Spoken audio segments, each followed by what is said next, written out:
The earliest evidence for what would become Chinese civilization emerges from the Loess plains and river basins that stretch across northern China, a region shaped by the flow of the Yellow River, whose unpredictable floods deposited the fertile soil that made permanent settlement possible. Archaeological excavations across Henan, Shanxi and Shandong reveal that as early as 10,000 BCE, communities of hunter-gatherers had already begun to cultivate millet and domesticate animals, establishing the agricultural foundations that would sustain complex society. The Peiligang culture, which flourished between 7,000 and 5,000 BCE, provides the first glimpse into organised village life in the heartland of ancient China. Its people constructed semi-subterranean houses arranged around communal spaces, produced pottery with simple geometric designs, and cultivated broomcorn millet alongside the collection of wild plants.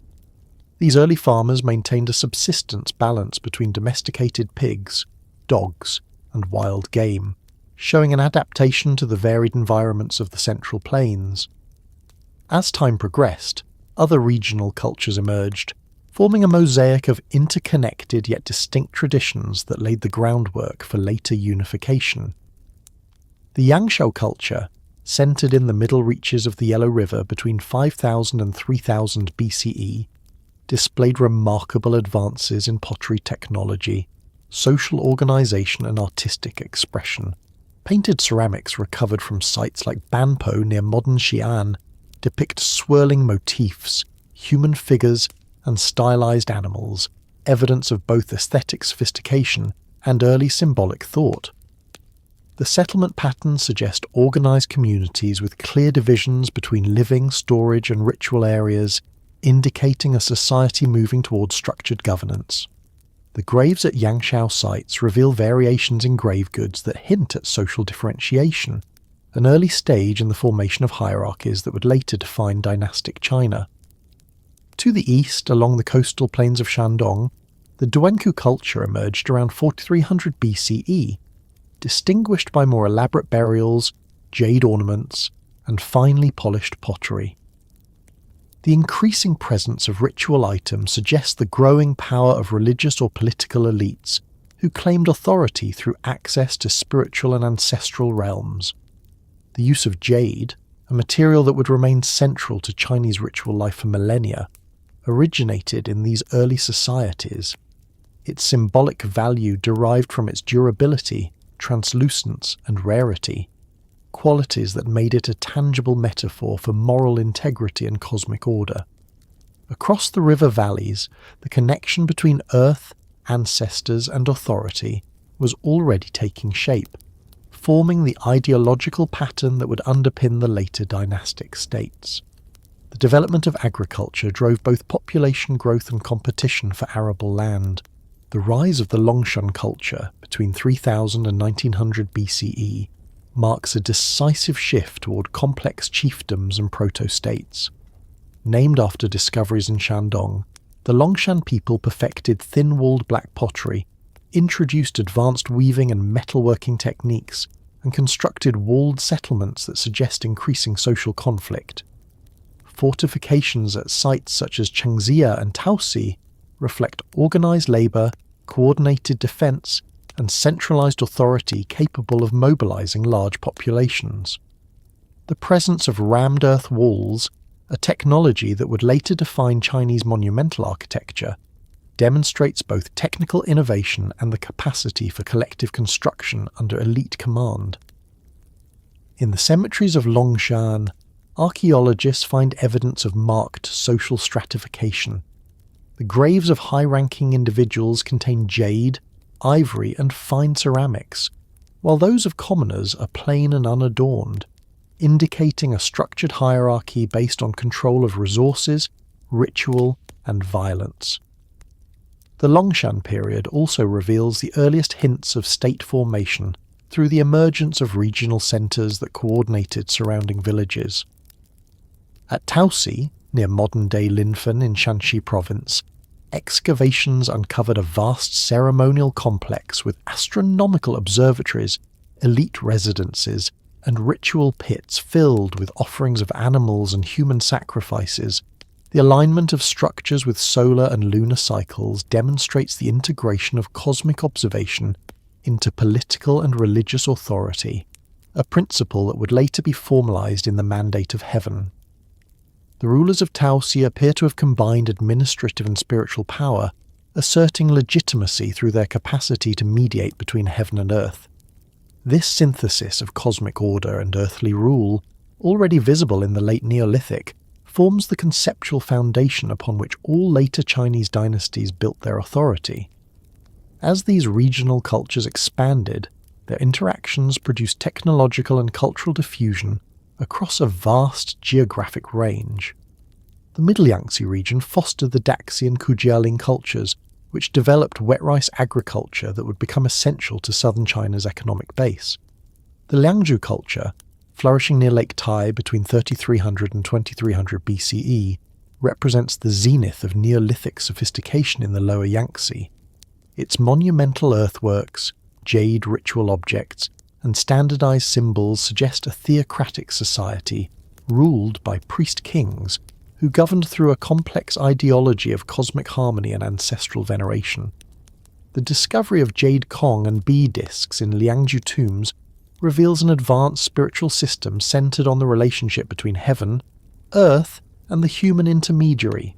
The precise carving and standardized iconography of these jades, rectangular tubes representing earth and circular discs symbolizing heaven, prefigure the cosmological dualism that would later dominate Chinese thought. The Liangzhu elite controlled both religious ritual and economic production, using jade workshops, irrigation systems, and ceremonial architecture to reinforce their dominance. The extent of their influence, stretching from the Yangtze Delta to the coastal regions, indicates organized trade networks that integrated distant communities into a shared cultural sphere. The decline of Liangzhu around 2300 BCE coincided with widespread climatic instability and flooding that disrupted agricultural production across East Asia. These environmental pressures catalyzed migrations and the reorganization of social systems, contributing to the emergence of new centers of power along the Yellow River. In this transitional era, legends of the Great Flood and the heroic efforts of Yu the Great to control the waters entered oral tradition, later crystallizing into the narrative of the Xia dynasty. Whether or not the Xia existed as a historical polity remains debated, but archaeological discoveries at Erlitou in Henan province provide compelling material evidence for an early Bronze Age state dating to roughly 1900–1500 BCE. The Erlitou culture displays features characteristic of centralized governance, palatial complexes built on raised platforms, standardized bronze and jade artifacts, and evidence of administrative planning. The layout of the site suggests deliberate urban design with residential, industrial, and ritual zones clearly delineated. The bronze workshops, where craftsmen produced ritual vessels and weapons, mark the transition from communal craft traditions to specialized production under elite control. These bronzes, though simpler than those of the later Shang, already exhibit the technical mastery and symbolic significance that would define Chinese metallurgy. The mythic figure of Yu, said to have tamed the floods through engineering rather than divine intervention, reflects the cultural shift toward valuing human ingenuity and moral virtue as the foundation of legitimate rule. His success in restoring order to the land established the precedent that political authority derived from the ability to maintain harmony between nature and society. This principle, later formalized in the concept of the Mandate of Heaven, originates in these formative centuries when the control of water symbolized the control of civilization itself. These Xia rulers, according to later texts, governed through hereditary succession, a departure from the tribal confederations of earlier times. Their capital, sometimes identified with Erlitou, became the first example of dynastic rule, anchored in both administrative function and moral legitimacy. As the Bronze Age matured, the technological and social innovations of the late Neolithic cultures converged into more unified systems of production and governance. The introduction of bronze metallurgy around 2000 BCE revolutionized both ritual and warfare.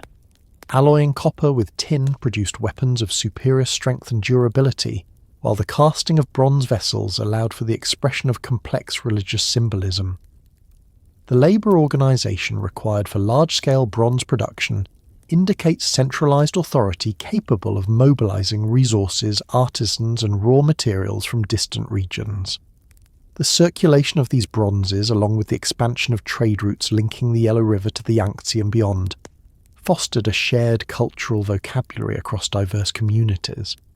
The ritual use of bronze vessels to communicate with ancestors through sacrificial offerings established the fundamental link between political power and ancestral veneration that would persist throughout imperial history. Excavations across northern and central China reveal that by the close of the 3rd millennium BCE, the foundations of Chinese civilization were firmly established. Agricultural surpluses supported population growth, technological specialization created craft guilds and trade, and religious systems legitimized political hierarchy. The integration of astronomy, calendar making, and ritual timing reflected a worldview in which cosmic and human order were inseparable. The state, in its earliest form, emerged not merely as an instrument of coercion, but as the institutional embodiment of cosmic balance. This conceptual unity between heaven, earth, and ruler became the enduring framework of Chinese governance. As populations expanded along the river valleys, interactions between regions intensified through trade, migration, and warfare. The cultural synthesis that resulted produced a network of societies sharing similar technologies, belief systems, and political institutions. The rise of complex chiefdoms in the north and the persistence of theocratic centres in the south created a dual structure that would characterize Chinese civilization for millennia. The agrarian heartland governed by bureaucratic states, and the peripheral regions integrating diverse peoples and traditions. The material record from late Neolithic China thus presents not a single linear evolution, but a tapestry of regional developments that gradually converged into a coherent civilization. The monumental architecture, ritual bronzes, and planned urban centres of the early Bronze Age reveal a society already capable of large-scale organisation, administrative record-keeping, and monumental construction. The palace-temple complex at Erlitou embodies this synthesis of religious and political authority, where the ruler functioned as both chief priest and administrator of earthly affairs. The coordinated production of bronze ritual vessels bearing standardized forms and motifs indicates the existence of a centralized ideology, transmitted through ritual practice rather than written text.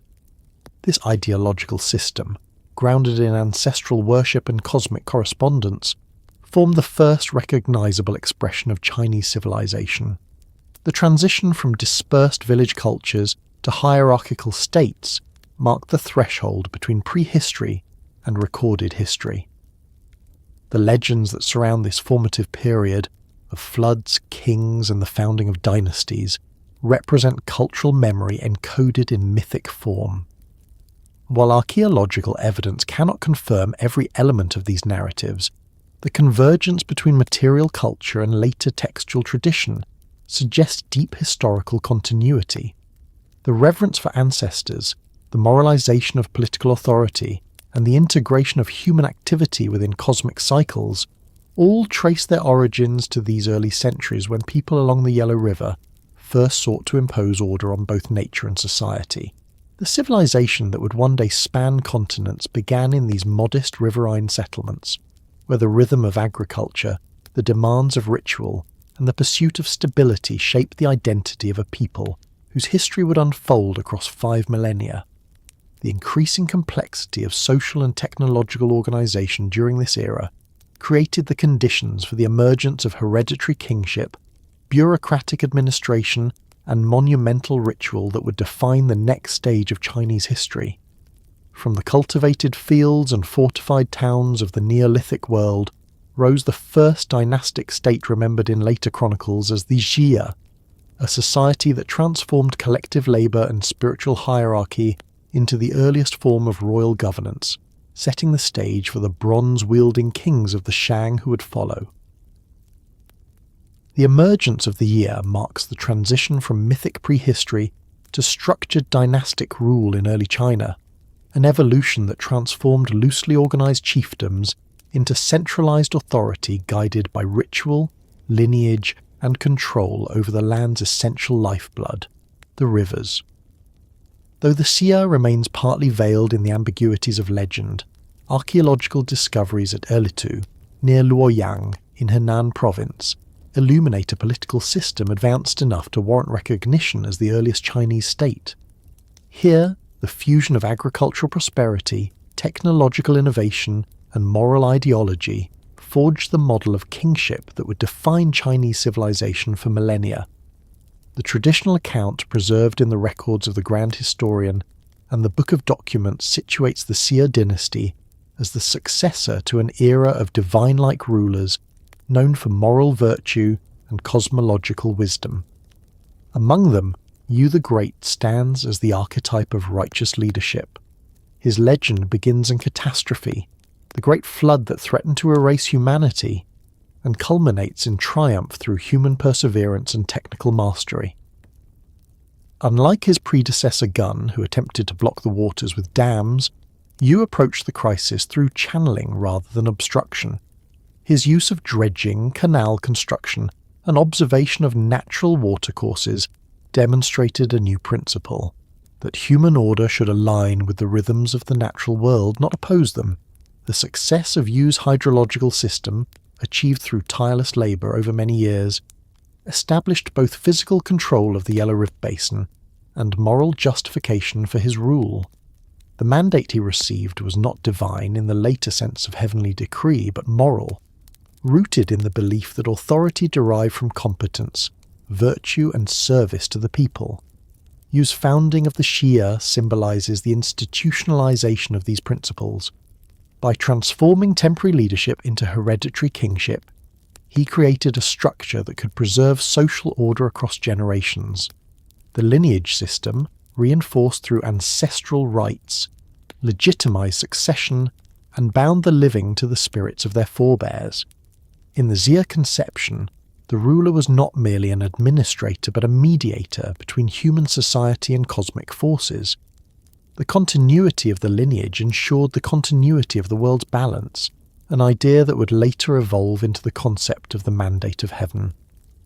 Archaeological data from Erlitou corresponds closely with this legendary framework. Around 1900 BCE, a significant cultural transformation occurred in the Central Plains.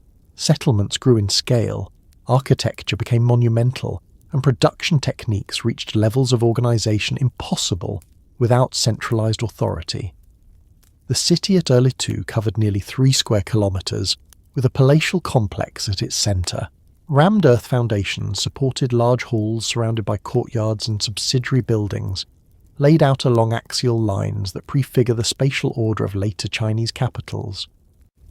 The careful orientation of these structures reflects an early understanding of geomantic principles, aligning human construction with cardinal directions to mirror cosmic harmony.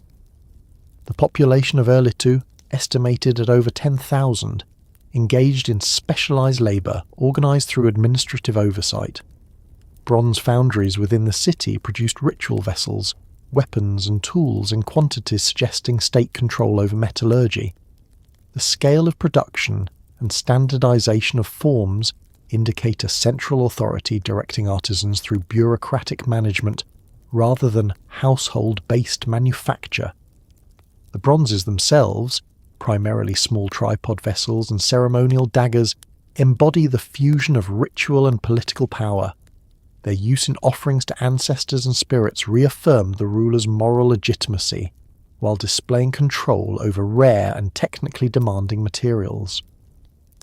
The emergence of bronze technology during the Xia period represents one of the most transformative developments in early Chinese history. The mastery of alloying copper and tin required both geological knowledge and complex trade networks to procure resources from distant regions. This coordination implies communication systems that extended far beyond Erlitou's immediate hinterland, linking diverse communities into an integrated economic sphere. The administration of labour for mining, transportation, smelting and casting reveals a hierarchy of authority capable of mobilising and sustaining large-scale operations. Through bronze, the Xia elite consolidated political power and reinforced the symbolic order that defined their rule. In the Xia worldview, ritual was inseparable from governance. Archaeological remains of altars, burial sites and offering pits reveal a society deeply committed to the cult of ancestors and the maintenance of cosmic equilibrium. The most elaborate burials at Erlitou contain bronze vessels, jade ornaments, turquoise inlays, and shell artifacts, items whose materials often originated hundreds of kilometres away. These objects demonstrate both the wealth of the ruling class and the cosmological significance of their funerary practices. The ruler's tomb served not only as a resting place but as a nexus between the living and the divine.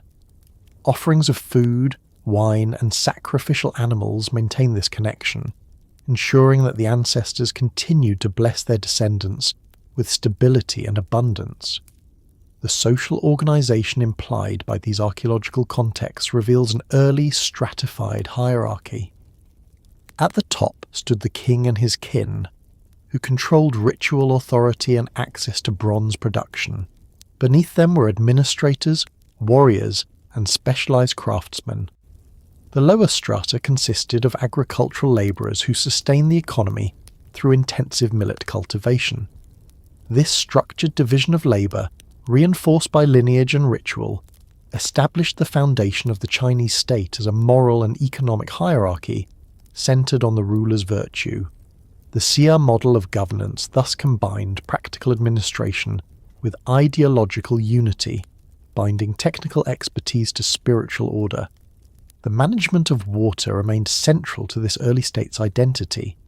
Control of irrigation and flood regulation not only ensured agricultural productivity, but symbolised mastery over the natural forces that defined existence.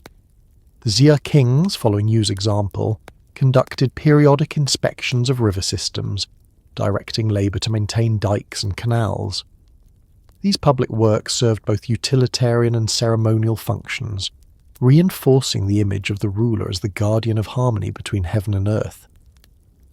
In this integration of hydraulic engineering, ritual practice and political authority, one perceives the prototype of the Chinese bureaucratic state, where technological achievement became an expression of moral virtue. Although direct written records from the Xia have not survived, later inscriptions from the Shang and Zhou dynasties preserve the memory of its institutions and moral codes. The Book of Documents recounts how successive Xia rulers maintained genealogical records and codified punishments for social transgression. It also records the eventual moral decay that led to their downfall, illustrating an early Chinese belief that power lost through corruption and negligence was self-destruction. This cyclical interpretation of history, where moral virtue leads to prosperity and moral failure to ruin, would remain fundamental to Chinese historiography.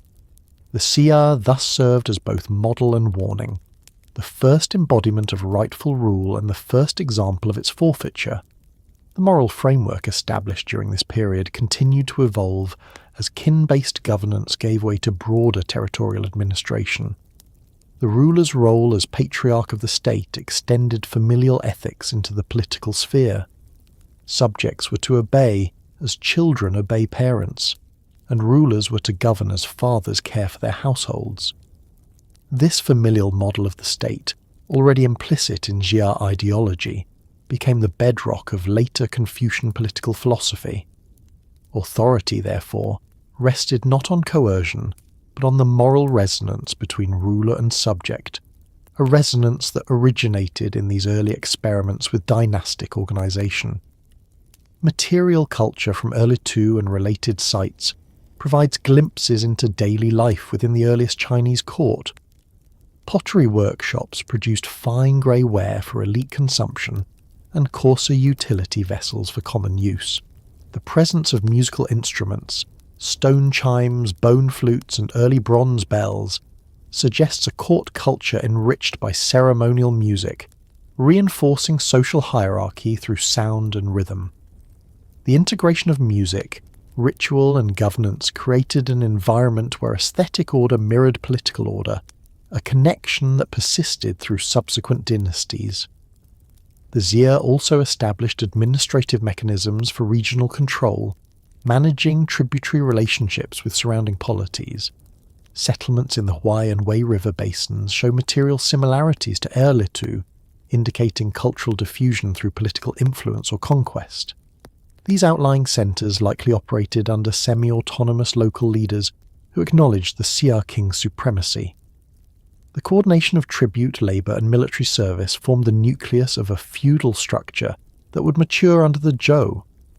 The integration of distant territories through moral suzerainty rather than direct occupation demonstrated an early recognition of the balance between central authority and local autonomy, a principle that allowed Chinese civilization to maintain unity across vast spaces.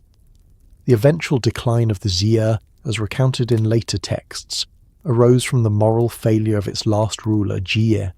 His reign, marked by excess and tyranny, signified the corruption of virtue upon which dynastic legitimacy depended. The moral narrative portrays Jie as deaf to counsel, indulgent in luxury and oppressive toward his people. Whether or not these accounts reflect historical fact, their persistence illustrates how moral evaluation shaped political memory in China. The overthrow of Ji by Tang, founder of the Shang, was thus depicted not merely as a rebellion, but as a cosmic correction, heaven's withdrawal of favour from a ruler who had violated the moral order. This interpretation of political change as moral necessity would structure every subsequent dynastic transition in Chinese history. From the vantage of archaeology, the transformation from the Xia to the Shang represents both continuity and expansion. The technological and administrative systems established at Erlitou provided the foundation for the more complex urban centres of the early Shang. The techniques of bronze casting, the spatial logic of palace construction, and the integration of ritual and governance all trace their origins to the Xia. The symbolic forms of authority, ancestral worship, jade ritual, and astronomical alignment persisted and intensified. Thus, while the Xia remains partially legendary, its legacy is tangible in the cultural DNA of later dynasties. The emergence of kingship in early China was not a sudden invention, but the culmination of centuries of social evolution. From the agricultural villages of the Neolithic heartland to the fortified cities of the early Bronze Age, the unbroken thread is the search for order, cosmic, social and moral. The Xia embodied this search in institutional form, transforming communal ideals into statecraft. The dynasty's mythic founder, Yu, became the exemplar of harmony between human effort and natural law, a theme that would echo through Chinese philosophy from Laozi to Confucius. In the archaeological strata of the Central Plains, one can trace the tangible legacy of this early state: rammed earth foundations aligned to the heavens, bronze vessels whose forms anticipate later ritual artistry, and burial goods arranged in hierarchies mirroring those of society. These silent remains testify to a civilization that had already mastered the art of connecting earth to heaven through human agency. The Xia, though half hidden in legend, represents the crystallization of Chinese identity, a civilization rooted in the moralization of power and the sanctification of order. As the centuries progressed, the mechanisms of rule refined at Erlitou evolved into more sophisticated forms under the Shang, whose kings would institutionalize divination, codify ritual, and extend the reach of authority through writing. The lessons of the Xia, its triumphs and its downfall, formed the moral foundation upon which the next dynasty built its monumental vision of divine kingship and human destiny, carrying forward the continuous thread of civilization that began beside the rivers where Yu once tamed the floodwaters. The Shang dynasty stands as the first fully historical civilization in China, emerging from the shadow of legend into the realm of material evidence, writing, and organized state power. Centered along the middle reaches of the Yellow River, particularly in the region of modern Henan province. The Shang reigned from approximately 1600 to 1046 BCE. Archaeological discoveries, most notably at Erlitu's successor sites of Zhengzhou and Anyang, reveal a culture whose mastery of bronze technology, ritual system, and early script established the enduring foundations of Chinese civilization. It was during this period that the institutions of kingship, religion, and bureaucracy achieved a level of complexity sufficient to define what would thereafter be recognized as the Chinese state. The world of the Shang was one in which political authority, religious ceremony, and technological innovation merged into a single structure of cosmic governance. The rise of the Shang followed the collapse of the Xia, whose moral decay was said to have invited its downfall. According to later records, the Shang's founder, Tang of Shang, overthrew the last Jia ruler, Ji, through both military conquest and moral justification. The ideology of legitimate rebellion was thus established. When a ruler lost virtue, heaven withdrew its mandate and another rose in his place. Whether or not this narrative reflects historical events, the archaeological sequence from Erlitou to the early Shang centres at Zhengzhou shows continuity in material culture coupled with expansion in scale, suggesting a process of consolidation rather than sudden replacement. The new dynasty inherited and amplified the institutions of its predecessors, transforming regional chiefdoms into a network of cities under royal supervision. The early Shang capital at Zhengzhou displays monumental construction unparalleled in the preceding millennium. Encircled by a massive rammed earth wall measuring nearly 7 kilometers in circumference, it enclosed palaces, workshops, and ritual spaces that formed the nucleus of royal administration. Excavations reveal specialized production zones dedicated to bronze casting, pottery making, and bone carving, each under centralized control. The size and uniformity of these facilities indicate state planning and labor coordination, the hallmarks of bureaucratic management. The Shang kings ruled through a system of hereditary nobility and appointed officials who oversaw regional centres, maintained tribute, and mobilized labor for royal projects. These officials were often members of the royal clan, bound to the king through kinship and ritual obligations. The early Chinese model of governance, hierarchical, kin-based and moralized, was fully realized under the Shang. Bronze production was the technological and ideological core of Shang civilization. The bronzes of this era are not merely artifacts of utility or decoration. They were instruments of power, embodiments of divine communication, and repositories of ancestral authority. The technical sophistication of Shang bronze casting remains unmatched in its time.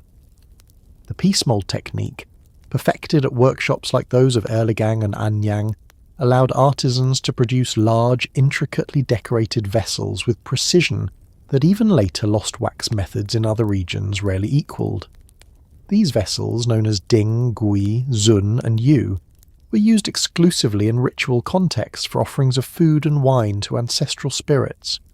Their forms were codified and standardized, reflecting both aesthetic discipline and ideological order. The motifs, Taoti masks, thunder patterns, dragons, and serpents, were more than ornamentation. They symbolized cosmic forces and ancestral presences.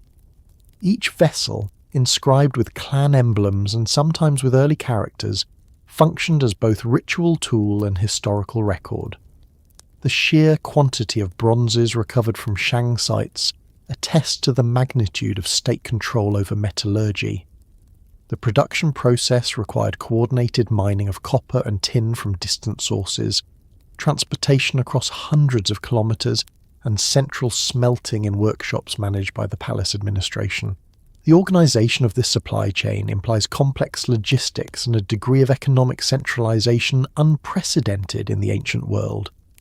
The control of bronze thus equated to control of the sacred and the political alike. Only those sanctioned by the royal house could command the ritual use of bronze vessels, ensuring that authority remained inseparable from access to divine power.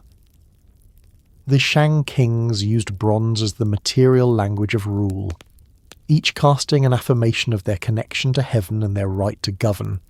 Anyang, the last capital of the Shang, represents the apex of this system. Known in ancient sources as Yin, it flourished between roughly 1300 and 1046 BCE and serves as the best documented centre of Bronze Age China. Here, archaeology and written evidence converge. The discovery of the royal cemetery at Yinshu revealed vast tombs constructed with wooden chambers, side pits for human and animal sacrifices, and an array of grave goods of extraordinary craftsmanship. The tomb of Fu Hao, consort of King Wu Ding, is particularly revealing.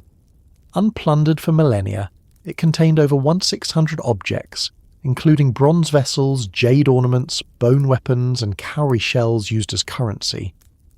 The inscriptions on bronzes from her tomb identify her not only as a queen, but also as a military commander who led campaigns against neighbouring tribes, demonstrating that political and ritual authority could coexist with martial prowess. Fu Hao's burial illustrates the integration of gender, status, and spirituality within the Shang conception of kingship, a system where individuals embodied both earthly and divine roles. The oracle bones found at Anyang constitute the earliest known form of Chinese writing and the most direct insight into the Shang worldview. These inscriptions, carved on turtle plastrons and ox scapulae, record divinations conducted by royal priests on behalf of the king. The process involved inscribing a question regarding weather, warfare, harvest, births, or ancestral favour, then applying heat to produce cracks, whose patterns were interpreted as answers from the spirits. The questions were specific and practical, but their implications were cosmic. The king acted as the intermediary between the living and the ancestral realm, his inquiries bridging the human and divine orders. The written records of these divinations reveal a bureaucratic precision in spiritual communication.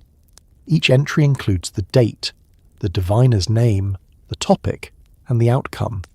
These inscriptions not only document the origins of Chinese script, but also the emergence of a literate bureaucracy serving ritual governance.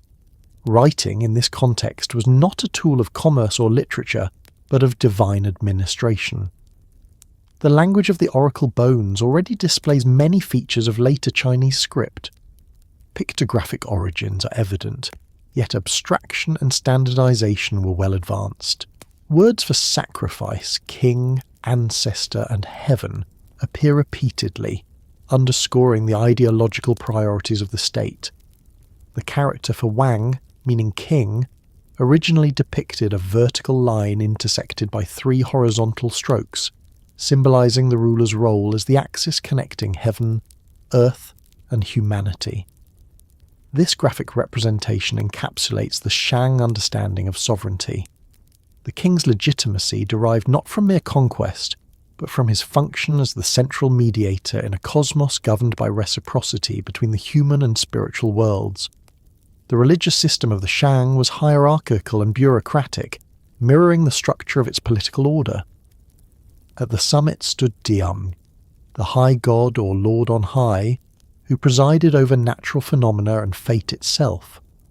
Beneath him were the royal ancestors, whose spirits influenced specific aspects of life: rain, harvest, health, and warfare. The Libyan king communicated with these spirits through divination and sacrifice, interpreting their will and implementing their guidance. The ritual calendar governed every aspect of administration. Sacrifices of cattle, sheep, pigs, and sometimes humans were conducted with exacting regularity.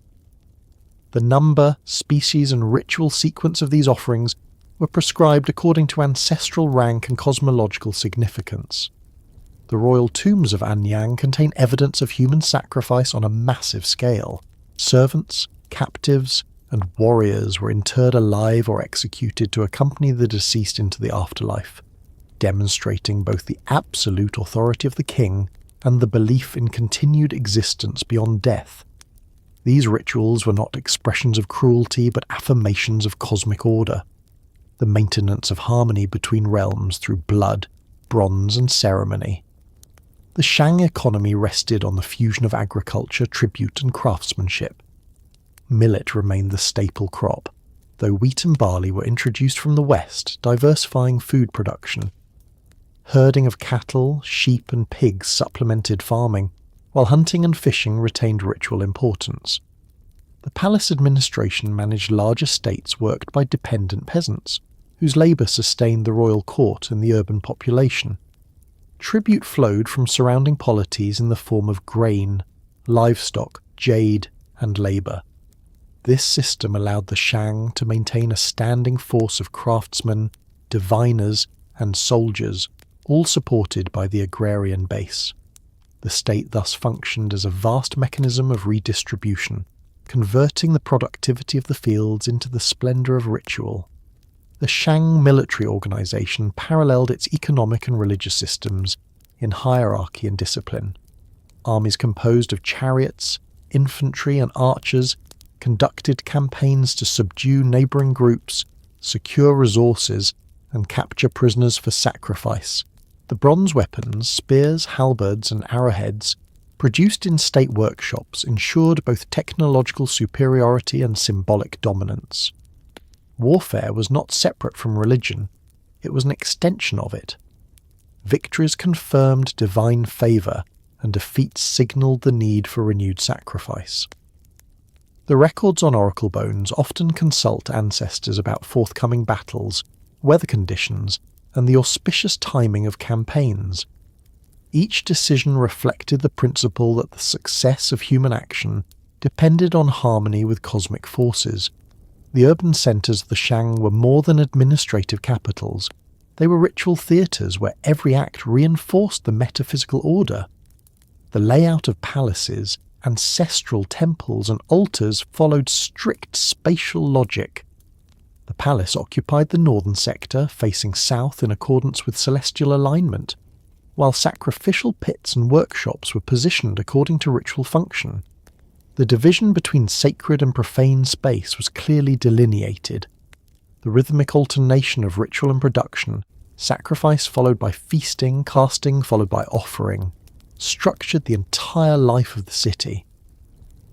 This cyclical pattern embodied the belief that prosperity depended on continuous renewal through ritual repetition. The social structure of Shang society reflected its cosmological model. At its apex stood the king, both ruler and high priest. Below him were the royal clan and the aristocracy, whose members governed territories, led armies, and participated in state rituals. Beneath them existed a class of artisans and diviners, specialists who enjoyed privileged status due to their roles in sustaining the sacred order. The agricultural population formed the base, bound by obligation to supply food and labour. Even at this early stage, one sees the embryonic form of the bureaucratic hierarchy that would define later Chinese governance. A society where function and rank were interwoven, and moral duty aligned with social position.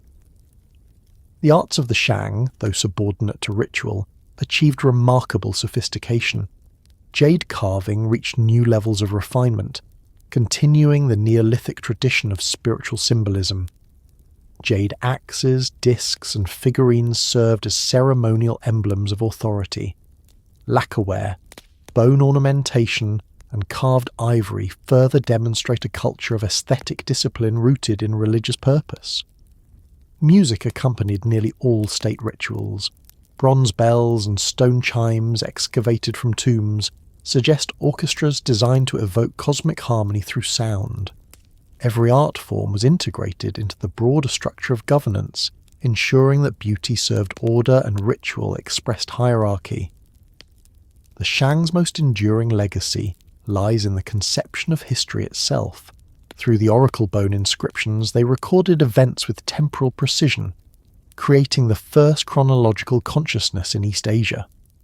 The habit of documentation, linking moral action, natural events, and divine response, became the foundation of Chinese historiography.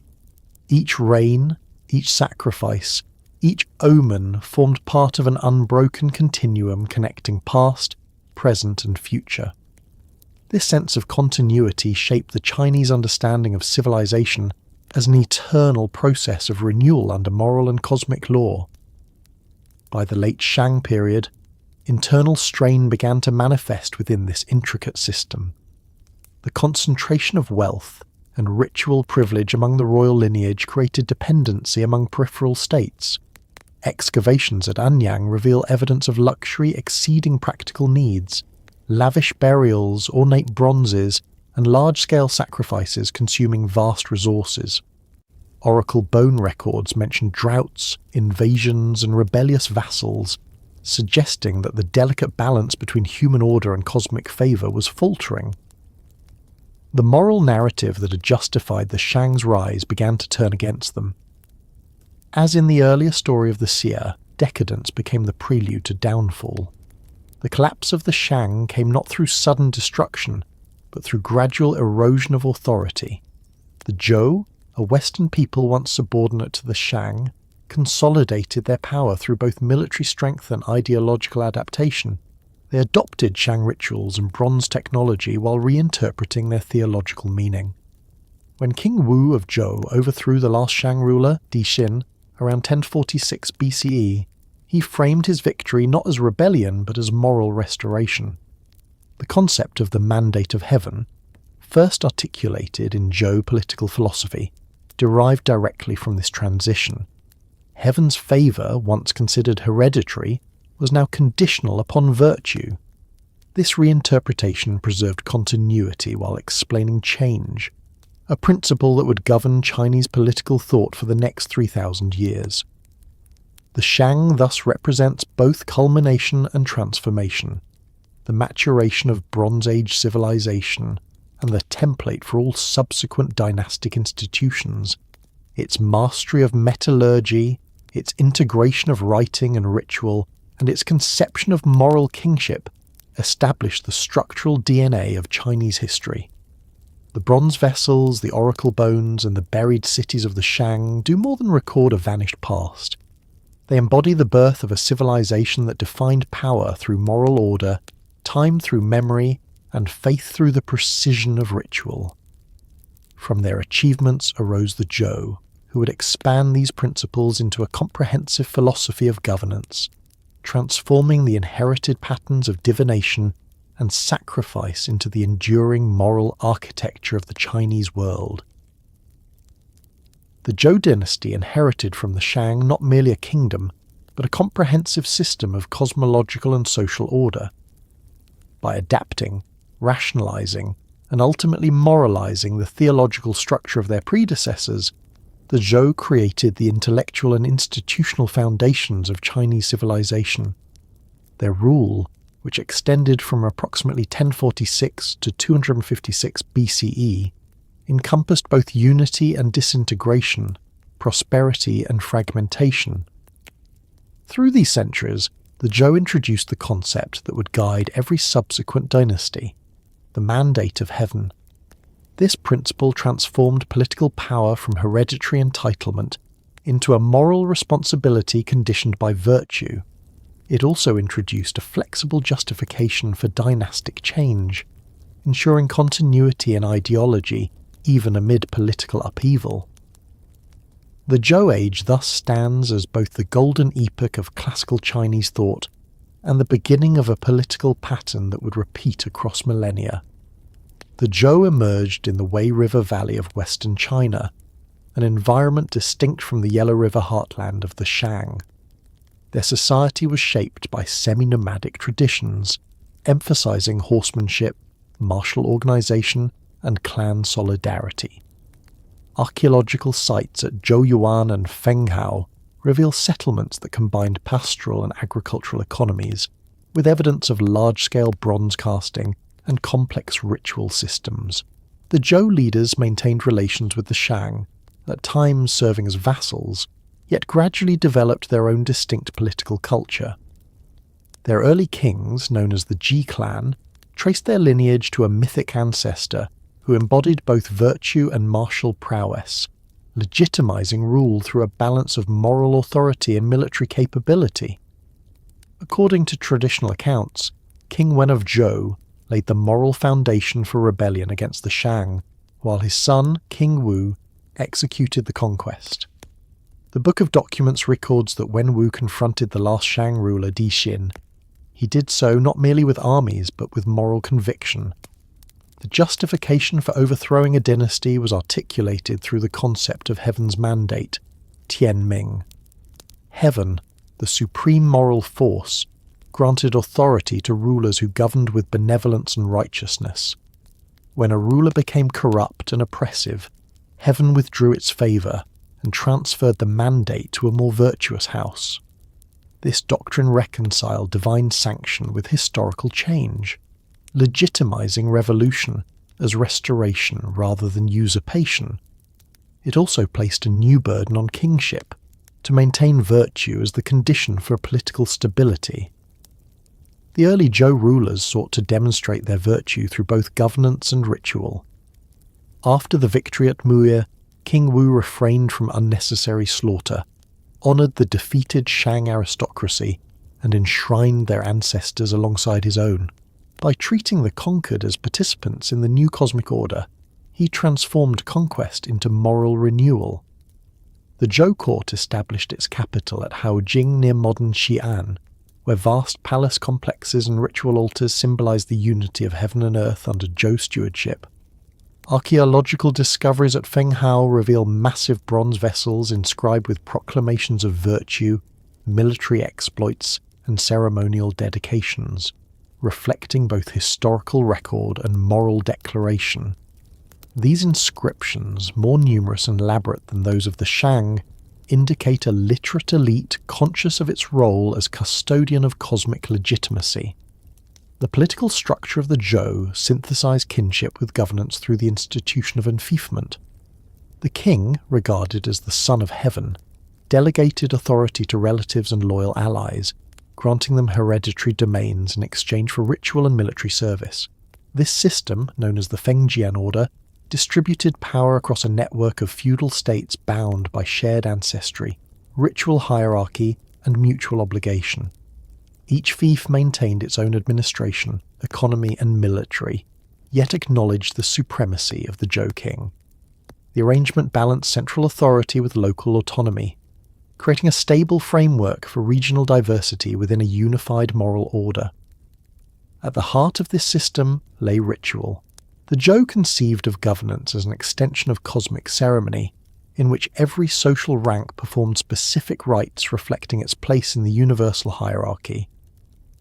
The Book of Rites codified these practices, defining how rulers, nobles, and commoners should conduct sacrifices, mourning, and daily behaviour. Through ritual, social distinctions were naturalized and moralized, transforming hierarchy into harmony. The king performed the most significant sacrifices at the ancestral temple and the altar of heaven, acting as the intermediary between the human and celestial realms.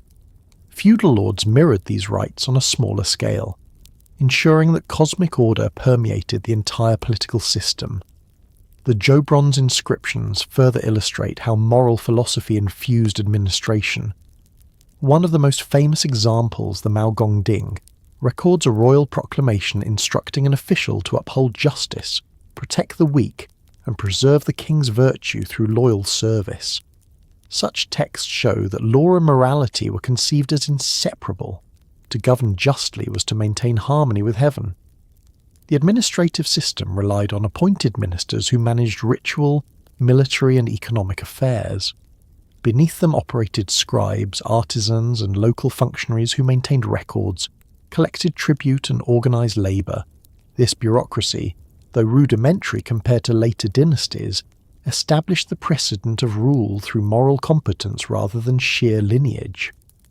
The Zhou economy rested on an agricultural base reinforced by ritual landholding. Land was divided into well-field units, each composed of 9 squares cultivated collectively by peasant families.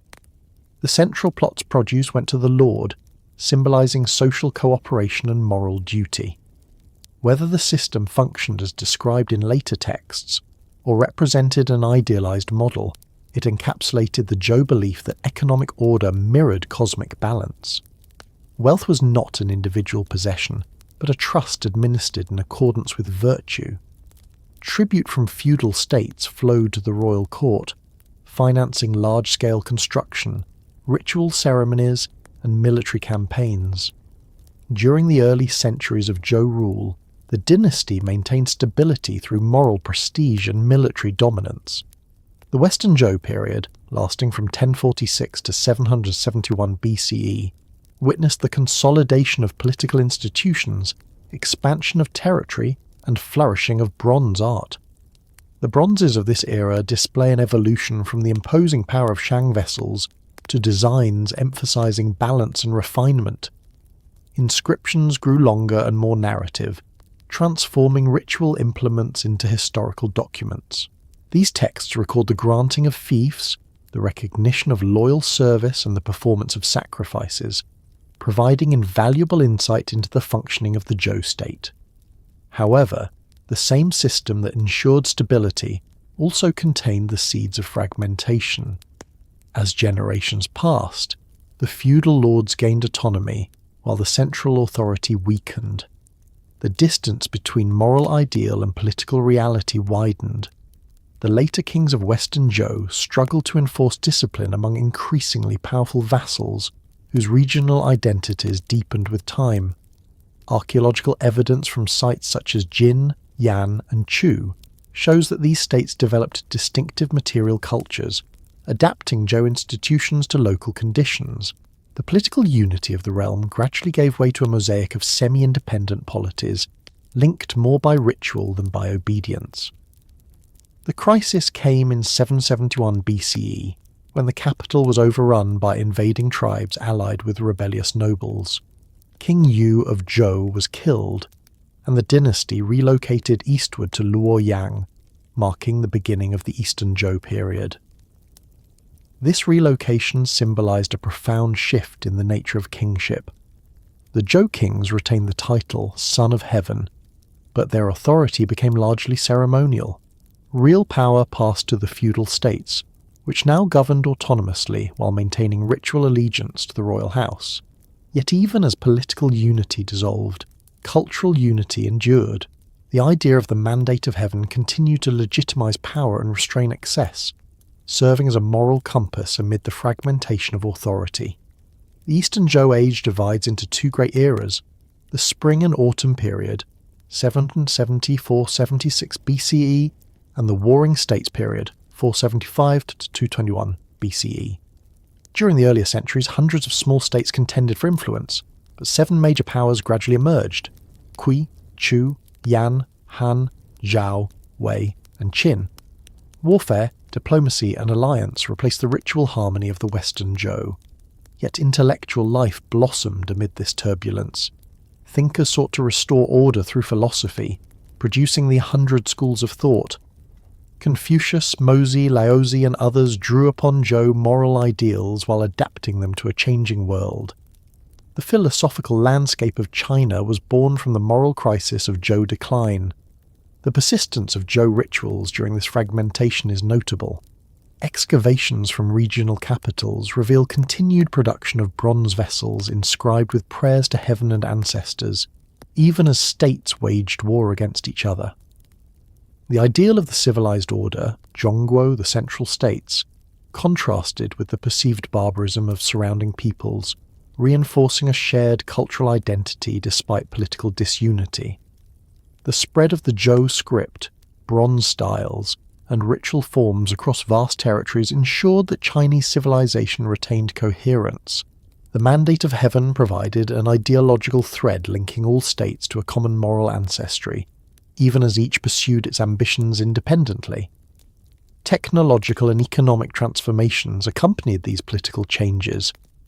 Iron tools began to replace bronze, enhancing agricultural productivity and enabling population growth.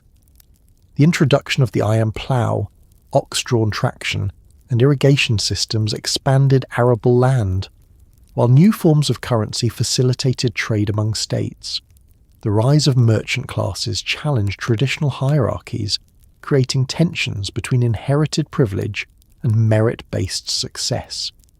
The old feudal bonds weakened as wealth, and military skill supplanted lineage as sources of power.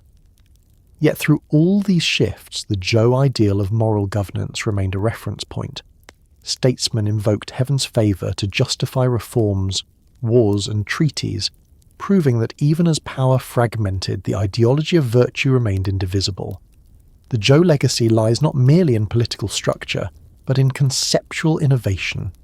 They transformed theology into ethics, turning the divine into a moral principle that judged kings by their conduct. The mandate of heaven redefined legitimacy as conditional and universal, applicable to any ruler who upheld righteousness. This abstraction allowed Chinese civilization to endure dynastic cycles without ideological rupture. It created a sense of history governed by moral law rather than divine whim. Every succeeding dynasty, from Qin to Qing, would claim the mandate to justify its rule, perpetuating the Zhou vision of continuity through moral renewal. By the close of the Zhou era, the ancient world of bronze and feudal kinship had given way to the age of iron, philosophy and empire. The Zhou kings, reduced to ceremonial figures, remained the symbolic axis of the realm, presiding over rituals that recalled a vanished unity. Yet their intellectual and moral influence only deepened. The philosophers of the late Zhou regarded their golden age as the model of order to be restored. The concept of the sage king, ruler by virtue and wisdom rather than power, originated from the memory of early Zhou governance. The dynasty's transformation from political authority to moral exemplar marked a turning point in Chinese history. The end of the Zhou did not extinguish its legacy, but transmitted it into every aspect of later civilization. The feudal structure provided the blueprint for imperial administration.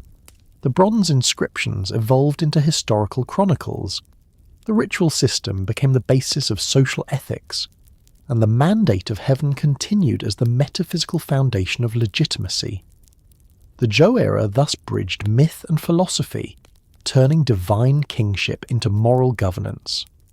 From their synthesis of ritual and ethics arose the enduring Chinese conviction that the stability of the world depends not on might but on virtue.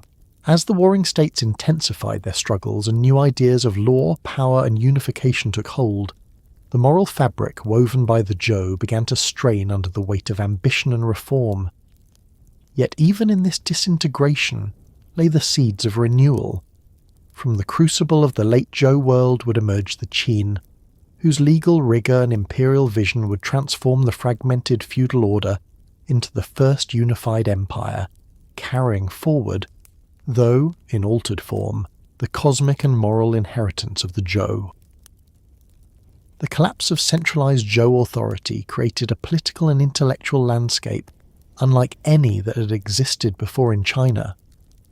What emerged between the 8th and 3rd centuries BCE was not merely a contest among rival states, but a competition among ideas, an age of reformers, scholars, administrators, and moralists who sought to interpret, preserve, or replace the Zhou ideal in a time of relentless warfare and social transformation.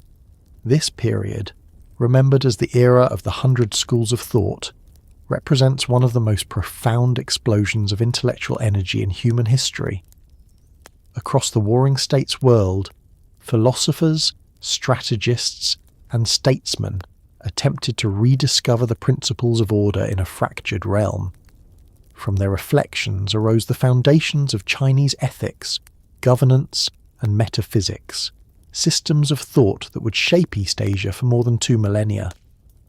The geopolitical context of this intellectual ferment was the protracted struggle among the feudal states that had survived the decline of Western Zhou. By the 5th century BCE, warfare had become constant and professionalized. The ancient aristocratic chariot battles of the early spring and autumn period gave way to mass infantry formations, crossbows, siege engines, and iron weaponry. States reorganized themselves into bureaucratic machines capable of mobilizing tens of thousands of soldiers and administering vast populations. The hereditary nobility, once bound by kinship to the Zhou kings, was supplanted by officials appointed for talent and merit. This shift from lineage to competence marked the beginning of China's bureaucratic tradition. Political survival depended not on ritual prestige but on administrative efficiency, and strategic innovation.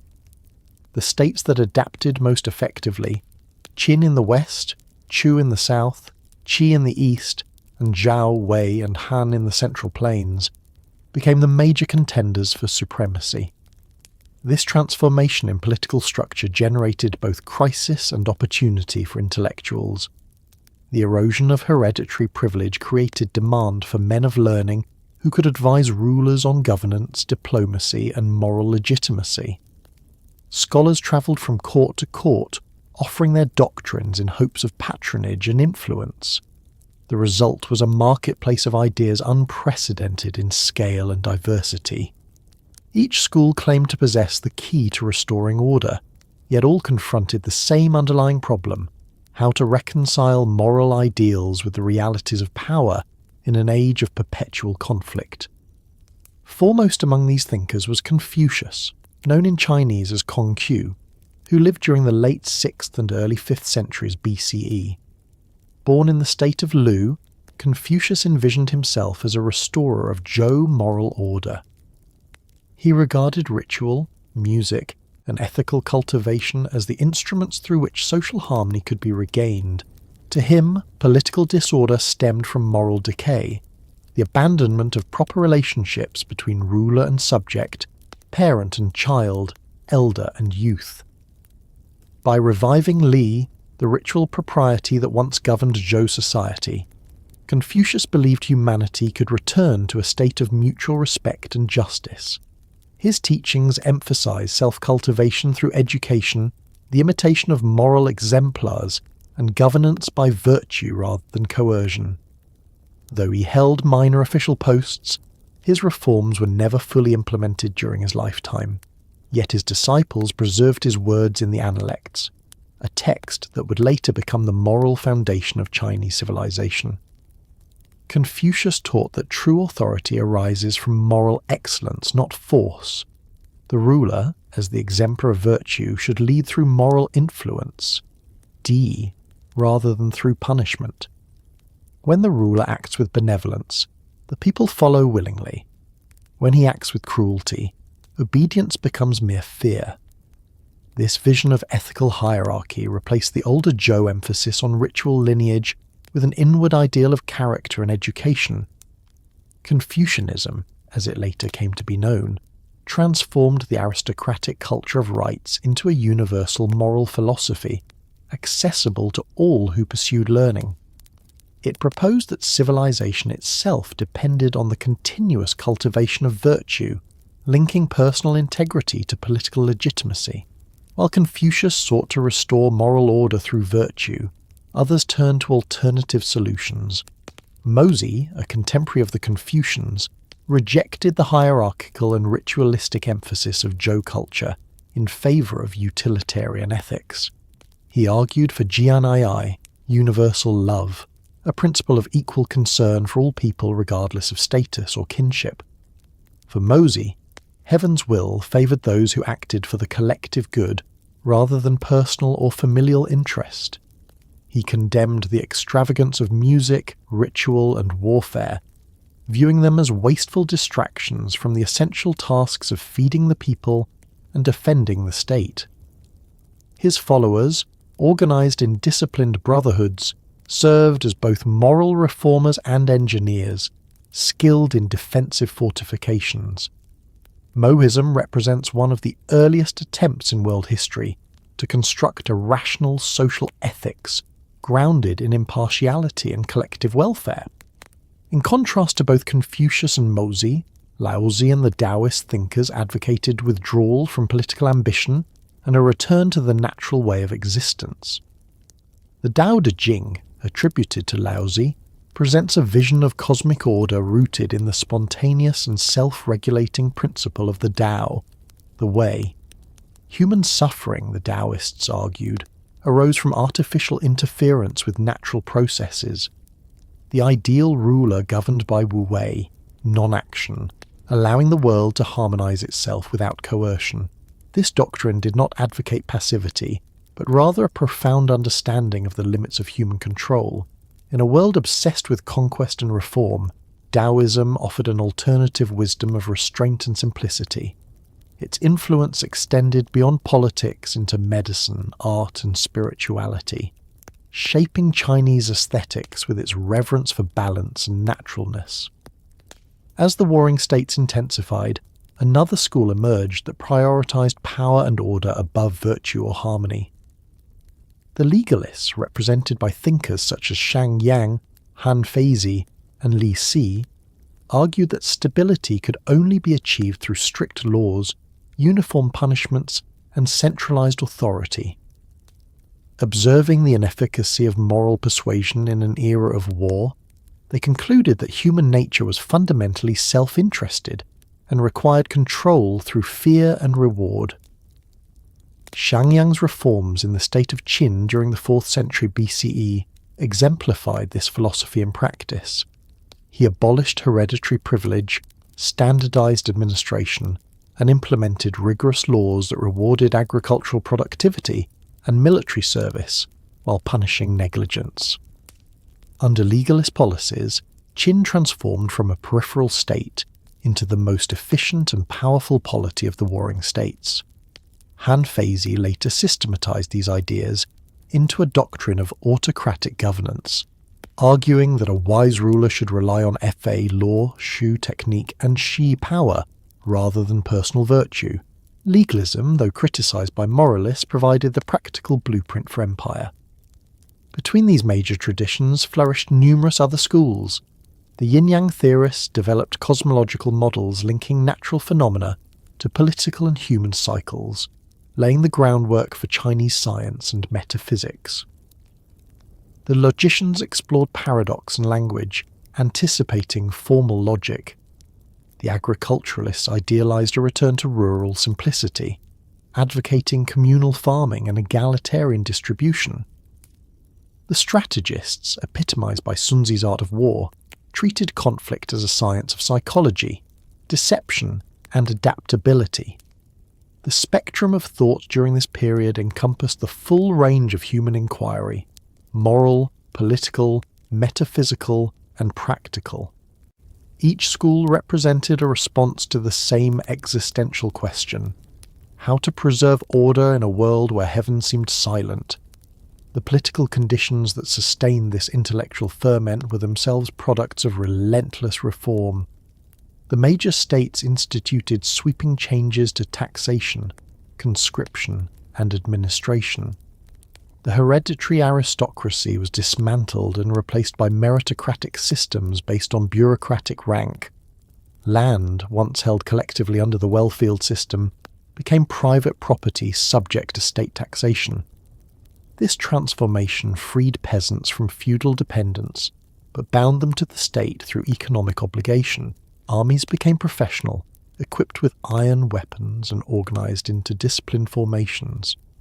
The chariot elite of old gave way to massed infantry and cavalry, symbolizing the rise of a new social order driven by efficiency and discipline rather than ritual privilege.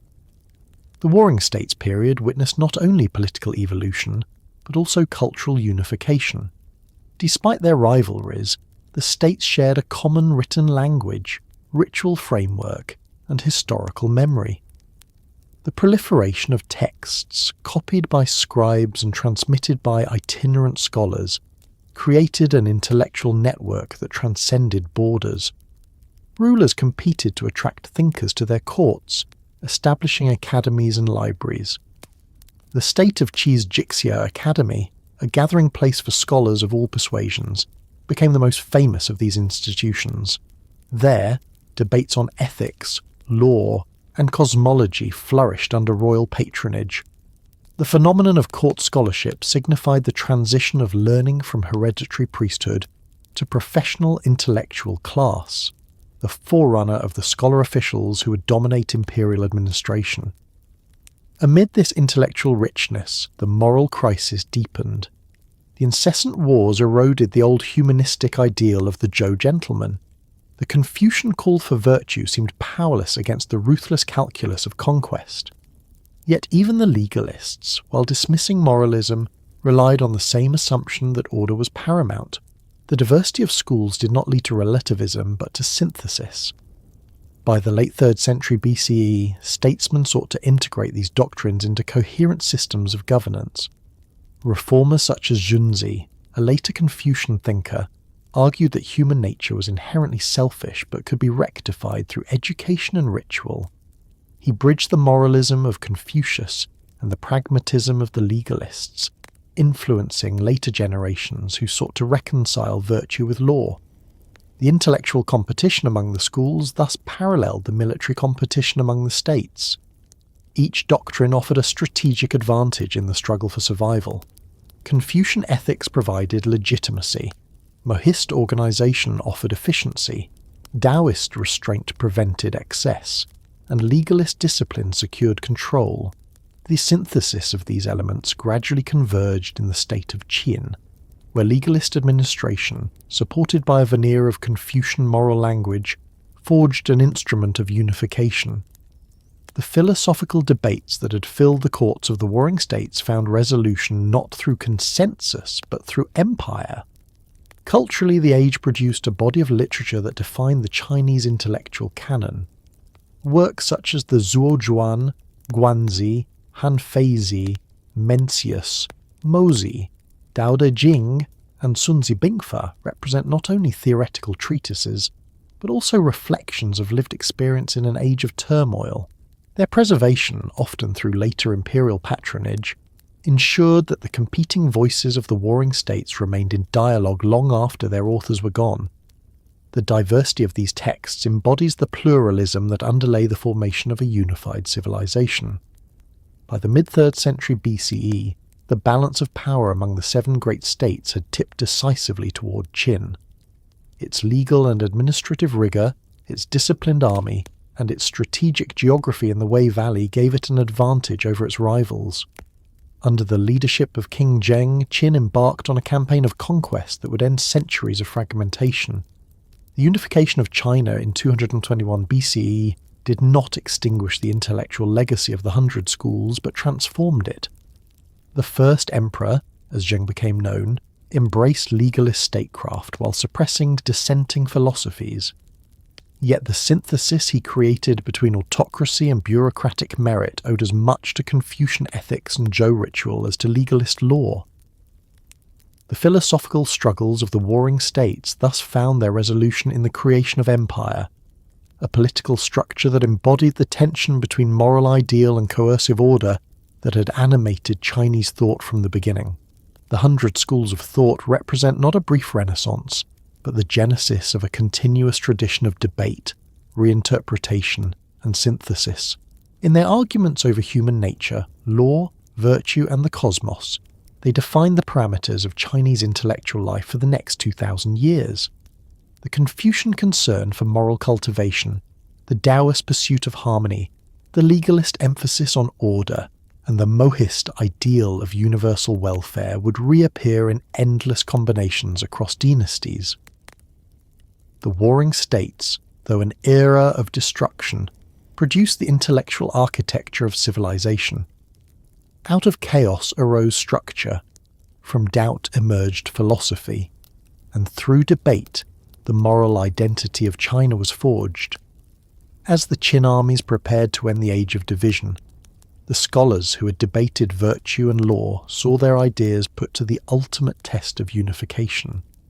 The transformation from competing states to a single empire would not silence them, but institutionalize their legacies within the imperial bureaucracy and the moral education of officials.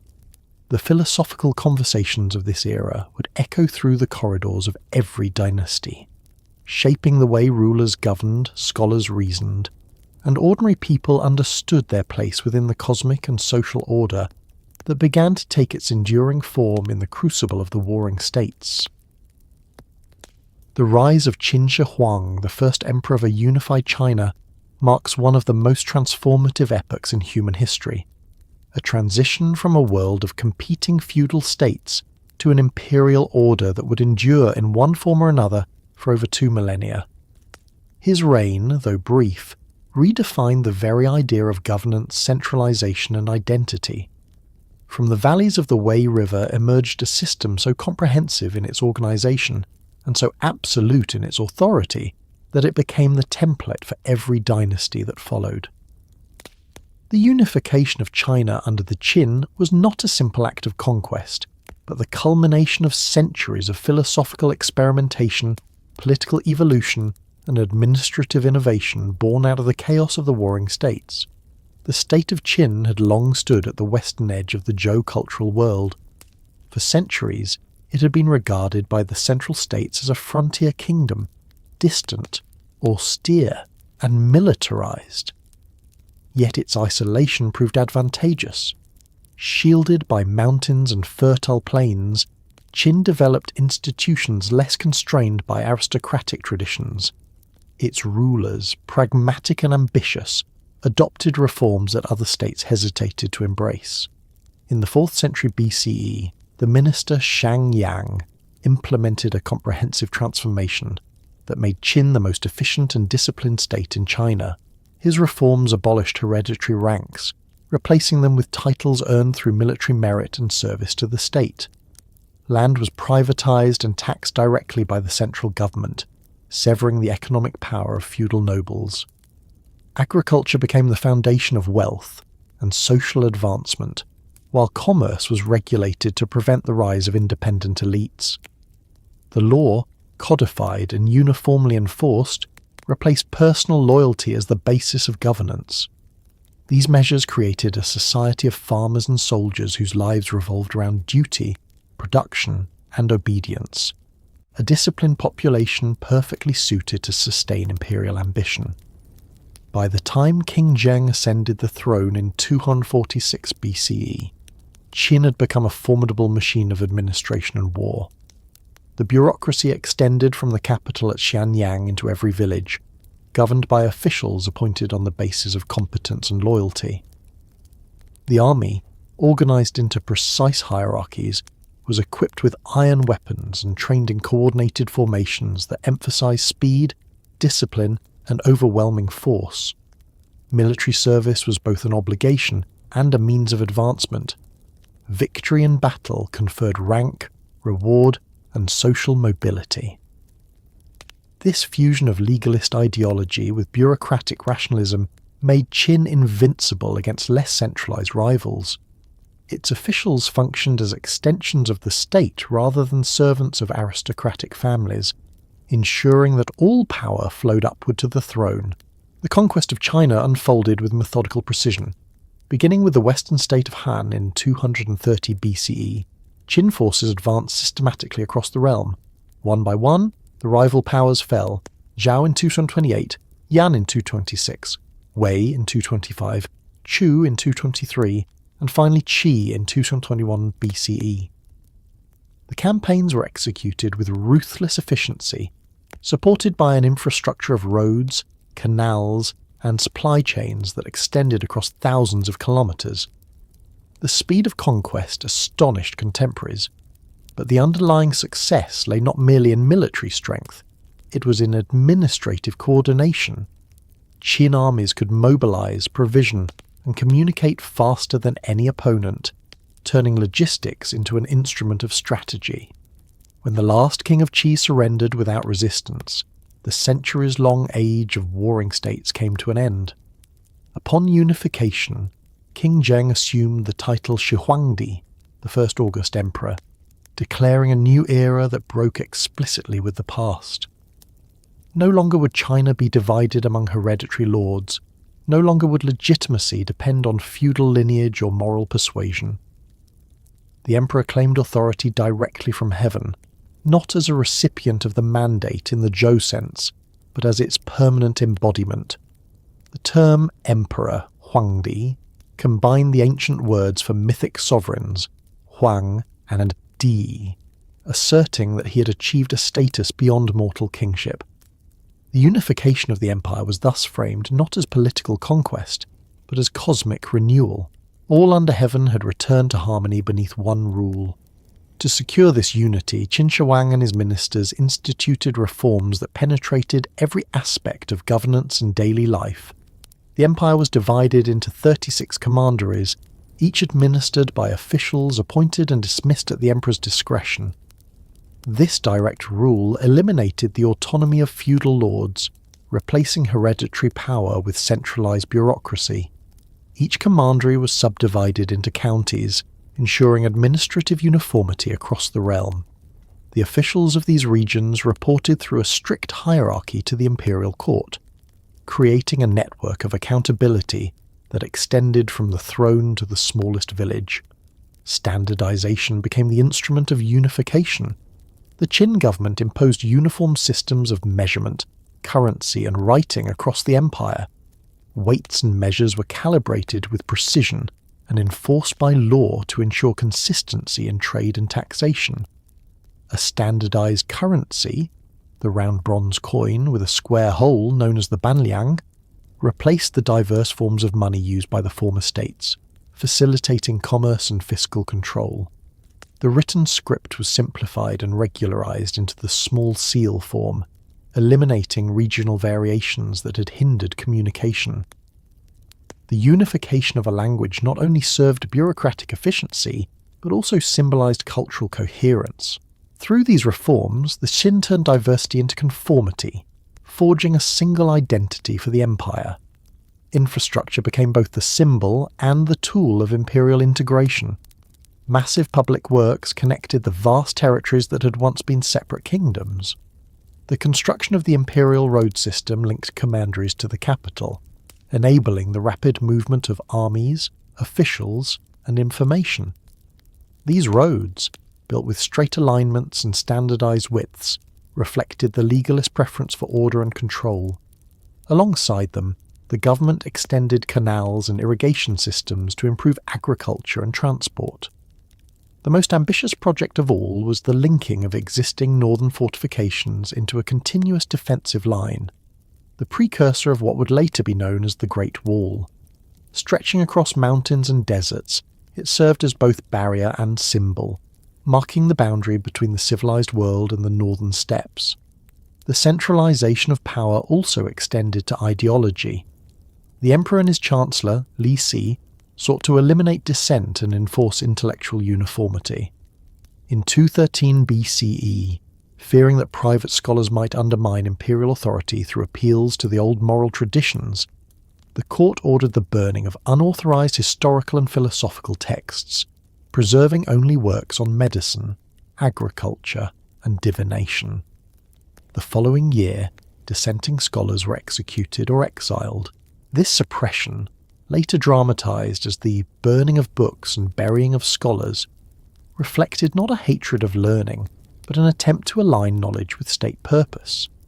The empire was to be unified not only in law and measure, but in thought. The legalist conviction that order depended on control guided every aspect of Qin policy. Yet beneath the grandeur of unification lay immense human cost. The building of palaces, roads, canals and walls required the labour of hundreds of thousands of conscripts drawn from the peasantry. Harsh laws enforced conscription and taxation, punishing negligence with mutilation or death. The same administrative precision that ensured efficiency also produced an atmosphere of fear. The empire's achievements were monumental, but so was its burden. The people, who had once welcomed peace after centuries of war, found themselves subjected to an authority that demanded obedience without respite. The capital at Xianyang stood as the embodiment of Qin power, a city of symmetry and order. Palaces, government offices and warehouses filled its vast grid, while the imperial archives stored records of every decree and census. The emperor, moving through his court in ritual splendour, presided over a bureaucracy that functioned with mechanical precision. Delegations from across the empire brought tribute and petitions, their movements choreographed according to strict protocol. The empire's centralization produced a sense of permanence, yet its rigidity concealed underlying fragility. Qin Shi Huang's quest for permanence extended beyond administration into the realm of immortality. Obsessed with prolonging his life, he dispatched expeditions in search of elixirs said to grant eternal youth. Alchemists, magicians, and physicians populated his court, blending science with superstition. The same rational mind that standardized the empire sought to control nature itself. Yet the irony of his search lay in its futility. The mercury compounds prescribed by his physicians may have hastened his death. His obsession, however, produced one of the most remarkable monuments of antiquity, the mausoleum at Lishan, guarded by an army of terracotta warriors. The mausoleum complex, constructed over nearly 4 decades by hundreds of thousands of labourers, was conceived as a microcosm of the empire itself. Beneath an artificial mound lay a vast subterranean palace, its chambers filled with treasures, weapons, and chariots. The terracotta army, numbering in the thousands, stood in formation as eternal sentinels. Each figure, individually modelled and painted, represents a soldier, officer, or horse, embodying the precision and discipline that defined Qin power. The scale of the project mirrors the emperor's ambition to extend control beyond death, to command in the afterlife as he had in life. Despite its grandeur, the Qin Empire proved unsustainable. The same centralization that enabled rapid unification left no room for flexibility. The death of the first emperor in 210 BCE triggered political turmoil. His successor, the second emperor Hu Hai, lacked his father's authority and became a puppet of corrupt ministers. Rebellions erupted across the empire as exhausted peasants and disaffected nobles rose against the oppressive system. The roads that had once carried armies of conquest now carried insurgents. Within a few years, the capital fell, and the dynasty collapsed in 206 BCE, scarcely 15 years after unification. Yet the Qin failure was paradoxically its greatest success. Though the dynasty perished, the system it created endured. The centralized bureaucracy, standardized institutions, and imperial ideology became the permanent framework of Chinese governance. The Qin had demonstrated that unity was possible, that an empire could replace the feudal order. Their harshness invited reform, not rejection. The succeeding Han dynasty would temper legalist rigour with Confucian morality, creating a synthesis that balanced control with benevolence. But the architecture of empire, the commanderies, the bureaucracy, the standardizations, remained Qin in essence. The unification of China under Qin Shi Huang transformed more than geography. It redefined civilization itself. For the first time, the Chinese world conceived of itself as a single entity under heaven, governed by a universal law and bound by a common culture. The vision of centralized order became the ideal against which all later dynasties measured themselves. The first emperor's legacy, carved in stone and buried in clay, continues to embody the paradox of power, its ability to create permanence through control and to destroy itself through excess. As the ashes of rebellion settled and new rulers emerged to claim heaven's favour, the experiment of Qin provided the blueprint for imperial endurance. The succeeding Han would inherit its structures, soften its ideology, and transform the conquest of the world into a civilization of continuity. From the ruins of the short-lived empire rose a system that would define China's political and cultural identity for centuries to come, carrying forward the vision of unity first realized beneath the unyielding hand of Qin Shi Huang. The Han dynasty arose from the ashes of the Qin, transforming the machinery of conquest into the architecture of civilization. Its founders inherited a realm exhausted by war and oppression, yet bound together by the administrative order that Qin Shi Huang had imposed. What they created from this inheritance was not merely a restored empire, but a moral and cultural synthesis that would define the Chinese state for 2 millennia. The Han period, extending from 206 BCE to 220 CE, stands as one of the most formative epochs in Chinese history, an age when bureaucracy became a science, Confucian ethics became doctrine, and the boundaries of the known world expanded through diplomacy, trade, and exploration. It was an era of stability and creativity, when China became both an empire of administration and a civilization of ideas. The founder of the dynasty, Liu Bang, posthumously known as Emperor Gaozu, was not a nobleman or general of ancient lineage, but a man of modest birth who rose through rebellion against Qin tyranny. His ascent symbolized a profound shift in political legitimacy from hereditary aristocracy to the merit of ability and circumstance. After the death of Qin Shi Huang, uprisings spread throughout the empire, led by disillusioned peasants, displaced nobles, and former soldiers. Among the competing warlords, Liu Bang distinguished himself through pragmatism and moderation. His principal rival, Shang Yu of Chu, embodied the heroic warrior ethos of the old aristocracy.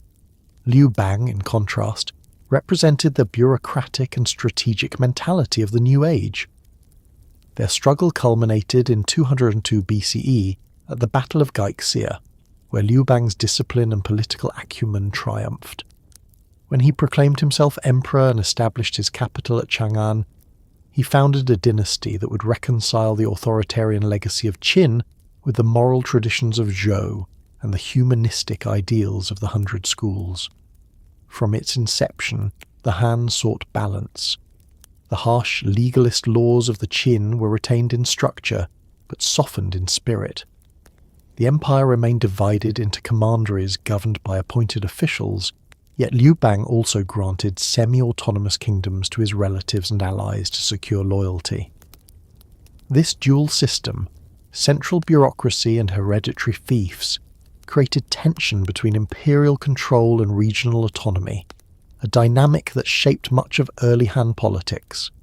The first decades of the dynasty were marked by rebellion and consolidation, as successive emperors reasserted central authority over fractious vassals. By the reign of Emperor Jing, the empire had reabsorbed nearly all semi-independent kingdoms, establishing a stable bureaucratic order. The Han administrative system represented the refinement of Qin centralization into a sustainable model of governance. At its core stood the emperor, the son of heaven, whose authority derived from both divine mandate and moral virtue. Beneath him, a hierarchy of ministers oversaw the great departments of government: revenue, rights, war, justice, and works, each managed by officials selected through recommendation and examination. The bureaucracy extended downward through provinces, commanderies and counties, staffed by officials known collectively as the Shi, or scholar officials. Unlike the hereditary aristocrats of earlier ages, these men owed their positions to education and merit. Their training emphasized mastery of classical texts, history, and ethics, producing a civil service rooted in moral literacy. Confucianism became the ideological foundation of this bureaucracy. Under Emperor Wu, who reigned from 141 to 87 BCE, the state adopted Confucian doctrine as official orthodoxy, establishing academies for the study of the classics and instituting examinations for government service. The court scholar Dong Zhongshu synthesized Confucian ethics with cosmological theories of yin and yang, asserting that the ruler's virtue harmonized heaven and earth. This doctrine provided moral justification for imperial authority while obligating the emperor to govern benevolently.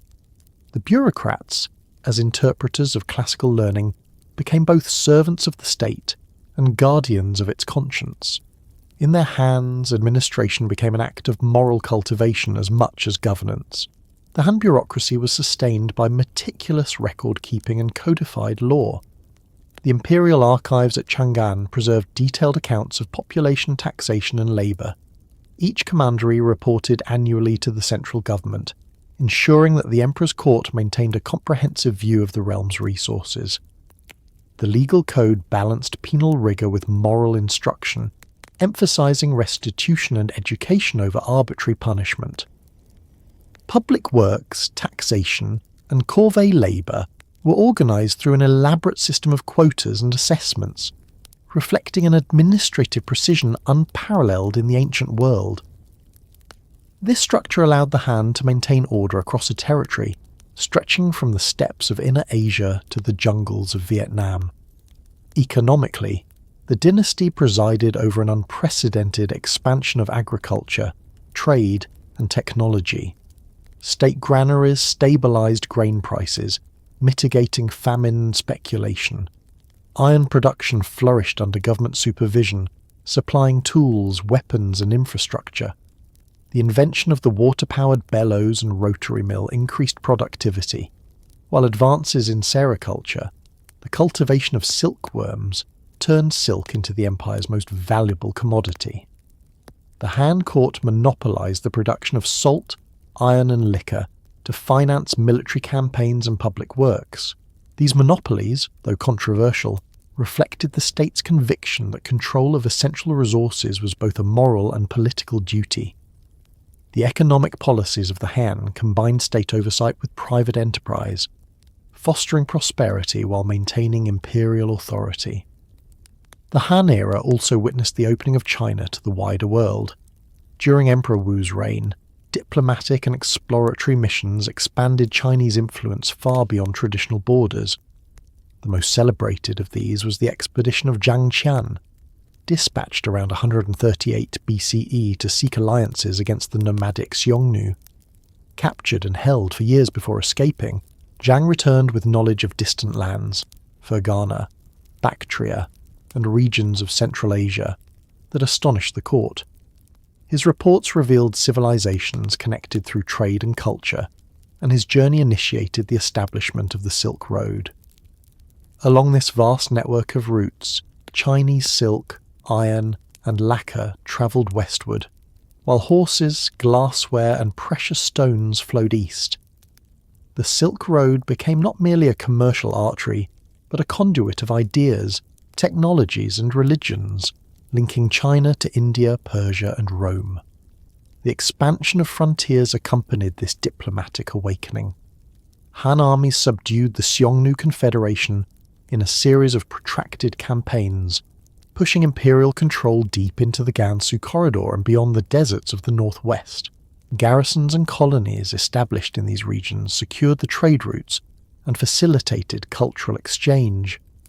To the south, the empire extended its reach into modern Guangdong, Guangxi, and northern Vietnam, integrating diverse peoples into the imperial system.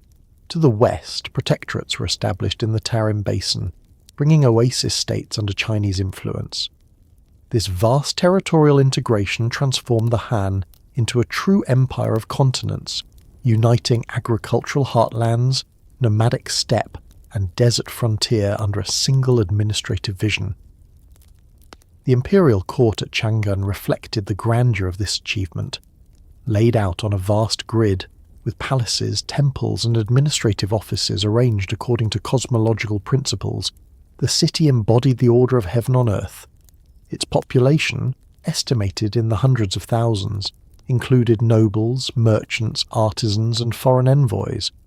The court ritualized hierarchy through elaborate ceremonies that reaffirmed the emperor's role as the cosmic center.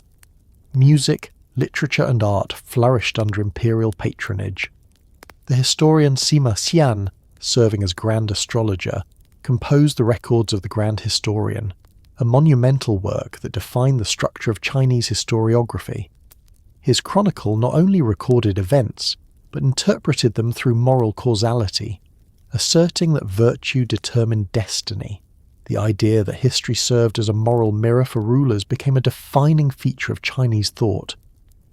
The Han worldview integrated cosmology, politics, and ethics into a single system. The universe was conceived as a dynamic balance of opposing yet complementary forces, yin and yang, regulated by the 5 elements: wood, fire, earth, metal, and water. The emperor's virtue maintained this balance. Natural disasters signified moral failure and prompted introspection. Ritual sacrifices at the altars of heaven and earth reaffirmed cosmic harmony. Astrology and divination guided state decisions, while medicine and philosophy drew upon the same principles of correspondence between microcosm and macrocosm. The synthesis of Confucian ethics and natural philosophy created a worldview in which human order reflected universal order, rendering governance both moral and cosmic. Despite its stability, the Han faced persistent challenges. The Xiongnu threat to the north demanded continual military vigilance, draining resources and manpower. The maintenance of frontier garrisons and large armies required heavy taxation, provoking occasional peasant unrest. Court politics became increasingly dominated by factions, imperial consorts, eunuchs, and scholars vying for influence. The later emperors, isolated within the palace, often lost direct control of administration. Yet the resilience of the bureaucratic system ensured continuity. Even when corruption spread, the ideology of moral governance remained intact, its authority sustained by education and tradition. The Han economy reached remarkable sophistication. Markets thrived in both cities and rural towns, regulated by officials who supervised weights, measures, and fair pricing. The invention of paper during the 1st century BCE revolutionized record-keeping and communication, enabling the vast bureaucracy to function with greater efficiency. Agricultural treatises documented advanced techniques of crop rotation, irrigation, and soil management.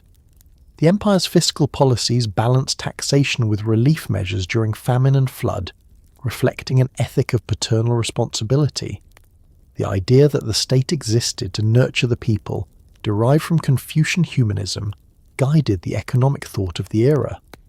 Culturally, the Han synthesized the legacies of the past into a coherent national identity. The classical canon, Book of Documents, Book of Songs, Book of Changes, and others, became the foundation of education, uniting officials and scholars in a shared moral vocabulary. Literature, art, and philosophy reflected the Confucian ideal of harmony between humanity and nature.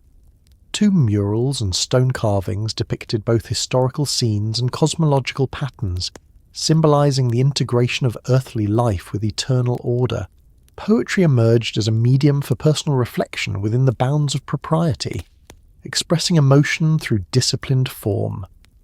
The moral, aesthetic, and intellectual values of the Han would define Chinese culture for centuries. The dynasty's longevity, however, eventually succumbed to the same forces that had undermined earlier regimes. Economic inequality, corruption, and internal factionalism eroded stability.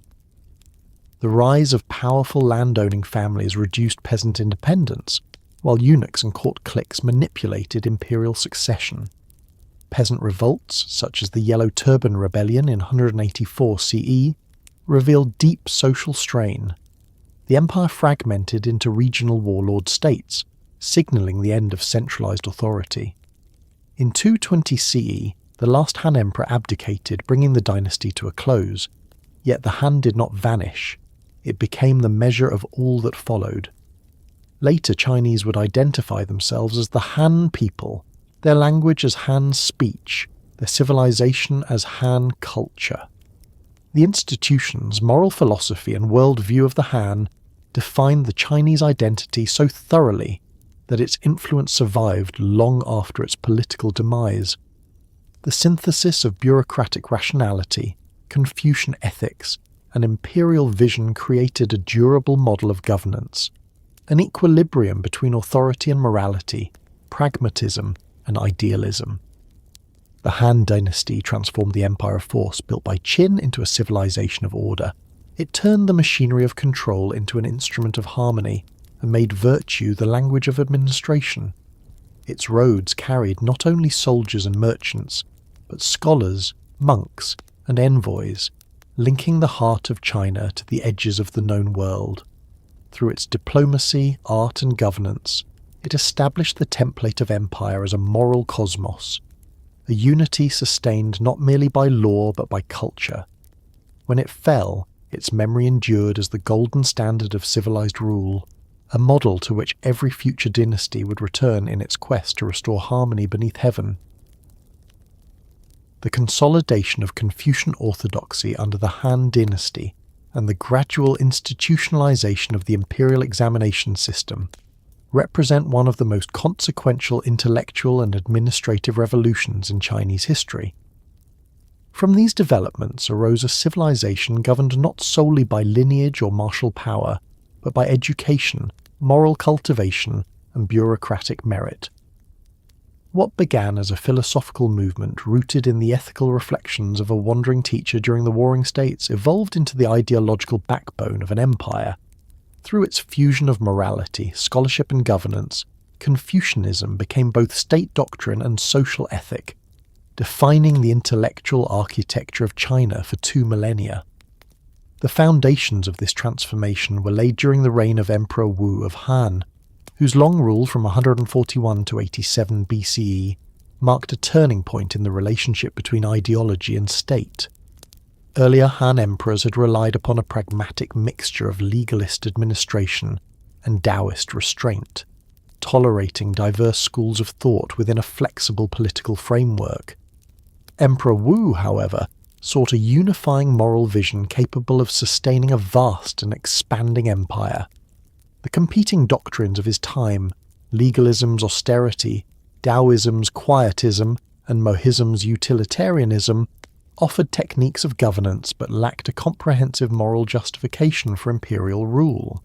Confucianism, with its emphasis on virtue, order, and harmony, provided precisely that framework. Under his patronage, Confucian thought was elevated from one school among many to the official ideology of the empire. The transformation of Confucianism into orthodoxy owed much to the work of scholars such as Dong Zhongshu, whose synthesis of classical ethics and cosmology became the doctrinal foundation of the imperial state. Dong argued that the moral order of humanity reflected the structure of the cosmos. Heaven and earth, governed by the dynamic balance of yin and yang and the 5 elements, responded to the virtue or vice of rulers. Natural phenomena, droughts, floods, eclipses, were interpreted as heaven's admonitions to correct misrule. The emperor, as the son of heaven, was thus not a mere autocrat but the moral axis of the universe, responsible for maintaining harmony through virtuous governance. This fusion of cosmology and ethics transformed political authority into a sacred duty. The ruler governed not by coercion, but by moral resonance. His ministers and officials acted as instruments of that resonance through education, ritual, and example. Emperor Wu institutionalized this ideology through the establishment of the Imperial Academy, Taixui, in 124 BCE. This academy, located near the capital at Chang'an, became the intellectual heart of the empire. Its students, drawn from across the provinces, studied the canonical texts known as the 5 classics: the Book of Changes, Book of Documents, Book of Songs, Book of Rites, and Spring and Autumn Annals. Mastery of these works was not merely a literary achievement, but a moral vocation, representing internalization of the ethical principles that govern society. The state's sponsorship of education transformed scholarship into an instrument of governance, and scholars into servants of the public good. Through this system, the emperor ensured that his administrators were men versed in moral philosophy, capable of governing not merely by decree, but by virtue. The integration of Confucian doctrine into statecraft produced a new type of elite, the scholar official, or shidafu. These men were distinguished not by birth or wealth, but by learning and moral reputation. Their authority derived from knowledge of the classics and their ability to apply ethical reasoning to administration. The ideal official was both an intellectual and a moral exemplar, embodying the Confucian virtues of Ren, benevolence, Waiwum, righteousness, Li, propriety, Ji, wisdom, and Jin, faithfulness. The bureaucracy thus became a moral community governed by shared texts and values. It was within this structure that the imperial examination system began to take shape, a method of selecting officials through standardized tests of learning and virtue rather than hereditary privilege. In its earliest form, the examination system was informal. Local administrators recommended promising scholars to the central government, where they underwent evaluation through interviews and written exercises. Over time, these assessments became increasingly structured, focusing on the interpretation of classical texts and the composition of essays demonstrating both erudition and ethical judgment. The process represented a profound redefinition of legitimacy. office was no longer the inheritance of aristocratic bloodlines, but the reward for intellectual and moral achievement. This meritocratic ideal, though never fully realized, reshaped Chinese society by making education the principal avenue of social mobility. The influence of Confucian orthodoxy extended far beyond the bureaucracy. Its values permeated family life, law, and social conduct. The Xiaojing, classic of filial piety, which codified the moral obligations between parent and child, became one of the most revered texts in Chinese culture. Filial piety, loyalty, and righteousness formed the triad of virtues binding private life to public duty. The family became a microcosm of the state, and the ruler's relationship to his subjects mirrored that of the father to his children. This moral analogy between domestic and political order provided a stable framework for governance. Law codes incorporated Confucian ethics, prescribing not only punishments for crime but moral education for offenders. The court ritualized virtue through ceremonies, sacrifices, and public exemplars of moral conduct, reinforcing the idea that ethical behavior sustained cosmic harmony. The Confucian curriculum emphasized both textual mastery and moral introspection. The Book of Rites prescribed behavior appropriate to every social occasion, embedding civility into daily life. The Analects provided aphorisms for moral self-cultivation, urging restraint, humility, and reflection. The Book of Changes taught that wisdom lay in recognizing the rhythms of transformation and responding to them with balance. These texts were not read as abstract philosophy, but as guides for ethical action. The education of an official thus combined intellectual discipline with emotional cultivation, producing a class of administrators who viewed governance as an extension of moral duty. Confucian orthodoxy also shaped historical consciousness. Historians such as Sima Xian and Ban Gu framed history as a moral narrative, interpreting political success or failure through the lens of virtue. The concept of the mandate of heaven, inherited from the Zhou, was refined into a moral principle of historical judgment. Dynasties rose when rulers governed with benevolence, and fell when they succumbed to corruption. This cyclical vision of history reinforced the belief that morality was not merely a personal virtue, but the determining force of civilization. The bureaucrats who read these histories saw in them both warning and inspiration, reminders that their conduct contributed to the fate of the state itself. Under the later Han, the influence of Confucian orthodoxy deepened further. Private academies flourished throughout the provinces, spreading education beyond the capital. Local gentry families invested in classical learning as a means of advancing their sons within the bureaucracy, creating a new social class defined by literacy and ethics. The scholar became the moral conscience of society, mediating between the state and the people. His authority derived not from coercion, but from the respect accorded to his virtue and learning. This ideal of the junzi, or superior man, transcended occupation and rank. It became the model of civilized behavior. The imperial examination system, though embryonic during the Han, represented the institutional embodiment of this ideal. Its gradual refinement over subsequent dynasties transformed the relationship between knowledge and power. The examination tested candidates on their ability to interpret and compose essays on classical themes, emphasizing moral reasoning and rhetorical precision. Success brought official appointment and social prestige. Failure consigned scholars to private teaching or local leadership, yet even in failure they retained influence as moral authorities.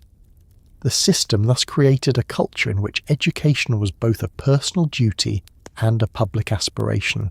Learning became the path to virtue, and virtue the path to authority. The Confucian emphasis on moral harmony extended to the arts and sciences. Music, calligraphy, and poetry were regarded as expressions of inner cultivation, reflecting the Confucian belief that aesthetic refinement strengthened moral character. The tonal structures of music were linked to cosmic order.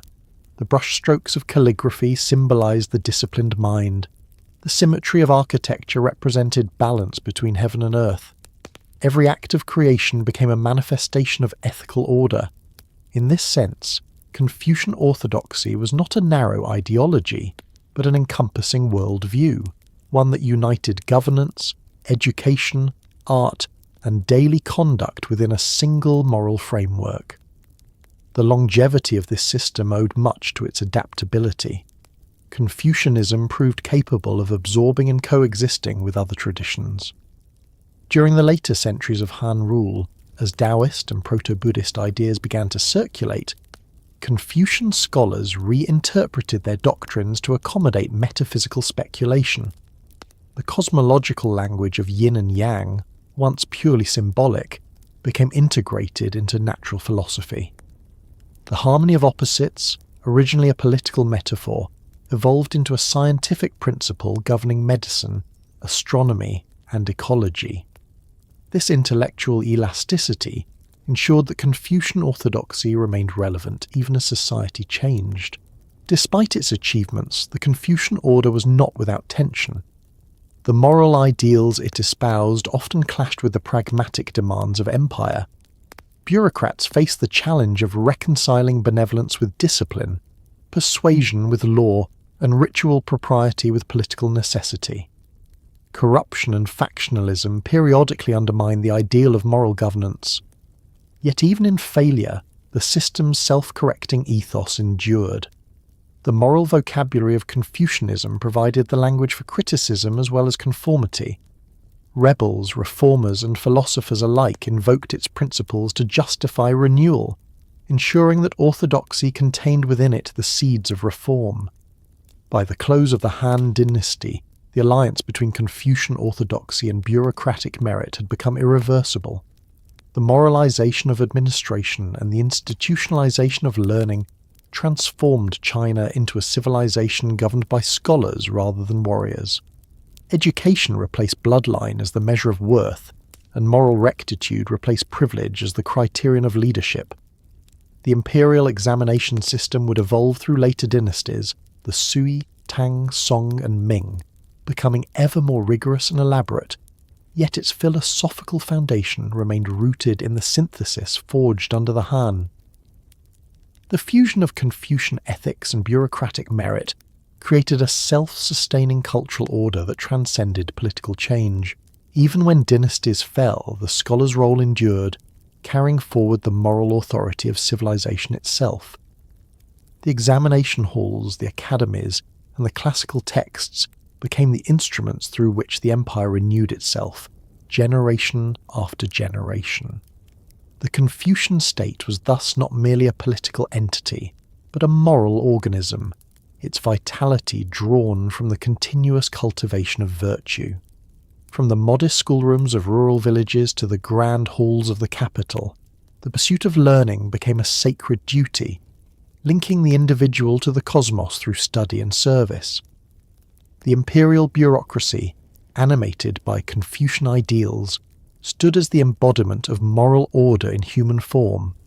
Its officials, bound by the classics and disciplined by ritual, maintained the empire not by force alone but through conviction.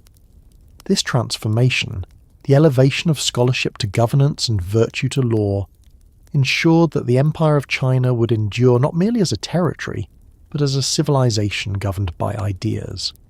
As the centuries advanced and new dynasties rose from the fragments of the Han, this Confucian bureaucratic synthesis would remain the enduring foundation of Chinese governance.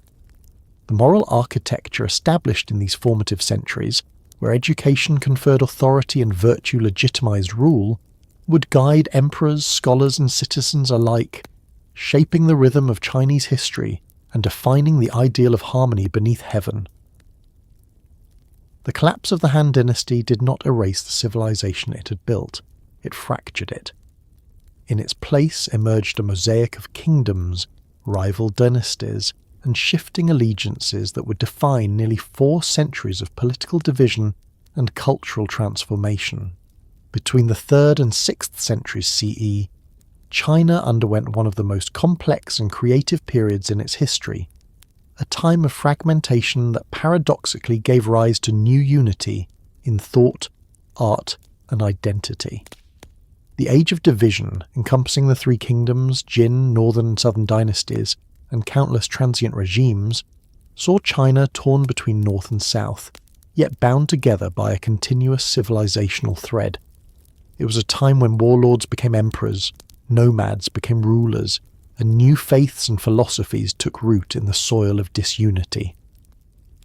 Out of this chaos, a renewed sense of Chinese identity would emerge, one that absorbed the diverse experiences of conquest, migration, and cultural exchange into a richer and more cosmopolitan civilization. When the Han Empire fell in 220 CE, its administrative structure collapsed under the weight of rebellion and corruption. Regional warlords seized power, and the empire splintered into three rival states: Wei in the north, Shu in the southwest, and Wu in the southeast. This tripartite division, immortalized in the historical and literary tradition as the era of the Three Kingdoms, became both legend and lesson. The records of the Three Kingdoms and the later novel Romance of the Three Kingdoms transformed this age of conflict into a moral and strategic epic, portraying loyalty, ambition, and betrayal against the backdrop of perpetual war. Figures such as Cao Cao, Liu Bei, and Sun Quan became archetypes of cunning, virtue, and pragmatism. Though the wars devastated the land, they also gave rise to an enduring fascination with the dynamics of power and ethics that would shape Chinese political thought for centuries. The Wei Kingdom, founded by the statesman and general Cao Cao and consolidated by his descendants, represented the most direct continuation of Han bureaucratic traditions. Its administration retained the Confucian emphasis on merit while incorporating legalist efficiency. The Wei court promoted scholarship, poetry, and law, maintaining a measure of stability amid chaos. Shu, centered in Sichuan, embodied a revivalist ideal. Liu Bei, claiming descent from the Han royal line, presented his regime as the legitimate successor to the fallen dynasty. Wu, controlling the lower Yangtze, became a maritime power, its prosperity sustained by trade and agriculture. Despite their rivalry, all three states shared a common cultural foundation: the administrative practices of the Han, the ethical vocabulary of Confucianism, and the emerging influence of Daoism and Buddhism. By 280 CE, the Jin dynasty, founded by the Sima clan of Wei, reunified China under Emperor Wu, yet unity proved fragile. Court intrigues and succession disputes erupted into civil war known as the War of the Eight Princes, a conflict that destroyed the dynasty's internal coherence. Simultaneously, waves of nomadic peoples from the northern steppes, the Xiongnu, Xianbei, Ji, Di, and Qiang, migrated into the Chinese heartland, drawn by opportunity and instability. As the Jin weakened, these groups established their own kingdoms in the north, inaugurating an era of foreign rule and cultural blending. In 316 CE, the Jin capital of Luoyang fell to the Xiongnu-led Hanzhao regime, and the dynasty retreated south across the Yangtze, establishing what would later be called the Eastern Jin. From that moment, the distinction between north and south became the defining axis of Chinese history. The north, under successive regimes of mixed nomadic and Chinese leadership, became a laboratory of cultural fusion.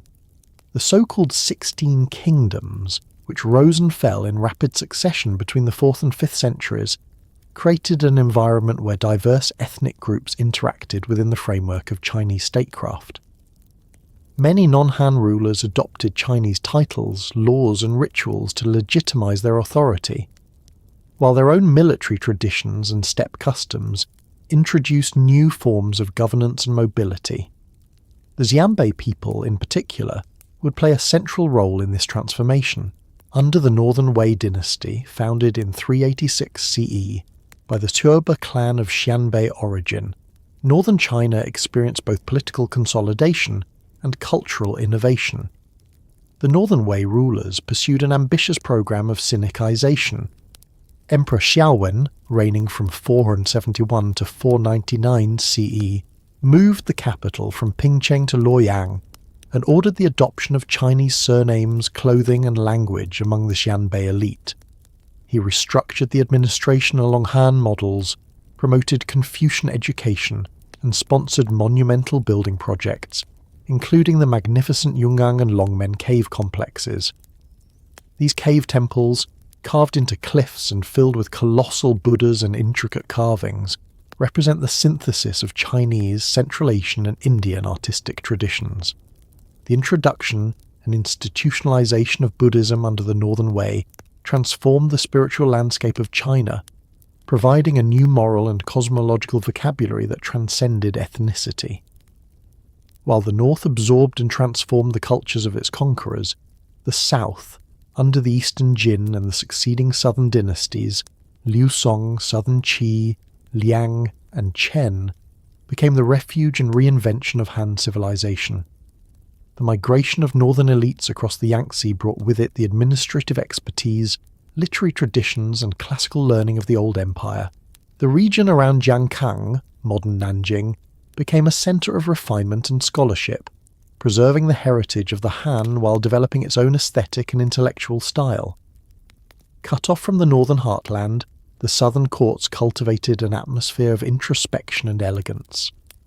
Aristocrats turned to poetry, calligraphy, and metaphysical philosophy as expressions of identity amid political uncertainty.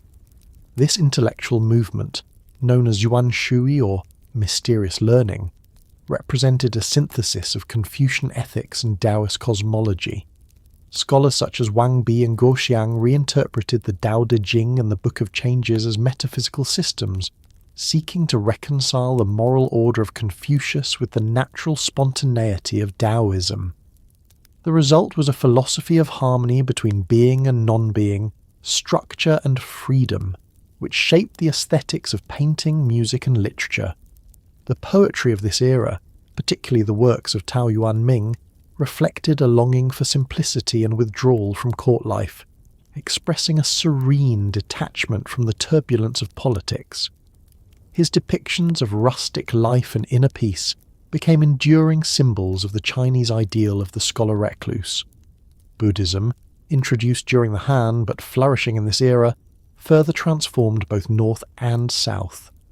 Monks, translators and pilgrims carried texts and images along the Silk Road, while emperors and aristocrats sponsored temples and monasteries.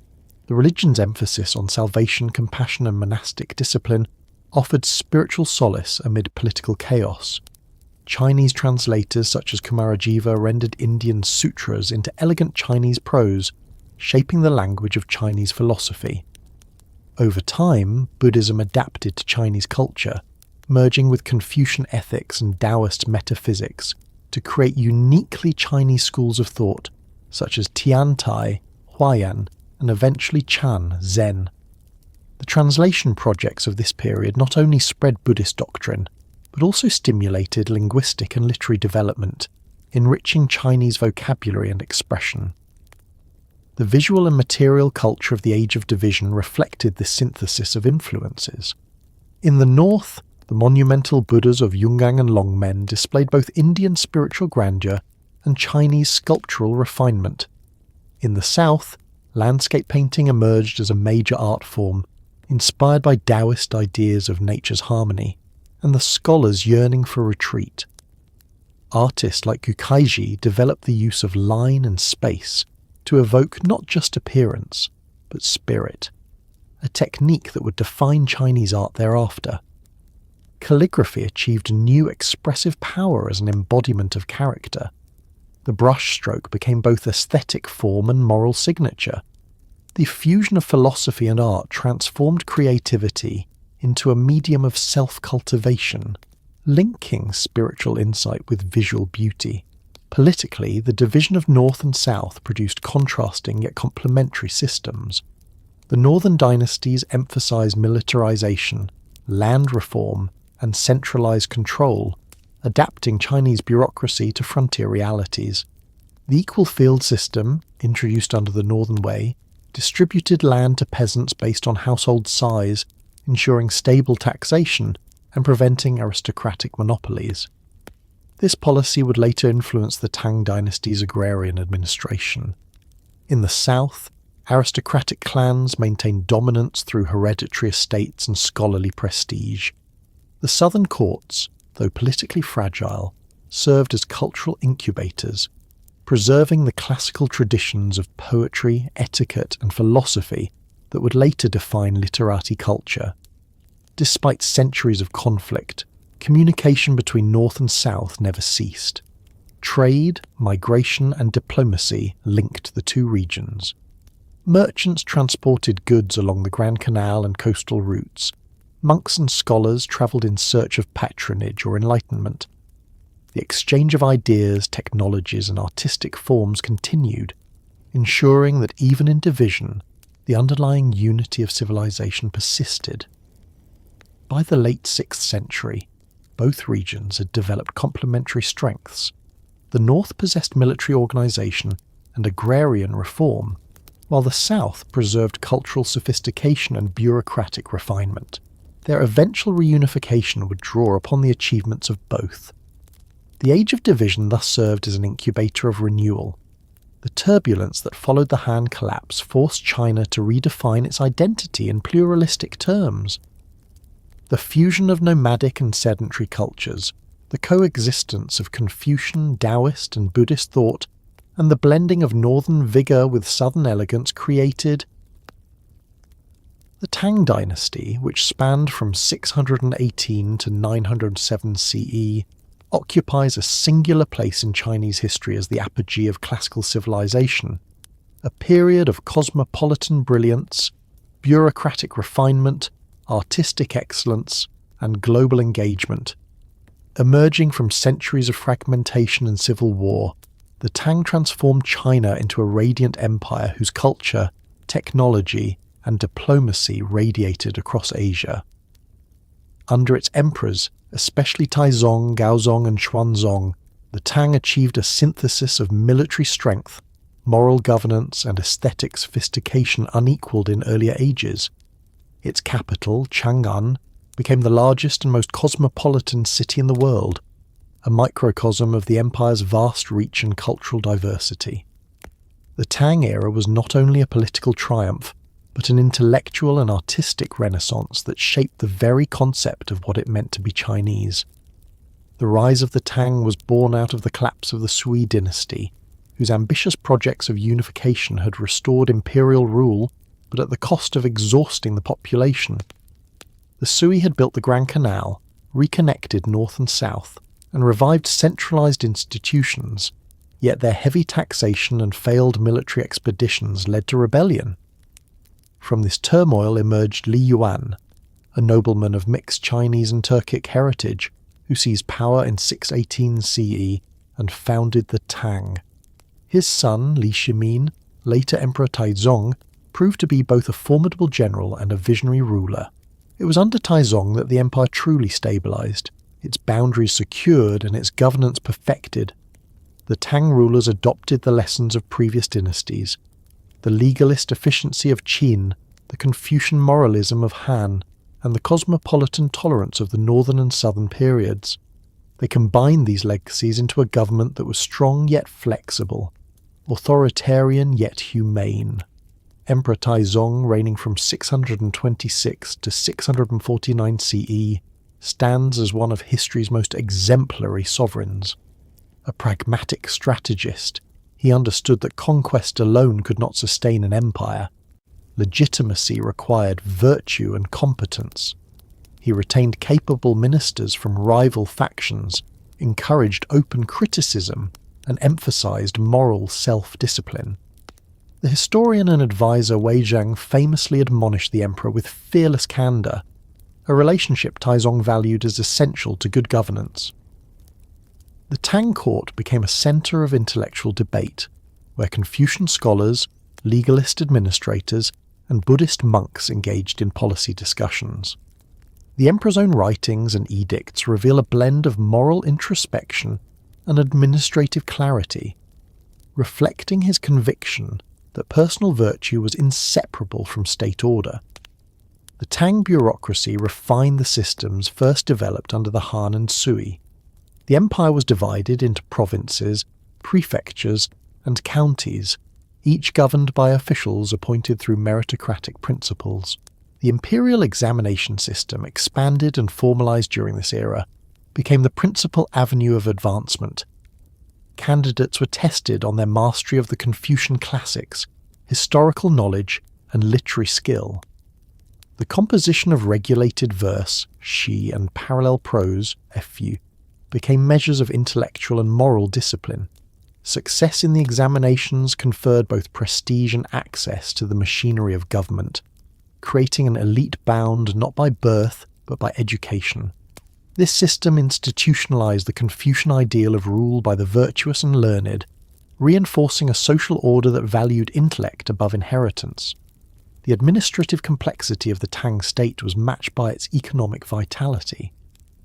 The empire's territory stretched from the Korean peninsula to the borders of Persia, encompassing a population that exceeded 50 million. Agricultural reforms, such as the equal field system, allocated land to households based on labour capacity, ensuring broad productivity and preventing the accumulation of vast estates. The state maintained granaries to stabilise grain prices, issued standardised coinage, and supervised trade routes that connected the interior to distant markets. The Grand Canal, inherited from the Sui, facilitated the movement of grain and goods between the fertile south and the political north, integrating regional economies into a single national system. The Tang government's fiscal policies emphasised balance, moderate taxation, and state oversight without stifling private enterprise. The openness of Tang society was unparalleled in Chinese history. Chang'an, the capital, was a metropolis of immense scale and diversity. Its grid of wide avenues, marketplaces, and walled wards reflected both order and vitality. Merchants from Central Asia, Persia, India, Korea, and Japan filled its markets with goods and ideas. Sogdian traders introduced exotic commodities, spices, glass, precious stones, while musicians and dancers from faraway lands entertained at the imperial court. Foreign embassies arrived bearing tribute, and Chinese envoys ventured to the courts of distant kingdoms. This cosmopolitan environment fostered a cultural syncretism in which art, religion, and science flourished through exchange. Buddhism reached its zenith during the Tang, transforming both religion and art. Monasteries dotted the landscape, serving not only as centres of worship but as institutions of education, charity, and economic production. Pilgrims such as Xuanzang journeyed to India to study sacred texts, returning with vast collections of scriptures that enriched Chinese Buddhism and inspired translation projects at imperial patronage.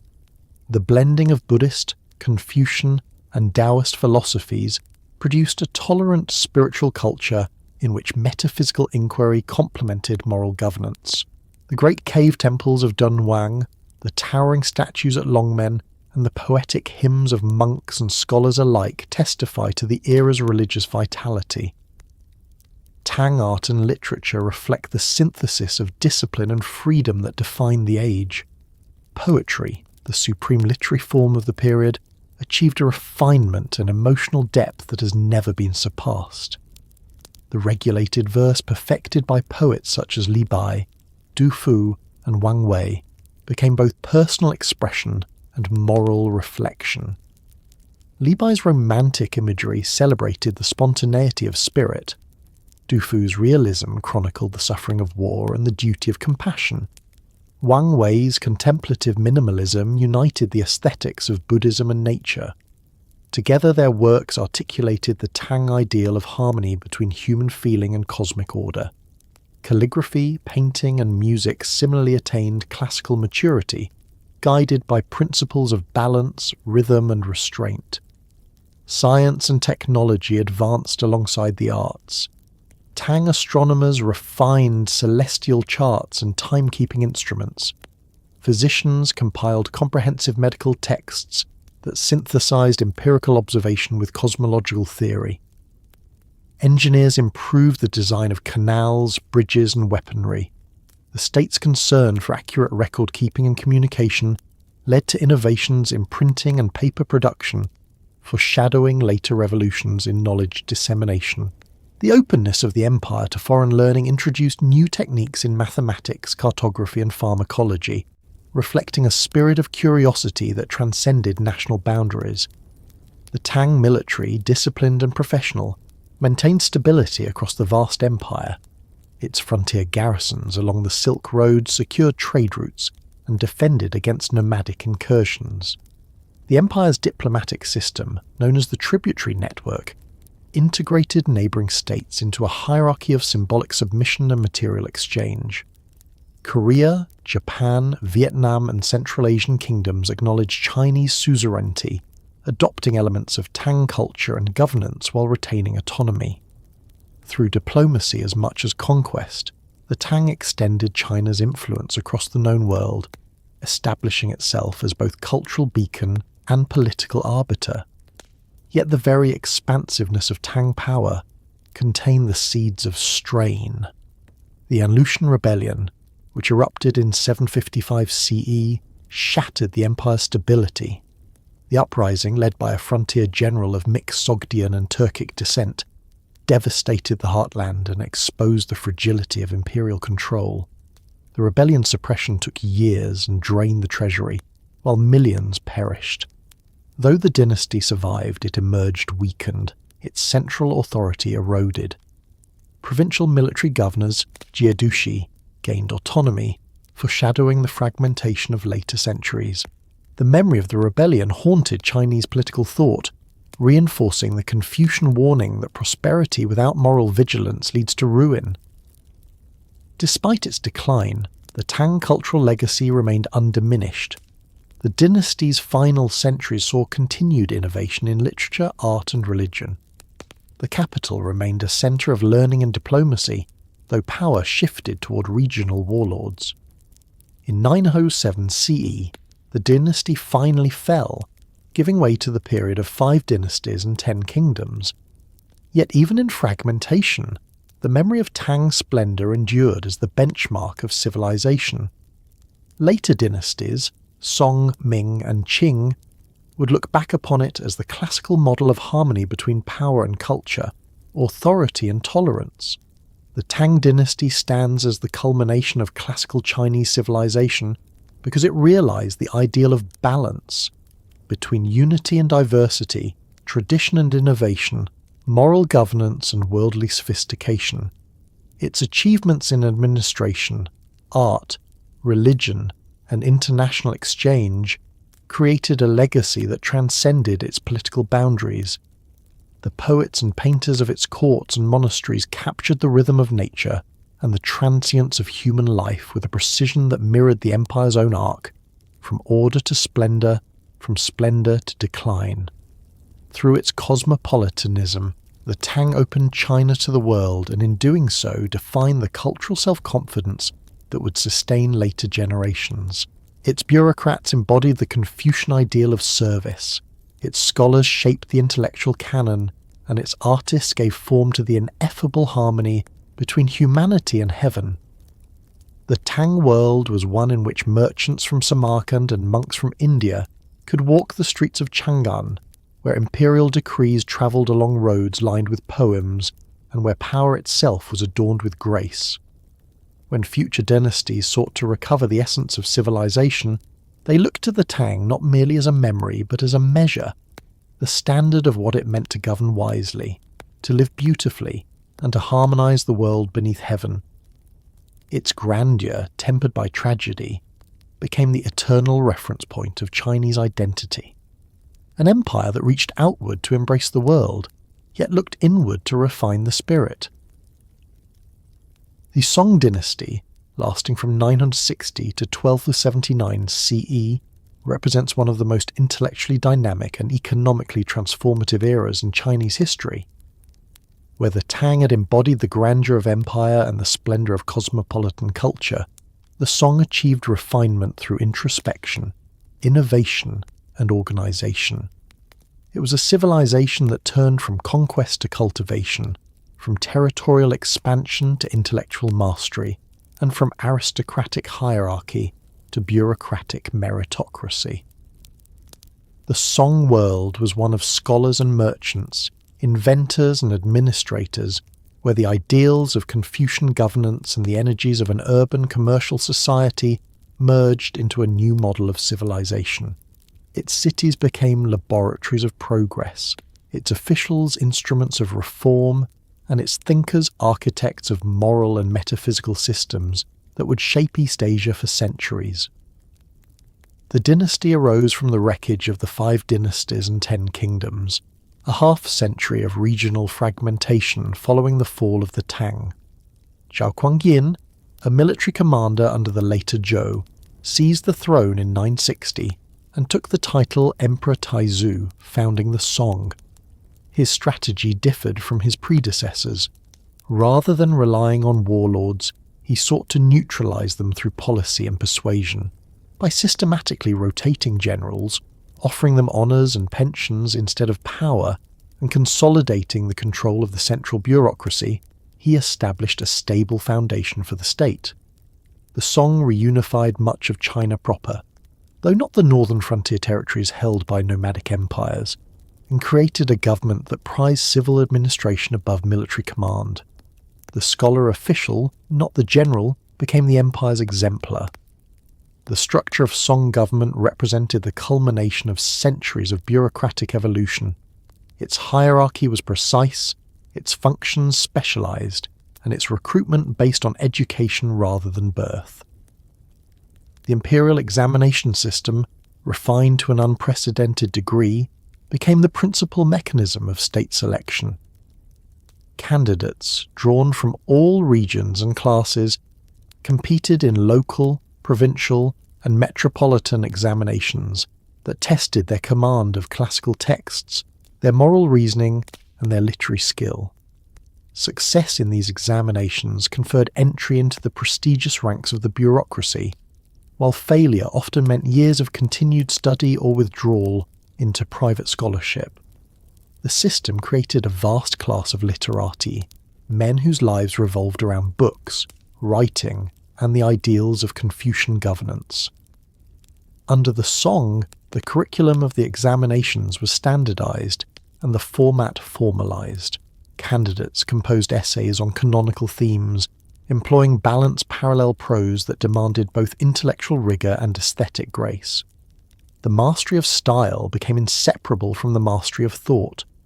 The ideal official was one whose words reflected moral rectitude, whose calligraphy revealed inner discipline, and whose administration embodied ethical order.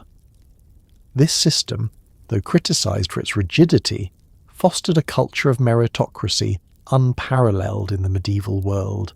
It tied social mobility to learning, transforming education into the foundation of social identity. The Song state extended bureaucracy into every aspect of governance. Ministries oversaw finance, justice, military affairs, and public works with meticulous attention to procedure. The Ministry of Revenue managed taxation and census data through detailed registers that recorded households, land holdings, and occupations. The Ministry of Works directed vast infrastructure projects, canals, roads, and flood control systems that sustained the agricultural economy. Officials rotated between posts to prevent local entrenchment, ensuring loyalty to the central government. The precision of administration reflected not only the Confucian ideal of moral order, but the practical necessity of managing a dense, prosperous, and increasingly urbanized society. The Song economy was a marvel of diversification and expansion. Agricultural productivity increased through innovations in irrigation, seed selection, and crop rotation. The introduction of fast-ripening champa rice from Southeast Asia allowed 2 harvests per year in southern China, supporting population growth and urbanization. The empire's population likely exceeded 100 million, making it the most populous society in the world. Markets flourished in towns and cities, where guilds and associations organized production and trade. The use of paper money, first issued by merchants in Sichuan and later standardized by the state, revolutionized commerce by facilitating large-scale transactions across vast distances. The development of credit systems, joint partnerships, and merchant networks anticipated modern economic practices. The Song capital cities, first Kaifeng and later Hangzhou, were unprecedented in size and sophistication. They were centres of trade, culture and administration, characterised by bustling streets, multi-storey shops, night markets and entertainment quarters. Travellers described Kaifeng's avenues lined with tea-houses, bookshops and theatres, where actors performed plays depicting both moral parables and domestic dramas. Hangzhou, the southern capital after the Jin conquest of the north, was celebrated by contemporaries as a paradise of prosperity, its canals and bridges teeming with merchants and boats. The Song urban experience reflected a new social reality, a world no longer dominated by the landed aristocracy, but by scholars, artisans, and entrepreneurs. Technology and science advanced at an extraordinary pace. Song engineers perfected the use of hydraulic power in mills and forges. Metallurgists developed high-temperature furnaces that increased iron and steel production to levels unmatched until early modern Europe.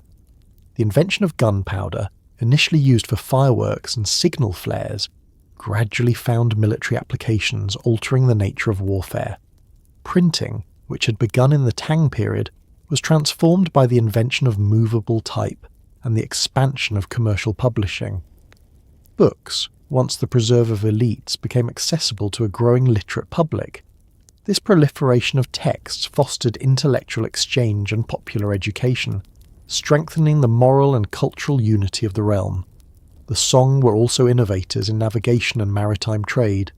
The magnetic compass, perfected during this era, enabled long-distance sea voyages that connected China with Southeast Asia, India, and the Middle East.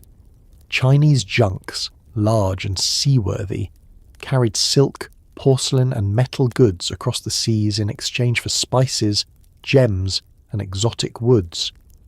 Maritime ports such as Quanzhou and Guangzhou became cosmopolitan hubs populated by foreign merchants and diplomats. The oceanic trade of the Song extended China's influence beyond the Silk Road, transforming it into a maritime power that linked the Pacific and Indian Oceans. Intellectually, the Song dynasty was an age of synthesis and philosophical renewal. The Confucian revival, known as Neo-Confucianism, emerged as a response to the challenges posed by Buddhism and Daoism.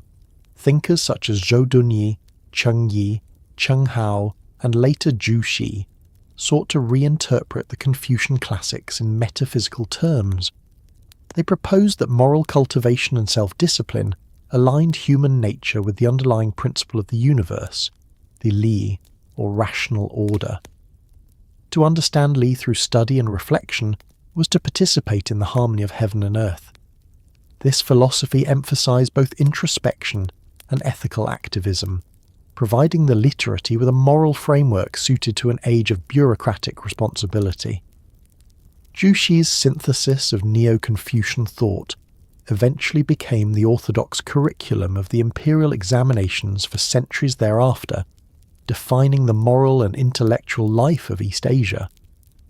Art and literature flourished alongside philosophy. Song painters achieved new heights of naturalism and subtlety, portraying landscapes not as mere scenery, but as expressions of cosmic order and inner emotion. The works of masters such as Fan Quan, Guo Xi, and Ma Yuan captured the relationship between humanity and nature through restrained brushwork and balanced composition. Their paintings conveyed the Confucian Taoist ideal of harmony within structure.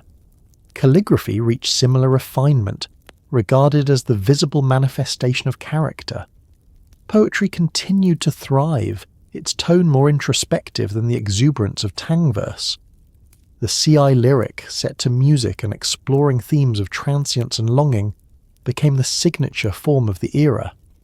Writers like Zhu Xi embodied the union of scholar, artist and statesman, expressing moral wisdom through literary grace.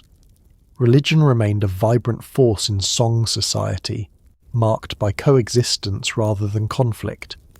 Buddhism retained immense influence, with Chan Zen monasteries attracting scholars and lay followers alike. Daoism evolved into a complex system of ritual and alchemy, influencing art, medicine, and cosmology. Confucian scholars, while critical of monastic withdrawal, often engaged with Buddhist and Taoist ideas, producing a rich cross-pollination of metaphysical thought. The result was a culture of pluralism grounded in shared ethical principles, a society that balanced worldly engagement with spiritual reflection. The Song dynasty's achievements in administration, economy, and culture made it one of the most advanced societies of the pre-modern world, yet its political fortunes were constrained by geography and external pressures. To the north, powerful nomadic confederations such as the Khitan Liao and later the Jurchen Jin established rival states that claimed the mantle of legitimacy. The Song, despite military modernization, struggled to match their cavalry-based warfare. After the fall of the northern capital Kaifeng in 1127, the court retreated south to Hangzhou, marking the beginning of the Southern Song period.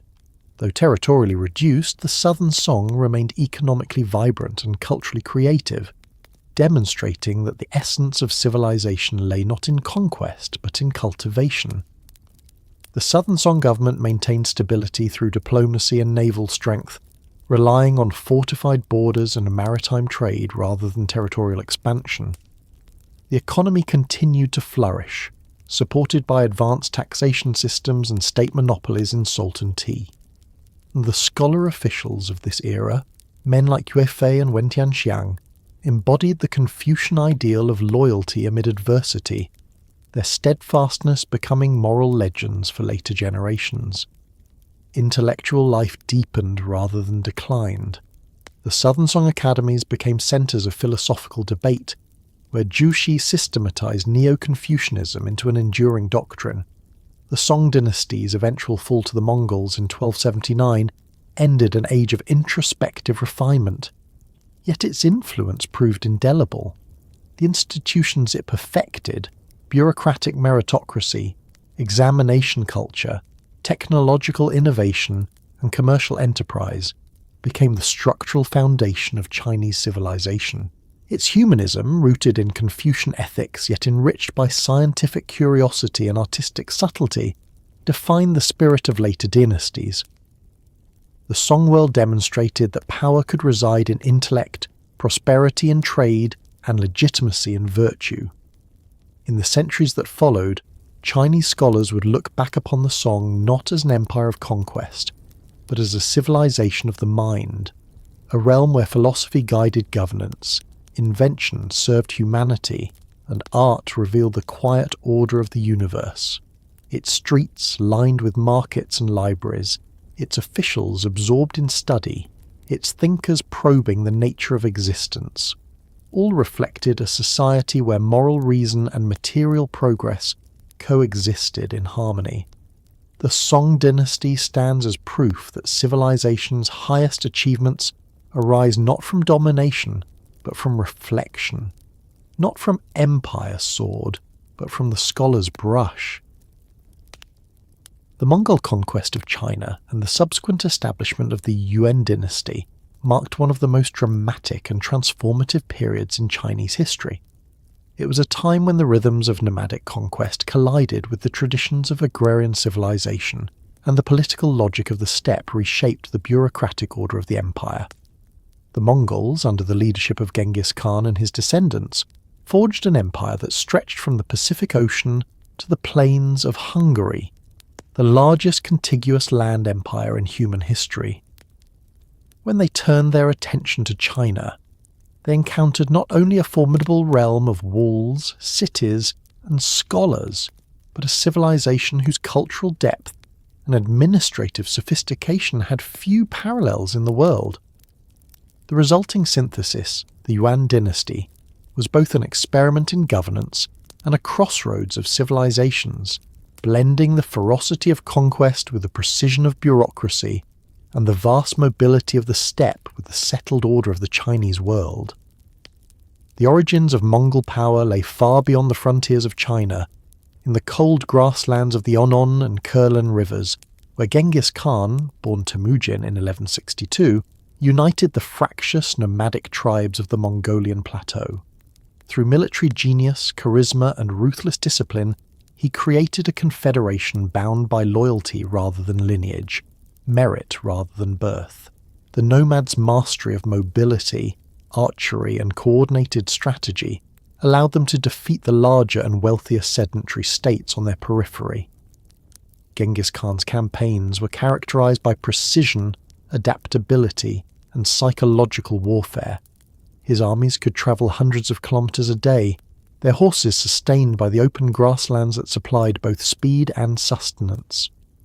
By the 1210s, the Mongols had crushed the Xia in northwest China and turned against the powerful Jin dynasty, which ruled the north from their capital at Zhongdu, modern Beijing. The conquest of northern China was protracted and brutal. The Jin, though heavily fortified and numerically superior, were undermined by internal decay and the Mongols' superior tactics.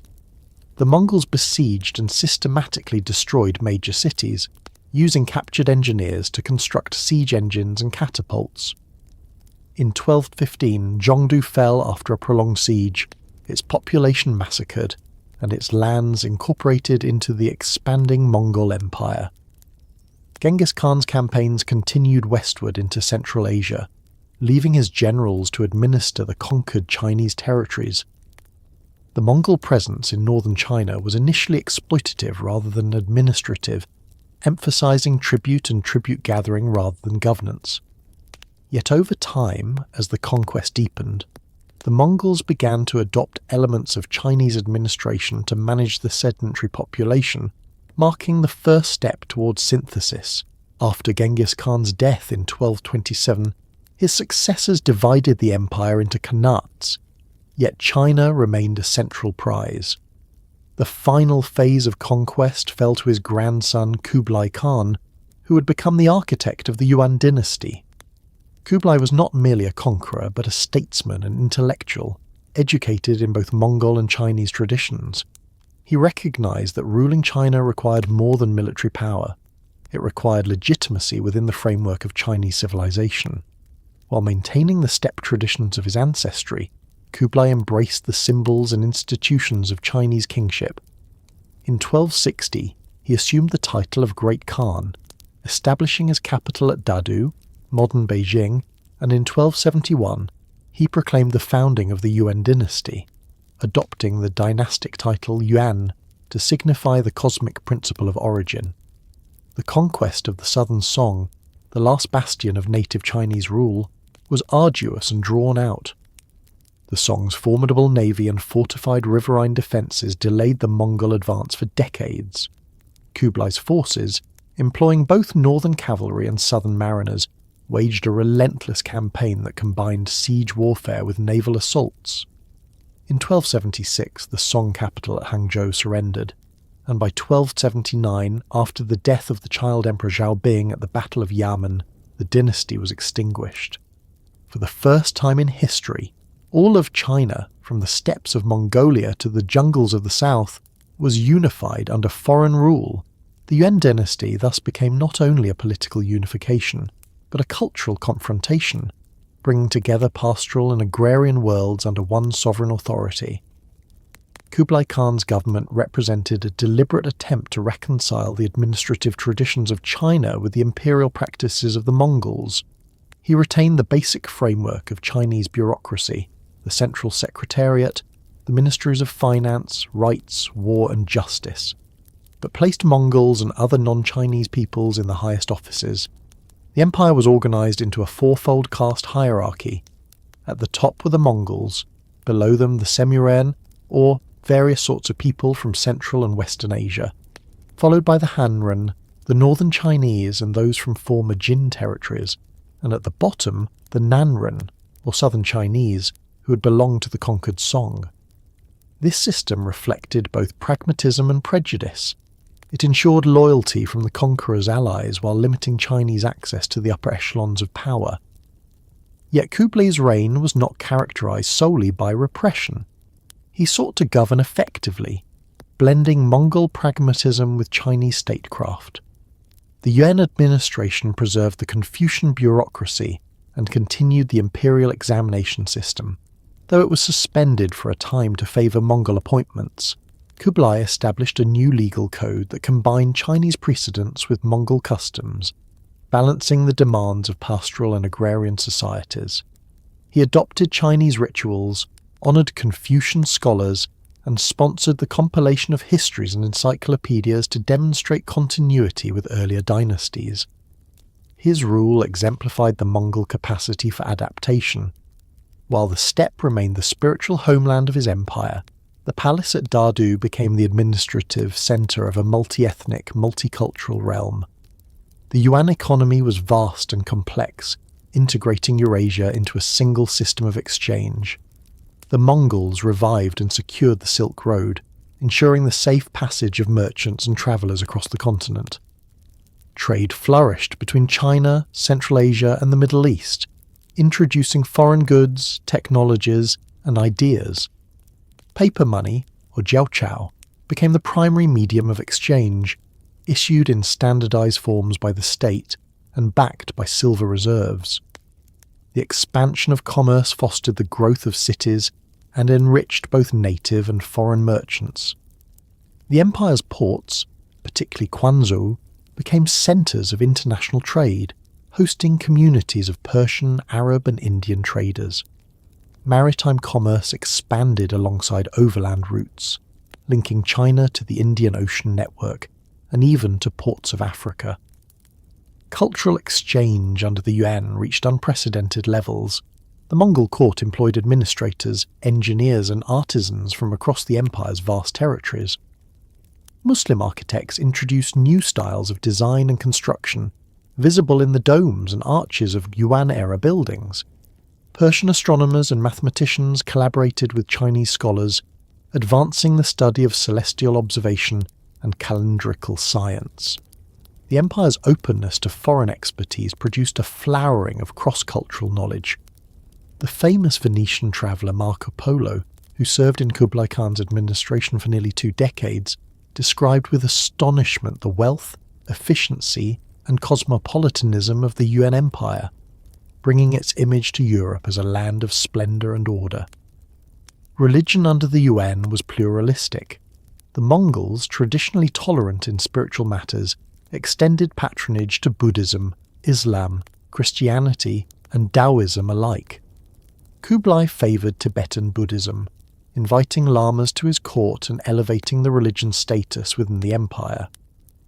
Monasteries and temples flourished, supported by imperial grants, while Islamic communities maintained mosques and schools throughout the cities of China.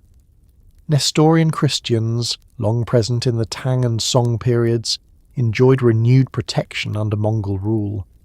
This religious tolerance reflected both political pragmatism and a cosmopolitan ethos, uniting diverse peoples under a shared imperial order. Despite its achievements, the Yuan dynasty faced persistent tensions. The Mongol elite, accustomed to nomadic freedom, often resisted the sedentary routines of Chinese governance. The Chinese populace, in turn, resented foreign rule and the hierarchical privileges accorded to non-Han peoples. Economic mismanagement, inflation of paper currency, and corruption eroded public confidence. Natural disasters and epidemics compounded social distress, leading to widespread unrest. The once flourishing trade routes began to contract as local rebellions disrupted stability. The empire's vastness, once its strength, became a source of fragility as communication and control weakened. By the mid-14th century, rebellion had spread across the empire. Secret societies such as the Red Turbans, drawing on both Buddhist prophecy and nationalist sentiment, rallied the populace against Mongol authority. The movement's leaders combined millenarian vision with military strategy, promising to restore moral order and native rule. In 1368, Zhou Yuanzhang, a former monk and rebel commander, captured Dadu, proclaiming the founding of the Ming dynasty. The last Yuan rulers fled northward into Mongolia, where they continued to claim imperial legitimacy as the Northern Yuan, but their control over China was lost. The Yuan dynasty's fall did not erase its impact. It had connected China to the wider world in ways unprecedented before or since. The Mongol unification of Eurasia facilitated the movement of people, goods, and knowledge across continents, inaugurating what some historians call the first age of globalization. Under the Yuan, Chinese technologies such as printing, gunpowder, and the compass reached the West, while influences from Persia and Arabia enriched Chinese science and art. The empire's multiculturalism expanded the horizons of Chinese civilization, compelling it to redefine its identity in relation to a broader world. The Mongol experiment in empire left a dual legacy. On one hand, it exposed the limits of foreign domination over the deep structures of Chinese society. On the other, it demonstrated the adaptability of Chinese institutions in absorbing and transforming external influences. The Yuan's synthesis of steppe and sedentary traditions reshaped the concept of sovereignty, proving that empire could transcend ethnicity and geography.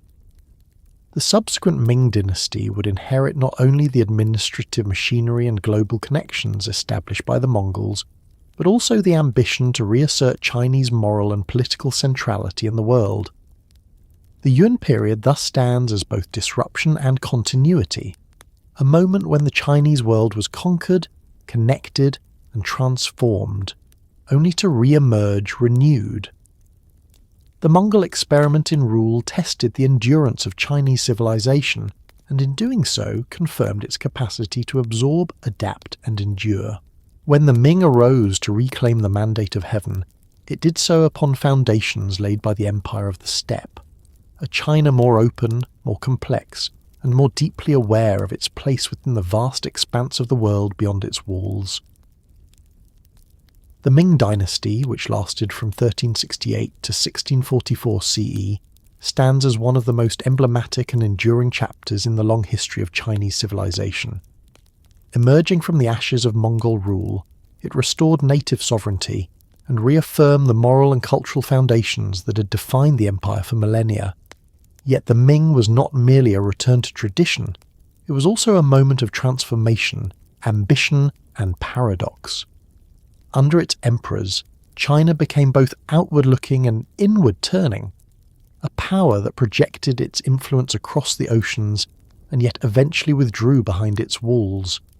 The Ming Age witnessed monumental achievements in architecture, governance, and exploration, as well as profound internal anxieties about order, morality, and the preservation of civilization.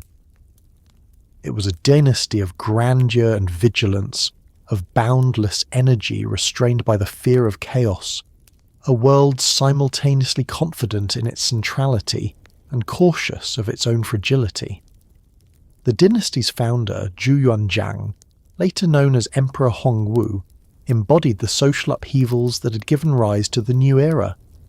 Born into poverty during the late Yuan period, orphaned, and once a Buddhist novice, Zhou rose through the ranks of the Red Turban Rebellion by combining charisma, discipline, and strategic acumen. His rise was both revolutionary and restorative.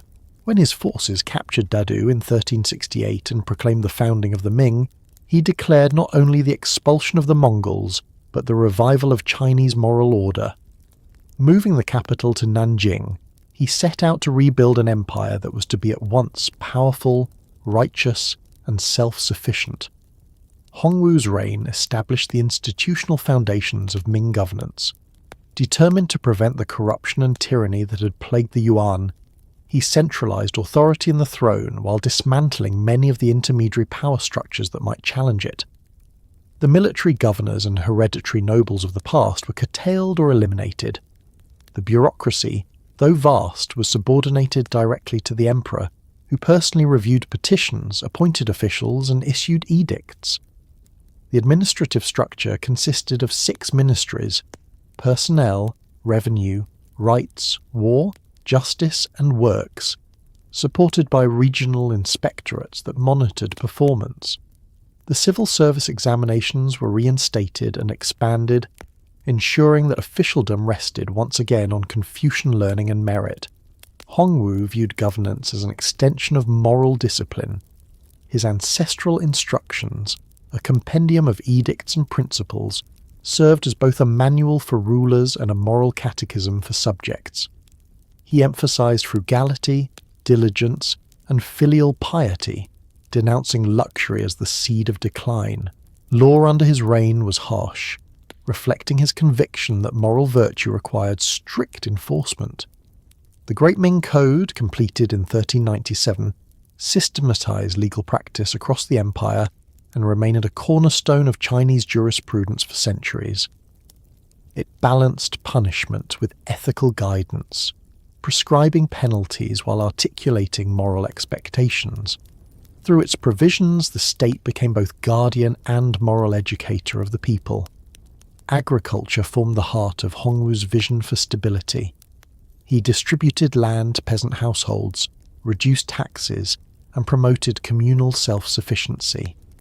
His government invested in irrigation, flood control, and the restoration of abandoned farmland, seeking to repopulate the devastated countryside. Labour obligations were organised through the ligia system, grouping families into units responsible for tax and corvée duties.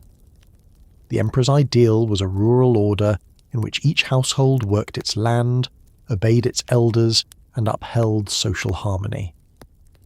The military was organised along similar lines through the Weisuo system, assigning hereditary soldier farmers to guard frontier regions. This model reflected the Confucian belief that a stable society rested upon disciplined labour and moral hierarchy. Yet the Ming was not solely a peasant's empire. Under Hongwu's son, the Yongle Emperor, the dynasty expanded its reach and ambition on a global scale. Ascending to the throne after a civil war known as the Jingnan Rebellion, Yongle moved the capital north to Beijing and undertook vast construction projects that symbolized imperial grandeur. The Forbidden City, completed in 1420, stood at the heart of the new capital, a vast ceremonial complex designed to embody cosmic harmony and the majesty of the throne. Its walls, gates, and courtyards reflected the geometry of heaven and earth, while its symmetry expressed the order of the cosmos. Beyond the palace, Yongle commissioned the reconstruction of the Great Wall into a continuous defensive system, reinforcing China's northern frontier against Mongol resurgence. The most remarkable expression of Yongle's ambition, however, was maritime. Between 1405 and 1433, the Admiral Zheng He led 7 great voyages across the seas, commanding fleets that dwarfed any in the world. His armada of treasure ships, some said to reach lengths of over 100 metres, sailed from Nanjing through the South China Sea, across the Indian Ocean, and as far as the coasts of Arabia and East Africa. These expeditions carried not conquerors, but diplomats, merchants, and envoys, bearing silk, porcelain, and gifts that proclaim the magnificence of the Ming. Zheng He's missions established Chinese presence in ports from Calicut to Malindi, securing tribute relations and fostering cultural exchange. The voyages symbolized a confident empire asserting moral supremacy through spectacle rather than conquest. The maritime era of Yongle represents one of history's most extraordinary but fleeting experiments in global engagement. Despite their success, the voyages were abruptly discontinued after the admiral's death.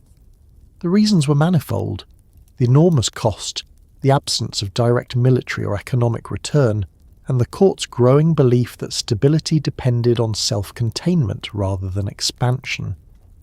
The Confucian bureaucracy, wary of mercantile influence and foreign entanglements, advocated withdrawal. Subsequent emperors closed the naval arsenals and restricted maritime trade, marking a deliberate turn toward introspection. The grand fleets that had once projected Chinese influence across oceans were dismantled, their memory preserved only in records and legends. This retreat from the seas reflected a broader Ming ambivalence toward commerce and foreign contact. While private trade continued along coastal and overland routes, the state sought to regulate it through the tribute system, insisting that foreign envoys submit to ritual subordination. The ideology of Tianxia, all under heaven, framed the world as a moral hierarchy centred on the emperor. Within this worldview, China's engagement with others was not a matter of diplomacy among equals, but of moral pedagogy.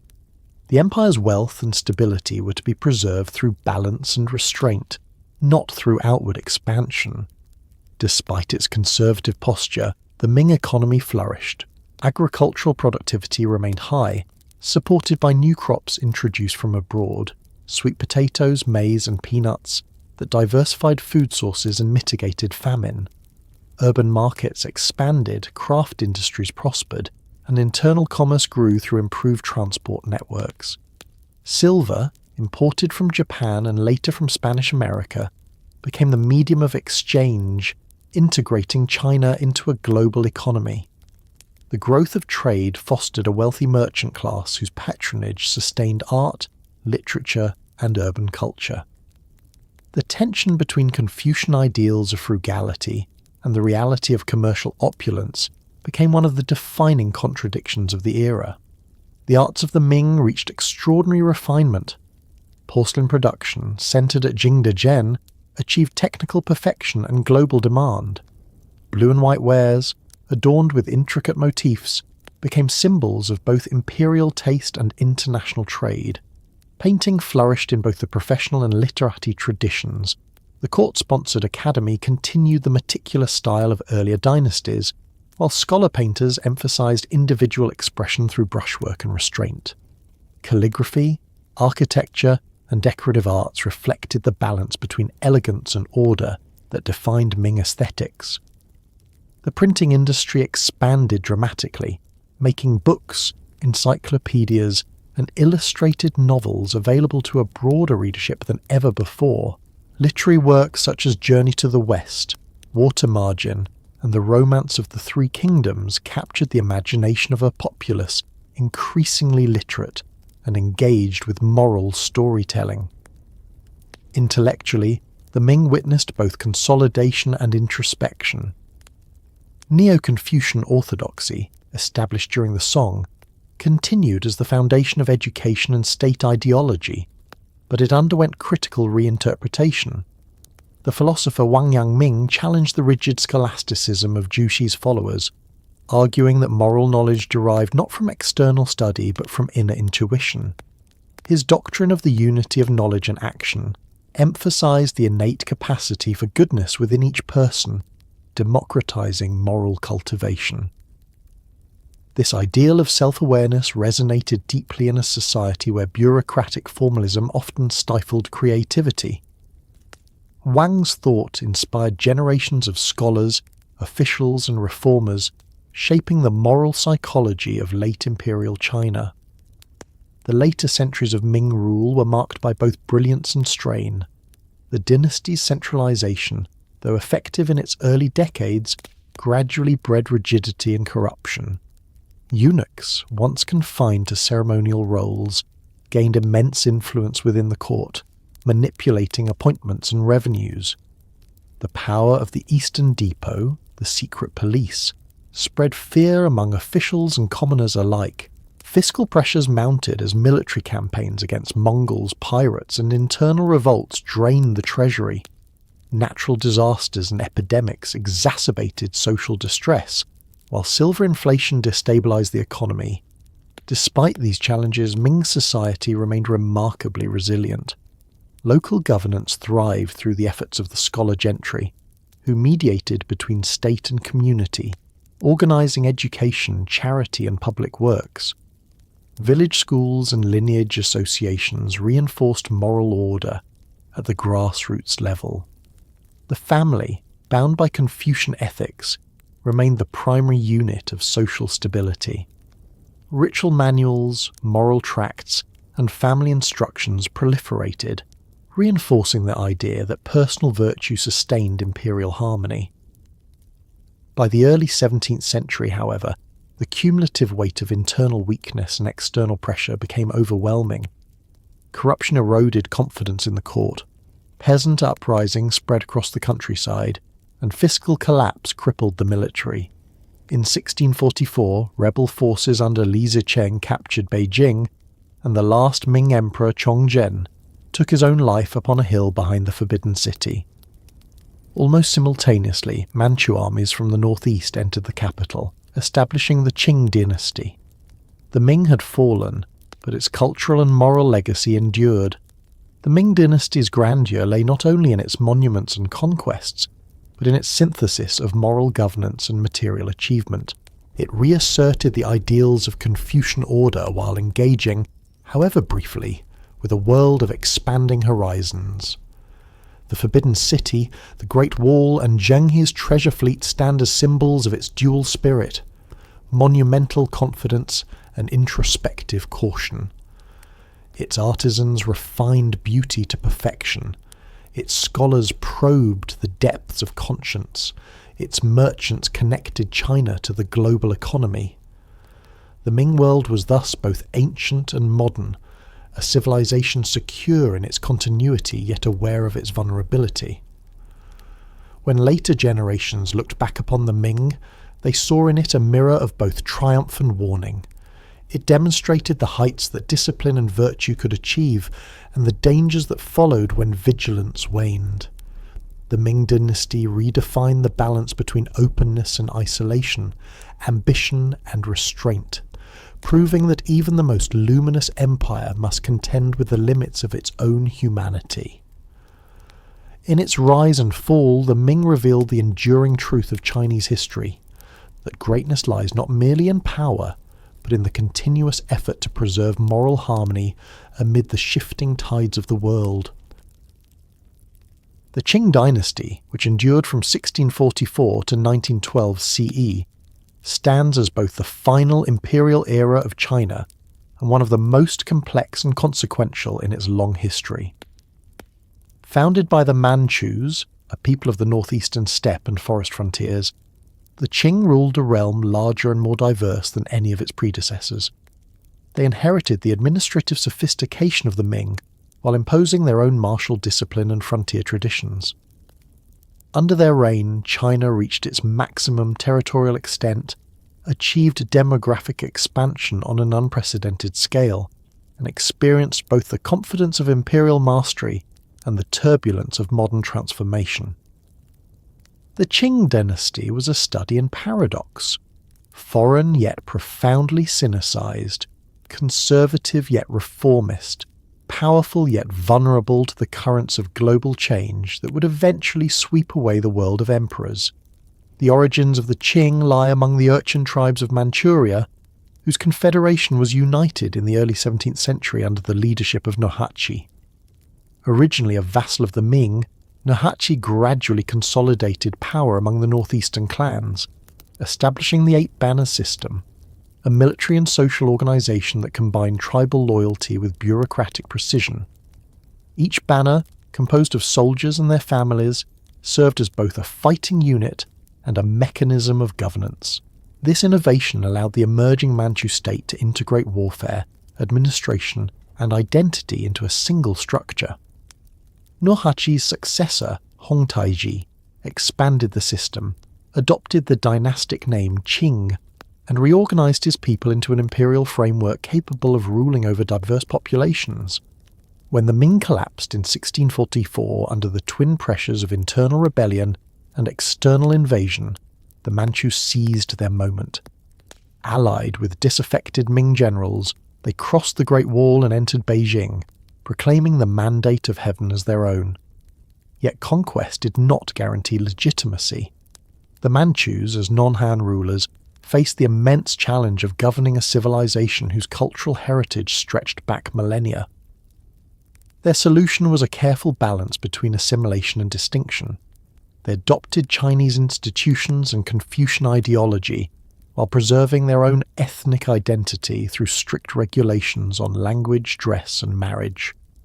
The dynasty's early rulers, particularly the Shunji, Kangxi, Yongzheng, and Qianlong emperors, proved extraordinarily adept at managing this duality. The Kangxi emperor, who reigned from 1661 to 1722, stands among the greatest monarchs in Chinese history. Ascending the throne as a child, he consolidated power through a combination of military strength, administrative reform, and personal charisma. His campaigns subdued the remnants of Ming loyalists in the south and suppressed powerful warlords who had established semi-independent regimes in the wake of conquest. He extended the empire's control deep into Inner Asia, pacifying Mongolia and incorporating Tibet under Qing protection. Kangxi also cultivated the support of the Chinese literati, restoring the examination system, patronizing scholarship, and promoting the study of the Confucian classics. His reign symbolized reconciliation between conqueror and conquered, establishing a model of benevolent yet authoritative rule. The Yongjung Emperor, his successor, deepened administrative efficiency and moral discipline. His reign, though shorter, was marked by a relentless focus on governance, streamlining tax collection, curbing corruption, and enforcing bureaucratic accountability. Yongjung's reforms strengthened the central treasury, allowing the state to sustain large armies and ambitious projects without overburdening the peasantry. His commitment to moral order was reflected in his personal austerity and in the revival of Confucian orthodoxy as the moral foundation of the bureaucracy. He reasserted the ideal of the emperor as the moral centre of the universe, harmonizing heaven, earth, and humanity through diligence and virtue. Under the Qianlong Emperor, who reigned from 1735 to 1796, the Qing dynasty reached its zenith. His conquests extended the empire's borders to their greatest historical extent. Xinjiang, Tibet, Mongolia, and parts of Central Asia were brought firmly under imperial control. The 10 great campaigns of his reign secured both frontiers and prestige, making the Qing a superpower in the 18th century world. Qianlong's court became a showcase of imperial splendour. Palaces, gardens, and art collections reflected both Manchu taste and Chinese refinement. He commissioned the compilation of the Siku Quanshu, or Complete Library of the Four Treasuries, the most extensive literary project in Chinese history, preserving and cataloguing the intellectual heritage of the empire. His reign, lasting over 60 years, was marked by stability, prosperity, and cultural florescence. Yet beneath the grandeur lay signs of strain.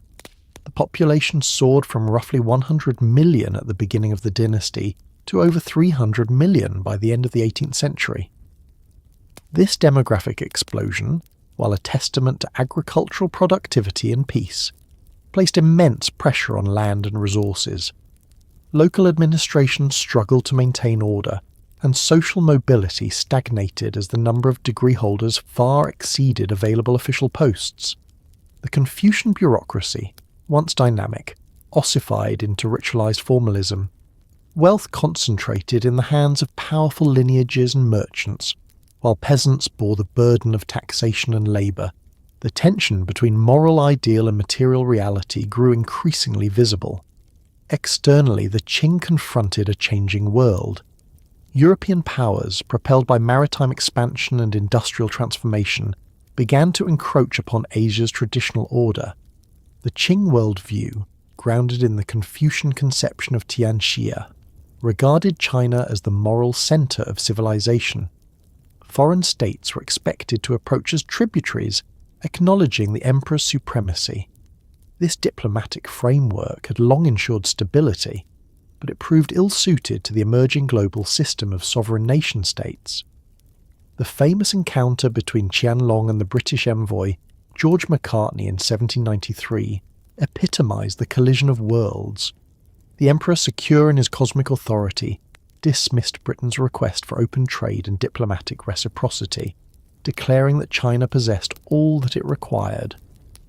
The refusal, symbolic rather than malicious, reflected an empire confident in its self-sufficiency, yet unaware of the transformations gathering beyond its horizon.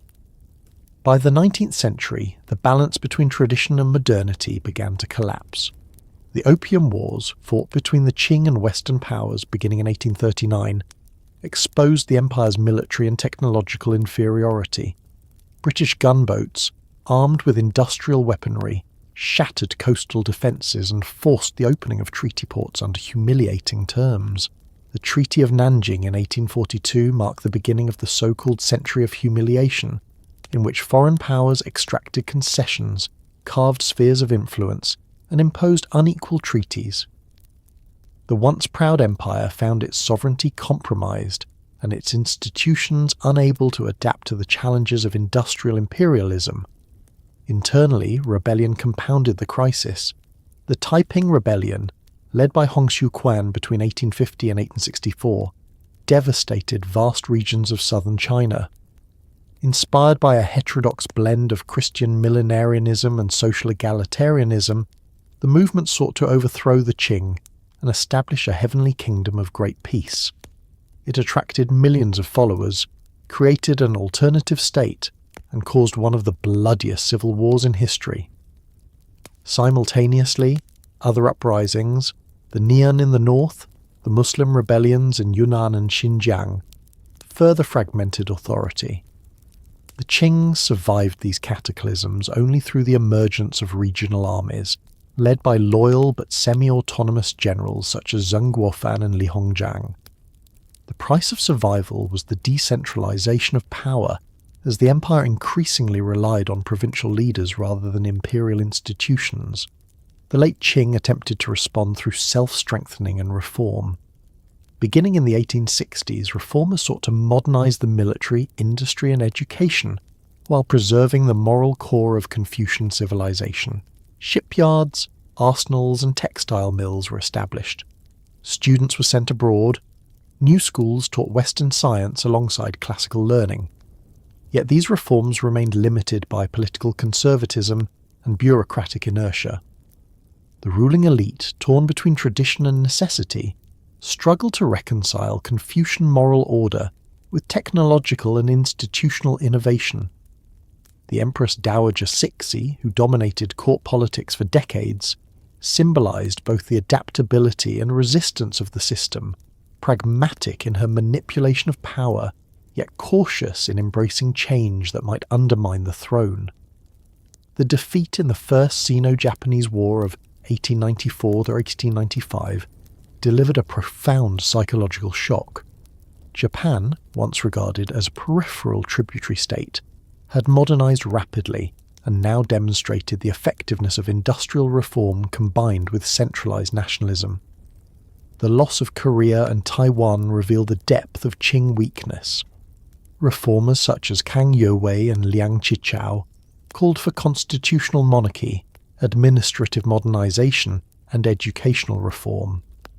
The 100 Days Reform of 1898, though short-lived, reflected the growing conviction among scholars that survival required transformation. Its suppression by conservative forces illustrated the limits of adaptation within the old imperial framework. As the 20th century approached, revolutionary currents gathered strength. The Boxer Rebellion of 1900, a violent anti-foreign and anti-Christian movement, erupted in northern China, fueled by resentment against imperialism and despair at government impotence. Its suppression by an international coalition deepened foreign occupation and indemnities. The Qing court, shaken by the disaster, belatedly pursued comprehensive reforms. The abolition of the examination system in 1905, plans for a constitutional assembly, and the modernization of the military. But these efforts came too late to restore legitimacy. In 1911, revolution broke out in Wuhan, spreading rapidly through the provinces. The Republican movement, led by Sun Yat-sen and supported by military reformers, declared the end of imperial rule. The last Emperor Puyi, a child of 6, abdicated in 1912, bringing to a close more than 2,000 years of dynastic monarchy. The Qing dynasty, once the most powerful empire in Asia, passed into history. Yet the Qing legacy cannot be measured solely by its fall. It was under the Manchu rulers that China's modern territorial boundaries were established, and its diverse peoples integrated into a multi-ethnic state. The Qing synthesis of Manchu martial discipline and Chinese bureaucratic governance created an enduring model for imperial multiculturalism. Its patronage of art, literature and scholarship produced some of the finest works of Chinese culture, From the refined porcelain of Jingdezhen to the encyclopedic compendia of its scholars, even in decline, the dynasty preserved the continuity of Chinese civilization, bridging the ancient world and the modern age. The Qing era revealed both the strength and the limits of China's traditional order. Its rulers mastered the art of governance through moral virtue, administrative discipline, and cultural accommodation, yet the forces of industrialization and global capitalism demanded transformations that Confucian orthodoxy could not easily supply. The dynasty's long twilight became a lesson in the necessity of renewal, a reminder that even the most enduring empire must evolve or perish. When the last emperor left the Forbidden City, the ancient institution of the Son of Heaven came to an end, but the civilization it represented did not. The Qing dynasty's story closed one epoch and opened another, the passage from empire to nation, from isolation to encounter, from tradition to modernity. It was the last empire, but also the bridge to a new world, a final testament to China's resilience, adaptability, and unbroken continuity beneath heaven. The fabric of Chinese civilization, more than any single dynasty or ruler, was sustained through the rhythm of daily life and the invisible yet pervasive structures of family, clan, and officialdom. Beneath the monumental history of empires, the silent routines of ordinary existence bound the empire together. From the earliest dynasties through the Ming and Qing, the Chinese world was not defined merely by armies, monuments, or decrees, but by the enduring habits of its people, their kinship ties, moral obligations, labour rhythms, and shared faith in order and hierarchy. The state governed a vast and varied population, yet its authority rested on institutions that reached deeply into the household, where the principles of Confucian ethics found their most intimate expression. The family was the smallest yet most enduring cell of the empire, the clan its network, and the mandarinate its organising intelligence. Together they formed the living skeleton of civilization, shaping how every person, from farmer to scholar, understood their place beneath heaven. The Chinese conception of society began with the family. The jia, the household, was not simply a domestic unit, but a moral organism that mirrored the cosmos. Within its walls, all relationships, between parent and child, husband and wife, elder and younger, were governed by the Confucian virtues of Xiao, filial piety, Ren, benevolence, and Eli, ritual propriety. The father was the moral head, the mother the keeper of domestic harmony, the sons and daughters extensions of ancestral continuity. Ancestors were not abstractions of memory, but active presences who received offerings at household altars. Birth, marriage, and death were not private events, but ritual obligations linking the living to the dead and the yet unborn. Through these ceremonies, time itself was moralized. Each generation inherited not only blood but duty, and each household, however modest, was a microcosm of the empire's order. The authority of the patriarch was both legal and spiritual. In the traditional codes, the head of the family held power over property, marriage arrangements, and the discipline of its members. The Great Ming Code and later the Qing Code recognized the family as the fundamental unit of governance, assigning collective responsibility for taxes and crimes. Yet this authority was tempered by moral instruction. The ideal father was not a tyrant but a teacher, guiding his kin through virtue and example. Manuals of filial conduct, widely circulated in print, taught that obedience and respect were the foundations of civilization. The education of sons began early, combining literacy with moral formation. Children memorized the three-character classic and the analects, learning that the perfection of self began with the perfection of family. Women, though excluded from formal education and political office, held essential moral authority within the home, embodying the virtues of diligence, modesty, and endurance, celebrated in didactic texts such as Lessons for Women. The mother's role as transmitter of values ensured that even within confinement, women shaped the ethical core of society. Beyond the household lay the clan, or zongzu, an extended lineage that united families through common ancestry. Clans maintained genealogical records, ancestral halls, and communal lands, functioning as both social safety nets and moral communities. In southern China, where lineages were particularly powerful, the ancestral hall stood at the centre of village life, housing tablets inscribed with the names of generations past. Clan elders mediated disputes, organised collective labour, and sponsored education for promising youths.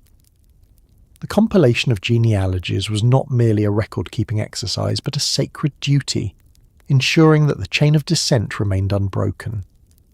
Through these institutions, the clan became a bridge between private life and public order.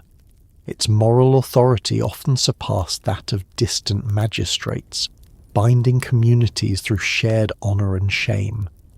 At the local level, governance was conducted through a partnership between the state and the gentry. The imperial bureaucracy, despite its size, could not directly administer every village and hamlet of the empire. Instead, it relied upon the scholar official class, the Shi, to act as mediators. These men, educated in the Confucian classics and often holders of examination degrees, formed the moral backbone of society. Even those without official post retained influence as teachers, arbitrators, and philanthropists. Their authority derived from learning, not coercion. They governed through persuasion, ritual, and example. The mandarinate was thus not a distant bureaucracy, but a living presence woven into the social fabric. The mandarins, or literati officials, occupied a unique place in the Chinese social hierarchy. They were at once servants of the state and moral exemplars of civilization. The examination system, refined over centuries, selected them through tests of knowledge, composition, and virtue. The hierarchy of degrees, from Zhou at the county level to Jinshi at the metropolitan, created a ladder of prestige that structured ambition across the empire. For many families, success in the examinations was the supreme goal, offering both honour and access to official salary. The path was arduous. Candidates often spent decades memorising the classics, practising essay composition, and mastering the moral idiom of Confucian orthodoxy. Failure was frequent, yet even unsuccessful scholars retained social esteem as embodiments of moral culture. Once appointed, officials governed through a combination of administrative precision and ethical example. The ideal magistrate was described in countless manuals and casebooks. He was to be both father and teacher to his people, balancing compassion with firmness, law with moral persuasion. Magistrates heard lawsuits, collected taxes, supervised granaries, repaired infrastructure, and conducted rituals to honour heaven and earth. Their offices were small in staff, but vast in responsibility, encompassing both civil administration and criminal justice. The state's reach into daily life was mediated by their presence, yet their authority was constrained by the expectation of benevolence. Popular sayings praised the virtuous official as a parent of the people, while corrupt magistrates became the villains of folk songs and dramas. The interaction between family ethics and bureaucratic duty gave Chinese society its distinctive moral cohesion. The principles that governed the household, filial piety, loyalty, sincerity, and restraint, were mirrored in the conduct expected of officials. The emperor was regarded as the father of the empire, his ministers as elder brothers, his subjects as children. The analogy between domestic and political order created a continuum from the hearth to the throne. When officials addressed the emperor, they used the language of filial devotion. When subjects petitioned their magistrates, they spoke as dependents, appealing to a parent's benevolence. This moral vocabulary sustained stability by transforming obedience into virtue. In the rhythms of daily life, these structures found expression in work, ritual, and leisure. The majority of the population lived in rural villages, bound to the cycles of agriculture. Seasonal labour dictated the rhythm of existence, ploughing in spring, transplanting in summer, harvesting in autumn, and resting in winter. Agricultural manuals circulated widely, reflecting both practical knowledge and moral instruction, urging diligence and harmony with the natural order. Festivals punctuated the calendar. The Lunar New Year, the Qingming Tomb Sweeping Festival, the Mid-Autumn celebration, each combining ritual devotion with communal joy. These events reaffirm the bonds between generations and between the living and the spirits of the dead. Urban life, though smaller in proportion, revealed another layer of social complexity. Cities such as Nanjing, Suzhou, and Beijing teemed with merchants, artisans, scholars, and entertainers. Guilds organised trades, regulated standards, and provided mutual aid. Tea houses, bookstores, and theatres offered spaces of sociability where culture and commerce intertwined. The literati composed poetry in gardens and courtyards, while artisans crafted porcelain, silk, and lacquer for domestic and foreign markets.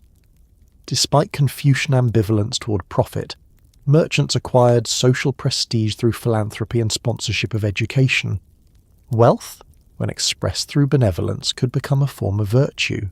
Women's lives, though circumscribed by patriarchal norms, displayed resilience and agency within their spheres. Elite women managed households, arranged marriages, and supervised servants, their influence often extending into economic and charitable affairs.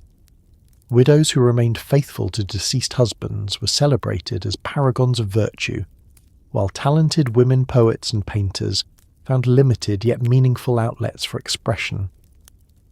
Among the peasantry, women's labour in agriculture and textile production was essential to survival. Manuals praised industrious wives as the foundation of prosperity, and festivals honoured the goddess weaver girl as a symbol of diligence and devotion. Though their voices were rarely recorded, women sustained the moral and material foundations of the household, and, by extension, the state. Education was the thread that bound this social order together. The empire's moral hierarchy rested upon literacy, which transformed knowledge into virtue. Village schools, often supported by local gentry, introduced boys to the classics, beginning with moral primers before advancing to the canonical texts. The aim of education was not originality but rectitude. To know the words of the sages was to internalize their principles. Teachers were revered as moral guides, their authority second only to that of parents. The ritual of bowing before one's instructor at the beginning of the school term symbolized entry into the moral lineage of civilization itself. Religion and ritual infused daily existence with a sense of continuity and cosmic participation. Confucian ethics provided the moral framework, but Daoism, Buddhism, and local cults offered spiritual consolation. Temples dedicated to ancestors, gods of the soil, and protective deities dotted the landscape. Festivals, processions, and offerings united communities in acts of shared devotion. The emperor himself performed grand rites at the Temple of Heaven, ensuring harmony between heaven and earth through sacrificial ritual. In these ceremonies, the cosmic order was reenacted on every scale, from the family altar to the imperial court. Despite its orderliness, traditional Chinese society was not static. Mobility existed, though constrained by geography and hierarchy. A peasant's son might rise through education to become a scholar, while a family's fortunes could decline through mismanagement or moral failure. The circulation of elites through the examination system ensured both continuity and renewal, allowing new talent to replenish the mandarinate. The gentry's moral authority depended on its service to community and state. Neglect of duty invited moral censure and loss of prestige.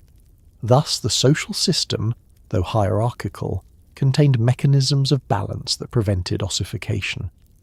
The enduring strength of this structure lay in its moral integration. The empire did not rely solely on coercion but on shared conviction. Each person, from emperor to farmer, inhabited a moral role defined by reciprocal duties. The father guided the son, the official governed the people, the emperor harmonized the world, all according to principle. Even rebellion and reform invoke these ideals, seeking to restore rather than overturn moral order. It was this internal coherence that allowed Chinese civilization to survive dynastic change, invasion, and revolution. The institutions of family, clan, and mandarinate carried the essence of continuity across centuries, sustaining an unbroken cultural lineage. When the Qing dynasty gave way to the Republic and later to the modern state, these structures did not disappear. Their moral logic persisted in the habits of respect, the emphasis on education, and the enduring reverence for family. The temples and ancestral halls may have faded, but the idea that society begins with the cultivation of self and family remains embedded in the Chinese consciousness. The mandarins may have vanished, but the civil servant, the teacher, and the scholar still trace their moral ancestry to them. The daily life of imperial China was thus not merely existence, but participation in a grand moral drama, repeated endlessly in the rhythms of work, study, and ritual. Its strength was not in the sword or the edict, but in the quiet continuity of families teaching their children the words of the sages, in the elders maintaining ancestral altars, and in officials writing carefully with brush and ink to harmonize law with virtue. This social structure, woven from the smallest fibers of human conduct, was the true architecture of empire, enduring, invisible, and alive in every heart that believed that order beneath heaven began with the order within oneself. Throughout the long centuries of Chinese civilization, the intellectual and spiritual life of the people unfolded within a unique landscape of harmony and synthesis. Unlike many societies where religion divided or competed for dominance, the Chinese world cultivated a culture in which diverse traditions coexisted, interacted, and evolved into a seamless moral and philosophical order. Confucianism, Daoism, and Buddhism, the three great teachings, or Sanjiao, formed the triad of ideas that guided both public governance and private conscience. Each represented a different path to understanding the cosmos and humanity's place within it, yet all shared the conviction that order, balance, and virtue were the ultimate goals of existence.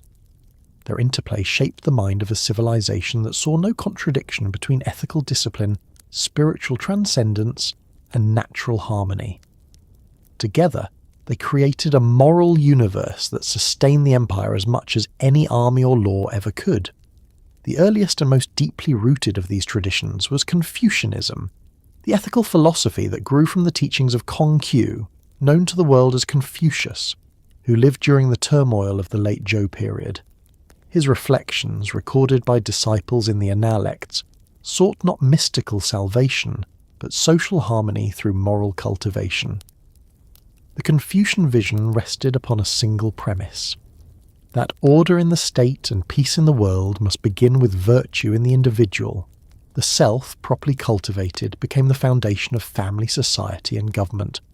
Through the 5 key relationships, ruler and minister, father and son, husband and wife, elder and younger, friend and friend, humanity expressed the principles of hierarchy tempered by benevolence.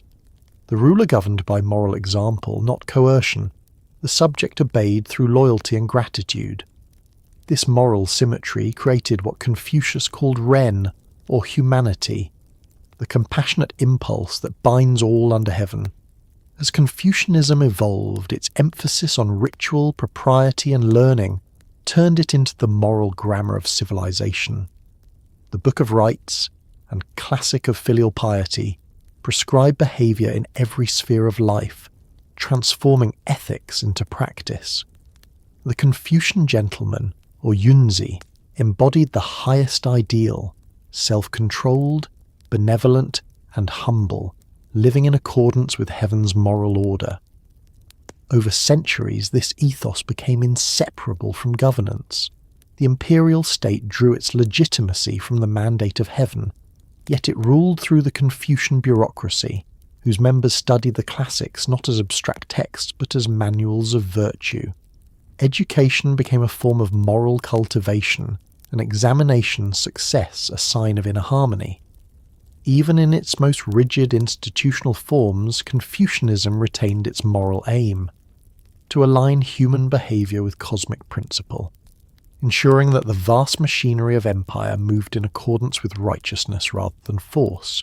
Parallel to this ethical order flowed the current of Daoism, a tradition older than the empire itself, and rooted in the mysterious teachings of the Tao Te Ching and the writings of Zhuangzi. Where Confucianism sought to cultivate society, Daoism sought to harmonize the individual with the ineffable rhythm of the cosmos. The Tao, the way, was not a moral law or divine command, but the underlying process through which all things arise, transform, and return. To live in accordance with the Tao was to abandon artificial distinctions, to embrace spontaneity and humility, and to act without contention. The Taoist sage practiced Wu Wei, effortless action, aligning himself with the flow of nature rather than imposing will upon it. This philosophy, seemingly opposed to the Confucian ideal of active moral engagement, offered instead a vision of wisdom through detachment. Daoism's influence extended beyond thought into every dimension of Chinese culture. Its reverence for nature shaped the aesthetics of painting, poetry, and garden design, whereas symmetry and emptiness conveyed the beauty of the uncarved block. Its cosmology of yin and yang and the five elements provided the intellectual scaffolding for traditional medicine, astrology, and alchemy. Through centuries of development, Daoism also evolved into an organized religion with temples, rituals, and a vast pantheon of deities. The celestial bureaucracy of Taoist gods mirrored the structure of the imperial court, with the Jade Emperor presiding over the heavens as the Son of Heaven ruled the earth. Monks and priests performed rituals for healing, exorcism, and longevity, serving both the common people and the elite. Alchemists pursued the elixir of immortality, while philosophers sought internal alchemy through meditation and breathing exercises that aimed to refine the spirit rather than the body. If Confucianism offered moral discipline and Daoism natural harmony, Buddhism introduced transcendence. Arriving from India along the Silk Roads during the Han Dynasty, Buddhism encountered an already mature civilization confident in its moral and cosmological systems. Its doctrines of karma, rebirth, and liberation from suffering presented new ways to understand existence. The figure of the Buddha, who renounced worldly attachments to attain enlightenment, resonated deeply with those weary of war and impermanence. The translation of Buddhist scriptures into Chinese over centuries produced not only a new religious vocabulary, but an intellectual transformation. Concepts such as emptiness, shunyata, compassion, karuna, and nirvana were reinterpreted through Chinese categories of harmony and balance. Buddhism took root because it adapted. The early monasteries served as both spiritual and economic centres, providing charity, education, and refuge. Patronised by emperors and nobles, they accumulated wealth and influence, yet also became engines of learning and art. The synthesis of Mahayana Buddhism with native thought produced schools uniquely Chinese in character. The Tiantai and Huayan schools articulated grand metaphysical visions of interdependence, describing the cosmos as a web of mutual reflection in which each phenomenon contained all others. The Chan Zen school, emphasizing direct experience over scripture, distilled Buddhism into the immediacy of mind itself, an insight that echoed the Daoist reverence for spontaneity and simplicity. The result was not foreign domination, but creative transformation. Buddhism became Chinese without ceasing to be Buddhist. Over time, the three teachings came to be regarded not as rivals, but as complementary paths. The ideal cultivated by the educated elite was not exclusivity, but balance. Confucianism governed the outer life of duty and order. Daoism nourished the inner life of repose and intuition. Buddhism illuminated the ultimate meaning of existence. A popular saying expressed this synthesis: Confucianism for daily life, Daoism for health, Buddhism for the soul. This pragmatic pluralism defined Chinese religiosity. Temples to Confucius, Laozi, and the Buddha often stood side by side in towns and villages. Families honoured ancestors with Confucian propriety, sought blessings from Taoist gods, and prayed to the Bodhisattva Guanyin for mercy. Ritual practice blended seamlessly. Buddhist monks chanted at funerals, Taoist priests performed festivals, and officials conducted Confucian ceremonies for the state. The boundaries between philosophies blurred, yet their harmony endured. The state itself relied on this synthesis to maintain moral legitimacy. The emperor, as mediator between heaven and earth, performed sacrifices at the Temple of Heaven according to Confucian ritual, while also patronizing Buddhist monasteries and Taoist temples. Dynasties alternated in their preferences. Tang emperors favoured Buddhism, Song scholars championed Confucian rationalism, Ming rulers leaned toward Taoist ritual, but all recognized the necessity of balance. Each tradition contributed to stability. Confucianism supplied ethical governance, Daoism cosmic legitimacy, and Buddhism moral compassion. Even the legal codes reflected this pluralism, incorporating notions of karma and virtue alongside rational justice. The visual and literary arts served as the most eloquent expression of this philosophical harmony. The literati painter sought to embody the Confucian virtue of sincerity, the Taoist sense of nature's mystery, and the Buddhist awareness of impermanence.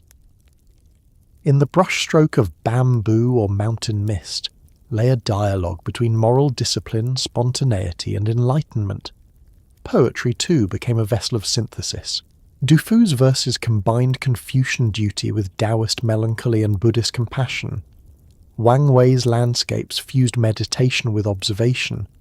The scholar's studio, adorned with scrolls, incense, and quiet reflection, became a space where the three teachings coexisted not as doctrines but as moods of the spirit. At the level of the common people, religious life was a mosaic of practical devotion. Village temples housed gods of fertility, wealth, and protection. Monks and priests conducted rituals to ensure good harvests and ward off misfortune. Ancestor worship remained the foundation of spiritual life, tying every household to a lineage of memory. Festivals brought all these strands together. Lanterns illuminating the night for departed souls, offerings made to heaven and earth, and prayers to local gods and bodhisattvas alike. Religion was not an escape from life, but its sanctification. The Chinese sense of the sacred resided not in a distant heaven, but in the rhythm of everyday existence, where moral action, natural balance, and spiritual awareness formed one continuous reality. Philosophical inquiry deepened alongside practice. During the Song dynasty, the Neo-Confucian revival led by Zhou systematized Confucian ethics in response to Buddhist and Taoist metaphysics. He distinguished between Eli, principle, and Qi, material force, proposing that moral cultivation aligned the individual with the rational order of the universe. Yet even in asserting orthodoxy, Neo-Confucianism absorbed the contemplative insights of Buddhism and the naturalism of Daoism. The later thinker Wang Yangming, emphasizing the unity of knowledge and action, drew upon Chan's emphasis on direct awareness, turning introspection into moral discovery. Thus, the very effort to purify Confucianism transformed it through dialogue with its counterparts. This intellectual synthesis extended beyond philosophy into science and medicine. The yin-yang cosmology, derived from Taoist and ancient naturalist thought, provided a framework for understanding anatomy, disease, and emotion as expressions of cosmic balance. Buddhist compassion informed the ethics of healing, while Confucian hierarchy structured the organization of medical practice. The physician, like the official, was a moral agent charged with restoring harmony. Astronomy, too, merged cosmology and governance. Celestial phenomena were interpreted not merely as physical events but as moral portents, reminders that the order of heaven reflected the virtue of the ruler. Over centuries, the three teachings endured not because they remained static, but because they adapted. When Christianity, Islam, and later Western secular thought entered China, they encountered a civilization already skilled in synthesis. The Chinese approach to belief valued integration over exclusion. It absorbed what was useful, contextualized what was foreign, and reinterpreted new ideas through familiar categories. The Jesuit missionaries of the 17th century, recognizing this, translated Christian theology into Confucian moral language, describing God as the Lord of heaven and portraying Jesus as a sage of compassion. Even when foreign ideologies challenged traditional faiths, the impulse toward harmony persisted. At the heart of this synthesis lay a moral vision that transcended doctrine, the conviction that humanity and cosmos were continuous, that self-cultivation was the path to harmony, and that truth was not monopolized by any single teaching. Confucius taught benevolence in human relationships, Laozi taught humility before nature, and the Buddha taught compassion for all sentient beings. Together, they defined the moral horizon of Chinese civilization, a world where ethics, metaphysics, and daily conduct merged into a single pursuit of balance. As dynasties rose and fell, temples crumbled and were rebuilt, and new philosophies emerged, this triadic harmony endured. It infused the governance of emperors, the brushstrokes of scholars, and the prayers of farmers. It guided how Chinese people understood suffering, duty, and joy. The empire's longevity owed as much to this moral ecology as to any political system. In the interweaving of Confucian order, Taoist spontaneity, and Buddhist compassion, the civilization of China found its equilibrium, a synthesis not decreed by law, but achieved through centuries of lived experience, in which every heart sought to harmonize with the vast and endless rhythm of heaven and earth. The arts of China have always been more than acts of decoration or imagination. They were expressions of moral order and reflections of the cosmic harmony that underpinned the Chinese conception of the world. To create art was not merely to represent reality, but to participate in the process of nature itself, to express through brush, ink, and form the invisible rhythm that connected heaven, earth, and humankind. In Chinese civilization, art was the visual continuation of philosophy. It embodied the Confucian ideal of sincerity, the Taoist reverence for spontaneity, and the Buddhist understanding of impermanence. It revealed not the self in rebellion against the world, but the self in union with the great pattern of existence. For more than 3,000 years, this vision shaped calligraphy, painting, music, and craftsmanship into a coherent language of beauty that spoke directly to the moral and metaphysical imagination of the Chinese people. At the heart of Chinese art lay the brush and the written word. Calligraphy was not simply a means of writing, but the highest of all arts, the visible manifestation of a person's inner character. From the earliest inscriptions on oracle bones and bronze vessels of the Shang and Zhou dynasties to the fluid brushstrokes of the later literati, writing remained the central medium through which culture expressed itself. The Chinese script, with its combination of pictorial origin and phonetic evolution, carried a sacred aura. Each character was both sign and image, embodying the unity of sound, meaning, and form. The act of writing demanded concentration, rhythm, and moral discipline. A single stroke revealed intention, energy, and control. Hesitation or imbalance betrayed inner disorder. Thus, calligraphy became a mirror of the heart, and the cultivated scholar was judged as much by the grace of his handwriting as by the clarity of his thought. Different styles of script, seal, clerical cursive, running, and standard developed over time, each representing not only technical evolution but philosophical temperament. The disciplined regularity of the standard script reflected Confucian order. The free-flowing cursive style embodied Taoist spontaneity. The powerful clerical strokes of Han bureaucrats conveyed imperial authority. Masters such as Wang Shiji of the Eastern Jin transformed calligraphy into a form of personal revelation. His celebrated preface to the Orchid Pavilion Gathering became a paradigm of elegance and spiritual ease, the brush moving with the rhythm of breath, as though channeling the flow of the Tao itself. To later generations, Wang's writing symbolized the perfect balance between control and freedom, the ideal harmony between intellect and emotion. The same brush that wrote characters also painted landscapes, giving rise to the inseparable relationship between calligraphy and painting. In Chinese thought, painting was not imitation but interpretation, an act of insight rather than observation. The artist did not depict a mountain to record its appearance, but to reveal its spirit, its ki, the vital energy that animated all things. The mountain and the river were not objects in space, but embodiments of moral and cosmic principle. The painter sought to express the invisible structure of reality, to find through brush and ink the same order that the Confucian sage found in ethics, or the Daoist recluse found in meditation. The origins of painting lay in the symbolic images of early ritual and tomb art, but by the Tang and Song dynasties, it had matured into a sophisticated aesthetic philosophy. Tang artists such as Wu Daozi were celebrated for their dynamic line work, where figures seemed to move with divine vitality. Under the Song, painting reached its classical form, combining meticulous observation with spiritual depth. The court academies fostered painters who rendered natural scenes with precision and serenity, reflecting the imperial ideal of harmony.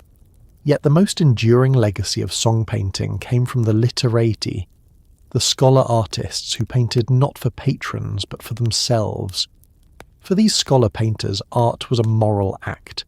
It was an extension of the Confucian ideal of self-cultivation, a means of aligning emotion with principle. Their works, often monochrome ink on silk or paper, emphasized simplicity and restraint. Fan Quan's monumental landscapes, Guoxi's mist-shrouded mountains, and Sushi's poetic sketches all sought to express the unity between man and nature. The painter was not outside the scene, but within it, his brush following the same laws that shaped rivers and clouds. The ideal of Wen Renhua, or literati painting, transformed art from craftsmanship into philosophy. The purpose was not perfection of form, but sincerity of spirit, Cheng, the harmony between what was seen and what was felt. The composition of these landscapes revealed moral geometry. Mountains, vertical and still, symbolize stability and virtue. Water, horizontal and flowing, symbolized adaptability and grace. Their balance within the painting mirrored the balance within the moral life. Empty spaces, far from being voids, were realms of infinite potential, inviting contemplation. The Chinese artist understood that the unpainted was as important as the painted, just as silence was essential to music. Through this interplay of fullness and emptiness, tension and repose, the painter created a visual analogue to the Taoist cosmology of yin and yang. Colour, too, carried meaning, though ink was often preferred for its expressive subtlety. The saying, "ink contains all colours," reflected the belief that spiritual resonance outweighed external ornament. The manipulation of brush pressure, rhythm and moisture created infinite gradations of tone, from the soft wash of distant mist to the bold sweep of mountain ridges. The viewer was invited to enter the landscape not as a spectator, but as a participant in its rhythm, to wander along paths, gaze across valleys, and feel the pulse of the living world. Painting became a form of meditation, a visual path toward the same equilibrium sought in philosophy and ritual. Alongside painting and calligraphy, music and poetry completed the triad of refined expression. The ancient kin, a zither of 7 strings, was considered the instrument of sages. Its quiet tones embodied the principles of restraint and reflection. Its melodies were not meant to entertain, but to purify. The scholar playing alone beneath a pine tree, the brush resting beside the inkstone, the tea cooling on the table. These images captured the essence of the cultivated life. Poetry, which accompanied painting and calligraphy, was regarded as the spontaneous overflow of moral and emotional harmony. The integration of the three arts, poetry, calligraphy, painting, was seen as the perfect manifestation of cultural refinement. A scroll might bear a landscape, a verse inscribed by the painter himself, and the calligraphy that bound them both together. In such works, the boundaries between art forms dissolved into a single continuum of thought, feeling and gesture. Architecture, sculpture, and decorative arts reflected the same ideals on larger scales. The layout of palaces and temples followed geomantic principles of feng shui, aligning human structures with the flow of cosmic energy. The Forbidden City in Beijing embodied the Confucian hierarchy in spatial form, symmetry, axial alignment, and graduated levels of access signified order and authority. Temple courtyards and gardens, by contrast, expressed Daoist naturalism, rocks and water arranged to evoke mountains and rivers in miniature, inviting contemplation of the universe within confined space. Even everyday objects, porcelain vessels, lacquer boxes, jade carvings, were designed with an awareness of proportion, material purity, and symbolic resonance. Beauty was never isolated from function. Utility itself was moral when executed with sincerity and skill. The decorative arts reached particular brilliance under the Ming and Qing dynasties. Porcelain from Jingdezhen achieved a level of technical mastery and aesthetic refinement that made it a global symbol of Chinese craftsmanship. The delicate balance of colour and form in blue and white ceramics mirrored the philosophical balance of substance and emptiness. Cloisonné enamel, silk weaving and wood carving flourished under imperial patronage, each guided by the same principle, that the artist's work should reveal harmony, not excess. Ornament, like virtue, was valuable only when it reflected inner order. The influence of religion upon art deepened its symbolic resonance. Buddhist sculpture introduced compassion and serenity into visual culture, its statues embodying both divine transcendence and human empathy. Taoist imagery depicted deities amid swirling clouds, merging the divine with the natural. Confucian ancestral portraits, austere and precise, celebrated continuity and reverence. Together, these forms of representation reinforce the triadic synthesis of Chinese belief: moral clarity, spiritual stillness, and natural harmony. Art was also an instrument of governance and social cohesion. Imperial patronage ensured that aesthetic ideals served moral and political purposes. Emperors collected paintings and commissioned grand works that celebrated virtue, prosperity, and cosmic order.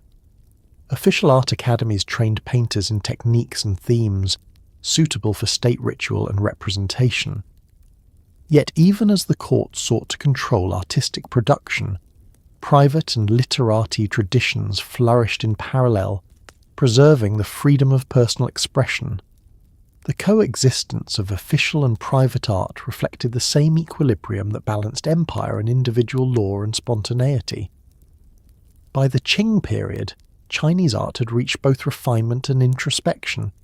Painters like Shitao and Bada Shanren, descended from the fallen Ming, infused their works with philosophical depth and personal emotion.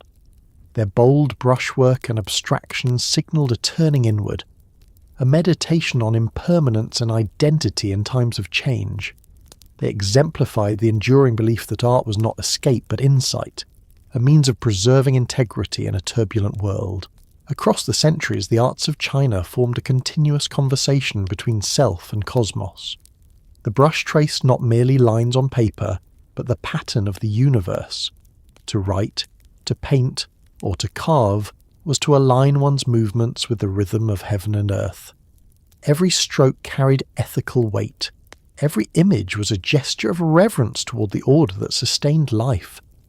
The scholar, artist, and craftsman were all bound by the same duty: to reveal harmony through discipline, to find freedom within restraint, and to express through beauty the unity of all things. This philosophy ensured that art in China never drifted into mere ornament or abstraction detached from moral life. Even when dynasties fell and foreign influences arrived, the conviction endured that the purpose of art was to cultivate the heart and manifest harmony. The calligrapher's ink, the painter's mountain, the potter's glaze, the architect's courtyard, all were acts of balance between principle and expression, heaven and humanity. The language of harmony that defined Chinese art was thus not confined to galleries or palaces. It permeated the gestures of everyday life. The arrangement of a tea set, the pattern of a robe, the motion of a dance, all echoed the same search for proportion and grace. Through millennia, this aesthetic of balance became the visual counterpart of the Chinese moral order. Where Western art often sought to conquer or interpret the world, Chinese art sought to dwell within it. Its beauty lay not in domination but in attunement, not in revelation but in resonance. In every brushstroke and line, the civilization's deepest aspiration found expression, the desire to live in harmony with the visible and the invisible, to transform daily action into art, and art into a reflection of the eternal pattern beneath heaven. The Chinese artist, like the sage and the official, served a single purpose: to sustain the rhythm of order and grace that bound all things together. It was in this quiet continuity, rather than in spectacle, that the arts of China revealed their greatest grandeur, a civilization speaking through ink, silence and form, forever tracing the contours of harmony that define its enduring soul. The encounter between China and the West in the 19th century was one of the most profound turning points in the nation's long history, a collision not merely of empires, but of world views. For millennia, China had regarded itself as the moral and cultural centre of civilization, the Middle Kingdom through which the rhythms of heaven found earthly expression. Its institutions, philosophies, and social order had endured through invasions, dynastic change, and rebellion. Yet as European powers advanced across the globe driven by commerce, industry, and empire, they brought with them a new conception of progress, mechanized, mercantile, and expansive, that China was ill-prepared to confront. The resulting clash between a self-sufficient empire rooted in moral order and an industrial world driven by competition and profit transformed not only China's politics but its very conception of itself. At the beginning of the 19th century, the Qing dynasty appeared stable and self-assured. The empire's population had reached unprecedented numbers, agriculture remained productive, and the imperial bureaucracy continued to function according to long-established Confucian principles. In the eyes of its rulers, foreign nations were peripheral tributaries, their envoys visitors to the centre of moral authority, rather than equals in diplomacy. Trade with the outside world was permitted only through limited channels, most notably at the southern port of Canton, where foreign merchants operated under strict regulations. Western goods, textiles, machinery, and manufactured items found little market among the Chinese, whose economy was largely self-sufficient, and whose artisans produced goods of superior craftsmanship. The balance of trade heavily favoured China, which exported tea, silk, and porcelain in exchange for silver. This equilibrium began to shift as European powers, particularly Britain, sought to correct their trade deficit. The solution they found was opium, a narcotic derived from poppies cultivated in British-controlled India. Smuggled into China despite imperial prohibitions, opium quickly created both addiction and dependency. What had begun as illicit trade evolved into a massive enterprise that drained China's silver reserves, disrupted its economy, and eroded the moral authority of the Qing government. By the 1830s, millions of Chinese were dependent on the drug, and opium imports had reached staggering levels. The social cost was visible in declining productivity, corruption among officials, and the degradation of communities once governed by discipline and restraint.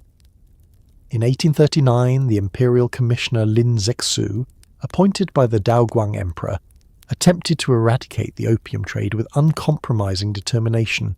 Stationed at Canton, Lin confiscated and destroyed vast quantities of opium and wrote eloquent appeals to Queen Victoria, invoking both moral and legal principles against the trade. His letters, steeped in Confucian ethics, appealed to the shared humanity of nations and the responsibility of rulers to protect their subjects from harm. Yet the British response was guided not by moral reasoning but by commercial interest and imperial ambition. The British government, defending the rights of its merchants, dispatched naval forces to enforce trade concessions. The ensuing conflict, known as the First Opium War, 1839-1842, was brief yet devastating. The technological superiority of the British Navy, steam-powered ships, advanced artillery and disciplined logistics overwhelmed China's outdated coastal defences. Cities along the southeastern seaboard fell one by one, culminating in the capture of Nanjing. The Treaty of Nanjing, signed in 1842, marked the beginning of what Chinese historians would later call the Century of Humiliation. It imposed heavy indemnities, ceded the island of Hong Kong to Britain, and opened 5 treaty ports to foreign trade and residence. Subsequent treaties with other Western powers granted extraterritorial rights to foreigners, exempting them from Chinese law. The Qing Empire, which for centuries had stood as the arbiter of its own order, now found its sovereignty compromised by external demands it could neither resist nor comprehend within its traditional worldview. The defeat exposed more than military weakness. It revealed a profound disjunction between China's self-perception and the realities of the modern world. The Confucian state, built on the ideal of moral hierarchy and ritual propriety, struggled to respond to a system of international relations based on equality of nations and the logic of power. The notion that barbarians might dictate terms to the Middle Kingdom was inconceivable to an imperial bureaucracy whose legitimacy derived from cosmic order. Diplomacy as practiced by Western states, negotiation among equals, had no place in the tributary model that structured Chinese foreign relations. The empire's isolation, once a source of stability, now became a liability. The second half of the 19th century brought further humiliations. A second conflict with Britain and France, the Second Opium War, 1856-1860, deepened China's subjugation. Foreign troops marched on Beijing, looting and burning the imperial summer palace, a masterpiece of art and architecture that symbolized the grandeur of the dynasty. New treaties opened additional ports, legalized the opium trade, and permitted Christian missionary activity throughout the interior. The foreign presence, once confined to coastal enclaves, now penetrated the heartland of the empire. The influx of missionaries, merchants, and diplomats brought not only religion and technology, but a new cultural challenge, a worldview that judged civilizations by progress and power rather than virtue and harmony. Simultaneously, internal crises eroded the foundation of Qing rule. The Taiping Rebellion, which erupted in 1850 under the leadership of Hong Xiuquan, combined religious fervour with social revolution. Claiming divine inspiration and influenced by Christian ideas, Hong envisioned a utopian kingdom free from corruption and hierarchy. His army swept across southern China, capturing Nanjing and establishing a rival state that governed for more than a decade. The rebellion, eventually crushed by regional militias loyal to the Qing, cost tens of millions of lives and left vast regions in ruin. Other uprisings, the Nian, Muslim, and Miao revolts, further fragmented the empire's authority. The devastation forced the Qing court to confront its own fragility. Reform-minded officials launched what became known as the self-strengthening movement, beginning in the 1860s. Figures such as Zheng Guofen, Li Hongjiang, and Zhang Zhidong sought to preserve the moral essence of Confucian governance while adopting Western technology. Their motto, Chinese learning for essence, Western learning for utility, encapsulated the cautious pragmatism of the era. Shipyards, arsenals, and textile mills were established. Foreign languages were taught in new academies. Diplomats were trained for the first time to engage the outside world. Yet these reforms were limited in scope. the bureaucracy remained resistant to systemic change, and the Confucian scholar officials steeped in classical education often regarded machinery and commerce as morally inferior pursuits. Despite the reformers' efforts, external pressures continued to mount.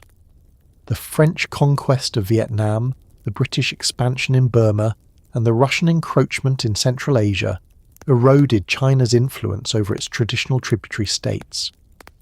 The most humiliating blow came from Japan, long seen as a peripheral disciple of Chinese civilization. In the First Sino-Japanese War, 1894 to 1895, the modernized Japanese military defeated the Qing armies with shocking speed. The Treaty of Shimonoseki forced China to recognize the independence of Korea, cede Taiwan, and grant commercial privileges to Japan.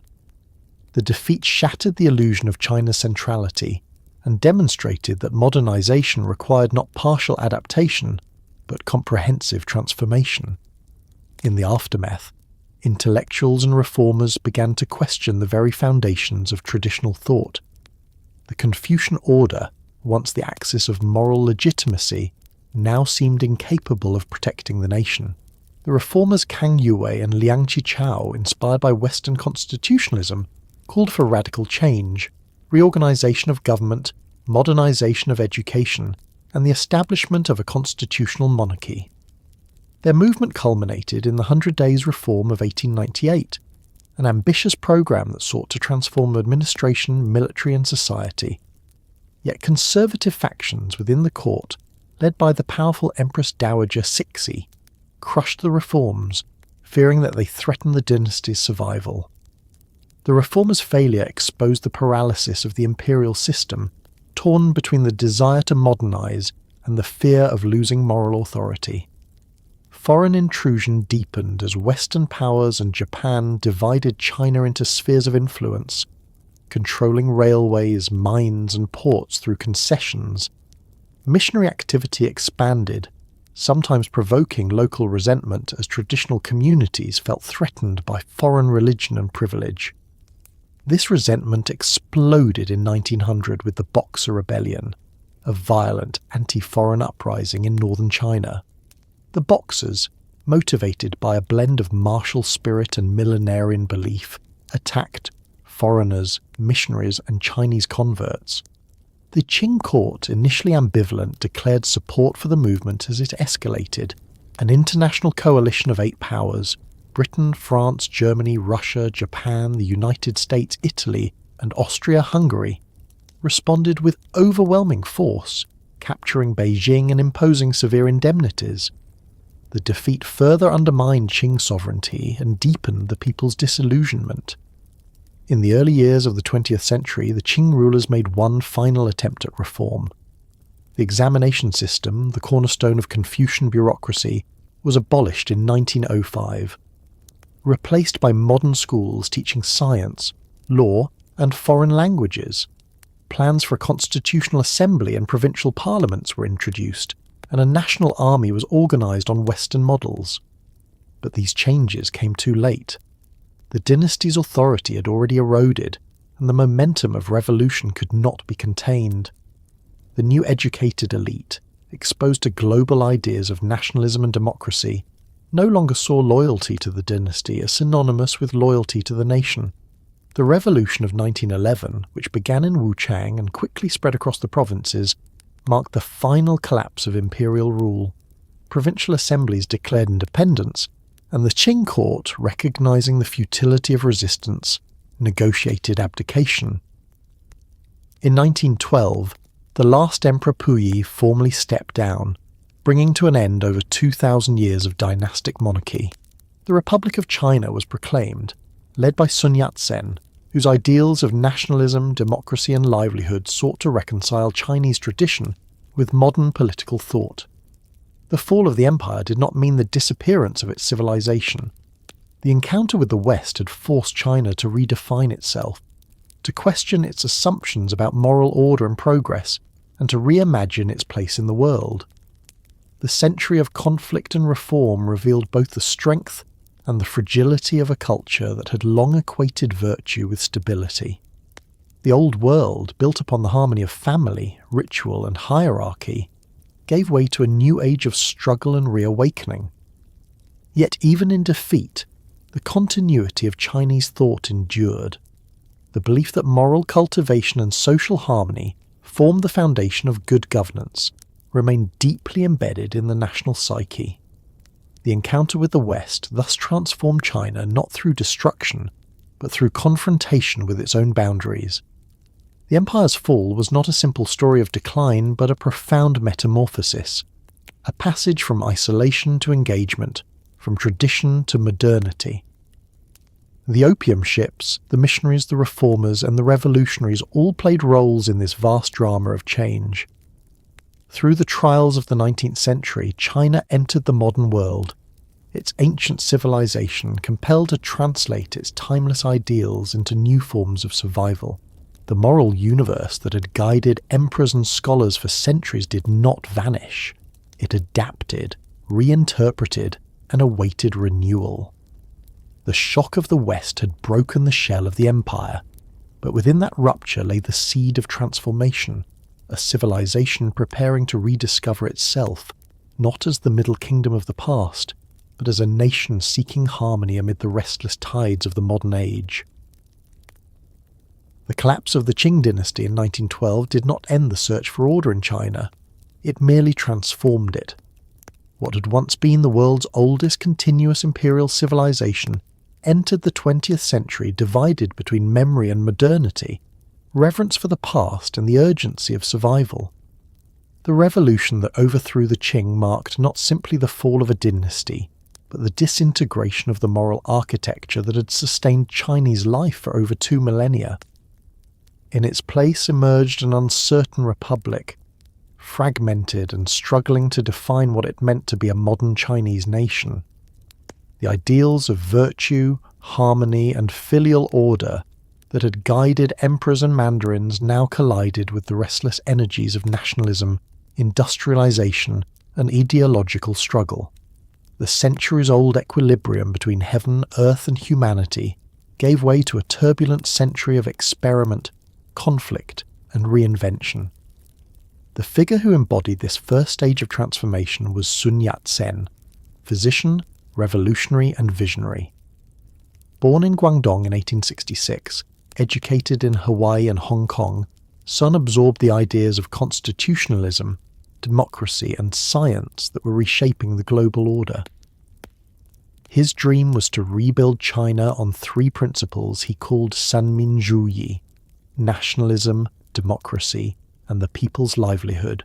Nationalism sought to unite China under a shared identity, freeing it from foreign domination. Democracy aimed to replace autocratic rule with constitutional governance. Livelihood called for economic reform to uplift the common people. These principles were not imported blindly from the West, but adapted to China's moral vocabulary, combining Western political thought with Confucian concern for benevolence and social harmony. Sun envisioned a republic that would reconcile ancient virtue with modern citizenship, a moral state founded on the people rather than the throne. The abdication of the child Emperor Puyi in February 1912 seemed to fulfill that dream.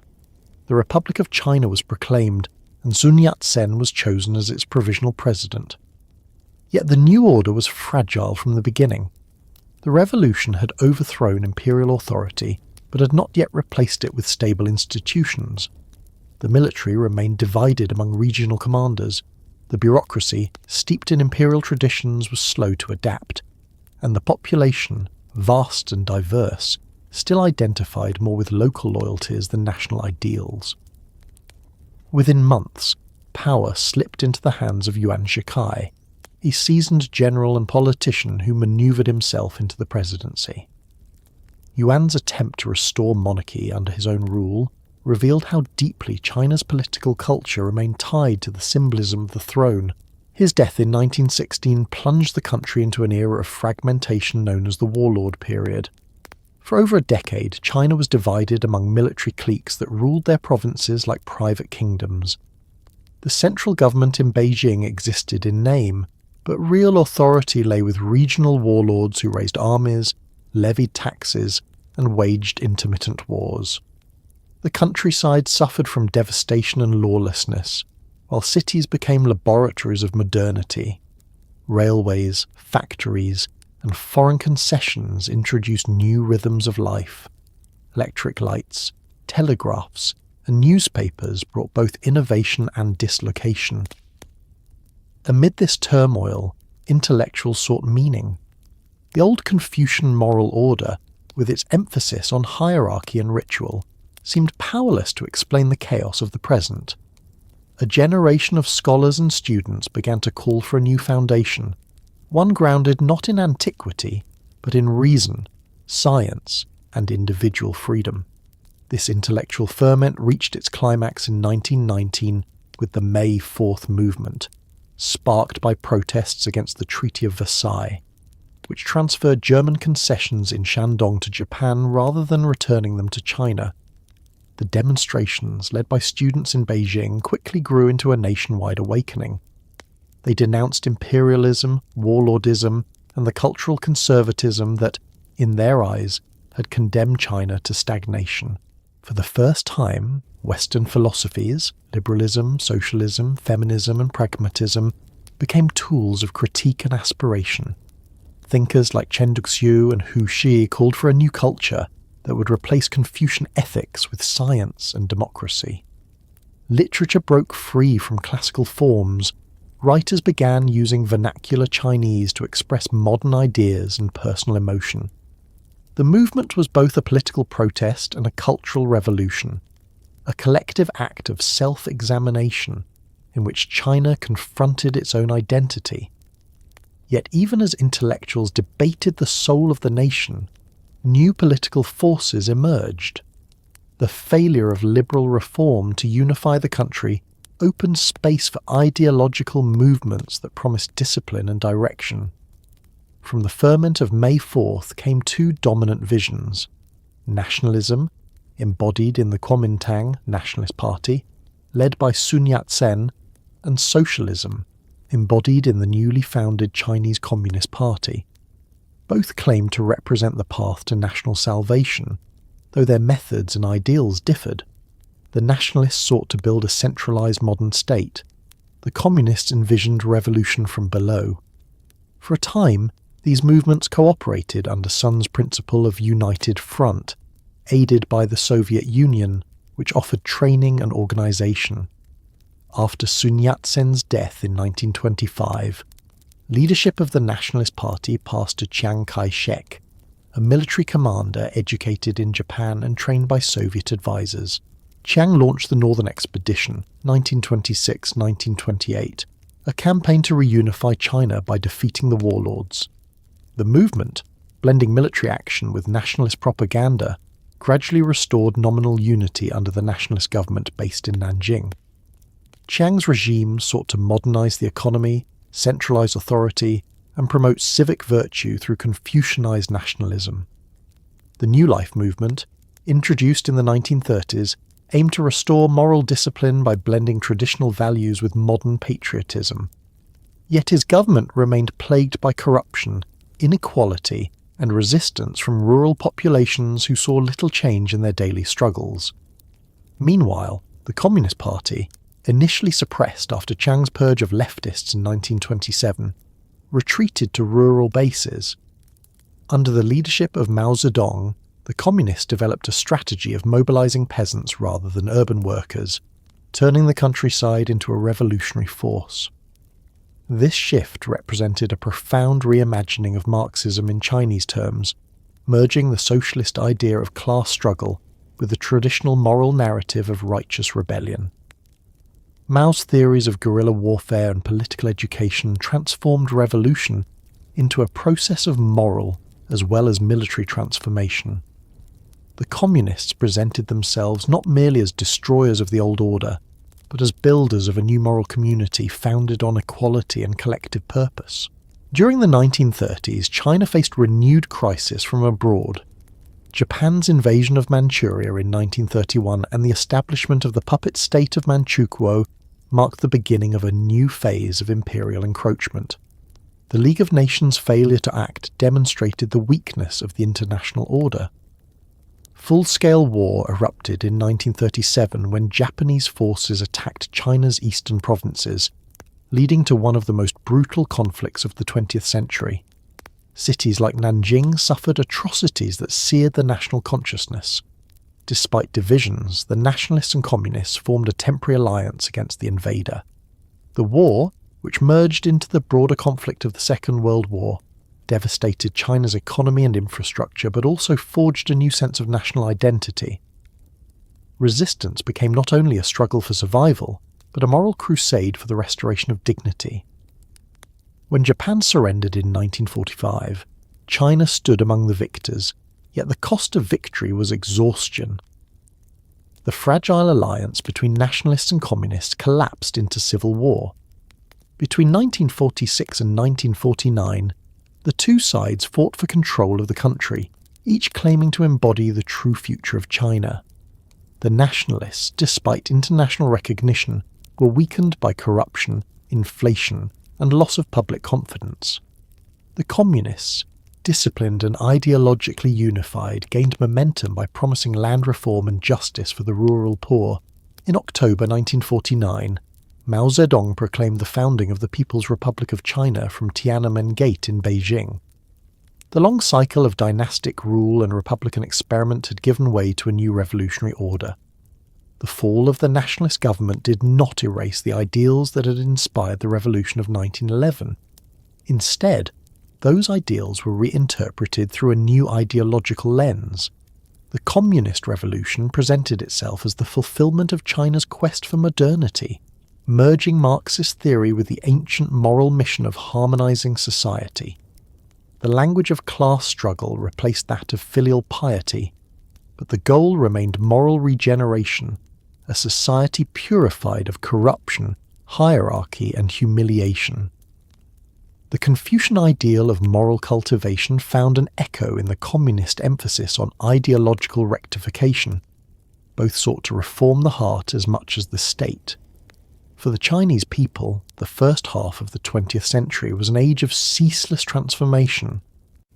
The rhythm of daily life, once anchored in rural tradition, was reshaped by war, migration, and political mobilization. Urban centres became hubs of modern industry and culture, while the countryside remained the crucible of revolution. Women, long confined to the domestic sphere, entered education and politics, challenging centuries of patriarchy. New forms of art and literature emerged that blended traditional aesthetics with modern realism. Painters experimented with Western perspective, writers chronicled the struggles of common people, and filmmakers portrayed both despair and resilience. The intellectual quest of the May Fourth generation to reconcile China's cultural heritage with global modernity continued to animate every sphere of life. The Republic's failures and triumphs alike left an indelible legacy. It had introduced the idea of citizenship, the concept of national sovereignty, and the principle that legitimacy derived from the people rather than heaven. It had awakened a consciousness that China's destiny was no longer bound to the rhythms of dynastic succession, but to the will of its citizens and the transformations of the modern world. Though the Republican experiment ended in division and exile, with Chiang Kai-shek's government retreating to Taiwan, it laid the groundwork for the continuing dialogue between tradition and reform that defines Chinese identity. The search for modern China, which began with the fall of the Qing, was thus not a single revolution, but a continuum of questioning. It was a process through which the Chinese people sought to reconcile the ethical universe of their past with the political and technological realities of the new century. The philosophers and poets of the May Fourth era, the revolutionaries of 1911, and the reformers of later decades all shared a common aspiration: to restore harmony to a world disrupted by both internal decay and foreign intrusion. The methods differed: constitutionalism, nationalism, socialism. But the underlying goal remained the same as it had been for Confucius and Mencius: to create a moral order that could endure amid change. By the middle of the 20th century, China had ceased to be an empire but had not ceased to be a civilization. Its institutions had been dismantled, its ideals contested, yet its continuity persisted in language, culture, and the enduring reverence for learning. The revolutions and wars that had shattered the old world did not destroy the Chinese moral imagination. They redirected it toward new forms. The quest for a modern China was, at its core, a quest to align virtue with power, morality with progress, and the wisdom of antiquity with the demands of modernity. It was the continuation of an ancient journey toward balance beneath heaven, now carried forward under new banners and with new voices. The proclamation of the People's Republic of China on October 1st, 1949, marked the culmination of a century of upheaval and the beginning of a new chapter in the long continuity of Chinese history. When Mao Zedong stood upon the gate of Tiananmen and declared that the Chinese people had stood up, it was both a political victory and a moral statement. The empire had fallen, the republic had failed, and the revolution had triumphed. Yet beneath these transformations lay the same enduring aspiration that had guided China for millennia, the search for harmony between order and justice, between authority and virtue, between the human and the cosmic. The People's Republic did not arise as a complete break from the past, but as the latest manifestation of the Chinese impulse to restore moral and social balance after periods of disorder. The Marxist-Leninist ideology that shaped its early decades would merge, in complex and often paradoxical ways, with the deeply ingrained traditions of Chinese thought. When the new government took power, China was exhausted by decades of war, foreign occupation, and internal division. Industry lay in ruins, transportation networks were broken, and millions were displaced. The task facing the Communist Party was immense: to rebuild a shattered nation while creating an entirely new social order. The party's leadership presented this transformation not merely as political conquest, but as a moral renewal, a reformation of the Chinese spirit through collective discipline and self-sacrifice. Mao Zedong's vision combined Marxist historical materialism with a distinctly Chinese conception of moral cultivation. Revolution, in his understanding, was not only a struggle between classes but a process of moral purification, through which the people would shed selfishness and corruption and rediscover unity. In the first years of the People's Republic, the government implemented sweeping reforms aimed at reshaping society from the ground up. Land redistribution broke the centuries-old power of the landlord class, transferring property to millions of peasants. The abolition of arranged marriage, the promotion of gender equality, and the establishment of literacy campaigns sought to dismantle the hierarchies of the past. The state's rhetoric portrayed these measures as liberation from feudal oppression, yet they also drew upon the ancient ideal of restoring moral order through rectification. Just as the Confucian sage had sought to align society with the way of heaven, the revolutionary cadre sought to align it with the dialectic of history. The language had changed, but the moral impulse, the conviction that social harmony required moral transformation, remained unmistakably Chinese. The early 1950s brought a period of reconstruction and optimism. Cities recovered, infrastructure expanded, and industry began to develop under centralized planning. The Korean War, though costly, reinforced national unity and gave the young republic international stature. Yet beneath the achievements lay tensions between ideology and pragmatism. Mao's vision of permanent revolution clashed with the bureaucratic routines of governance. The drive for ideological purity often came at the expense of stability. Campaigns such as the 3 Anti and 5 Anti movements sought to root out corruption and bourgeois habits, but they also created an atmosphere of suspicion. Intellectuals were encouraged to speak freely in the 100 Flowers campaign of 1956, only to be condemned when their criticisms exceeded the party's tolerance. These oscillations reflected an enduring feature of Chinese governance, the tension between moral exhortation and political control, between the desire for moral rectitude and the need for administrative order. The Great Leap Forward of 1958 represented the most ambitious attempt to fuse ideology, morality, and economic transformation into a single national movement. Mao envisioned a leap from agrarian poverty to socialist abundance through collective labour and willpower. Communes replaced individual farms, steel furnaces appeared in villages, and production targets soared. The campaign was driven by faith in human spirit and collective morality, rather than technical expertise. Yet nature and economy resisted such utopian acceleration. Poor planning, exaggerated reporting, and climatic disaster combined to produce famine on a massive scale, leading to tens of millions of deaths. The tragedy revealed the limits of idealism, untempered by practical knowledge, a pattern not unfamiliar in the long history of China, where moral fervour had sometimes overrun empirical caution. After the Great Leap, power shifted temporarily toward pragmatists such as Liu Shaoqi and Deng Xiaoping, who emphasized recovery and economic realism. Industry was reorganized, agriculture stabilized, and order gradually restored. Yet Mao, perceiving these measures as a betrayal of revolutionary purity, launched the Great Proletarian Cultural Revolution in 1966, a decade-long upheaval that sought to reassert ideological control and renew revolutionary zeal. Students and workers, mobilized as Red Guards, attacked perceived enemies of the revolution, intellectuals, officials, and even ancient traditions. Temples, books, and artworks were destroyed, teachers and elders humiliated, social trust eroded. The Cultural Revolution turned China inward, a nation at war with its own past. But even amid the chaos, the movement carried echoes of older moral campaigns. The Confucian rectification of names transformed into Marxist rectification of thought. The purging of moral corruption recast as class struggle. The pattern of renewal through destruction, of purifying society to recover its essence, reappeared under revolutionary guise.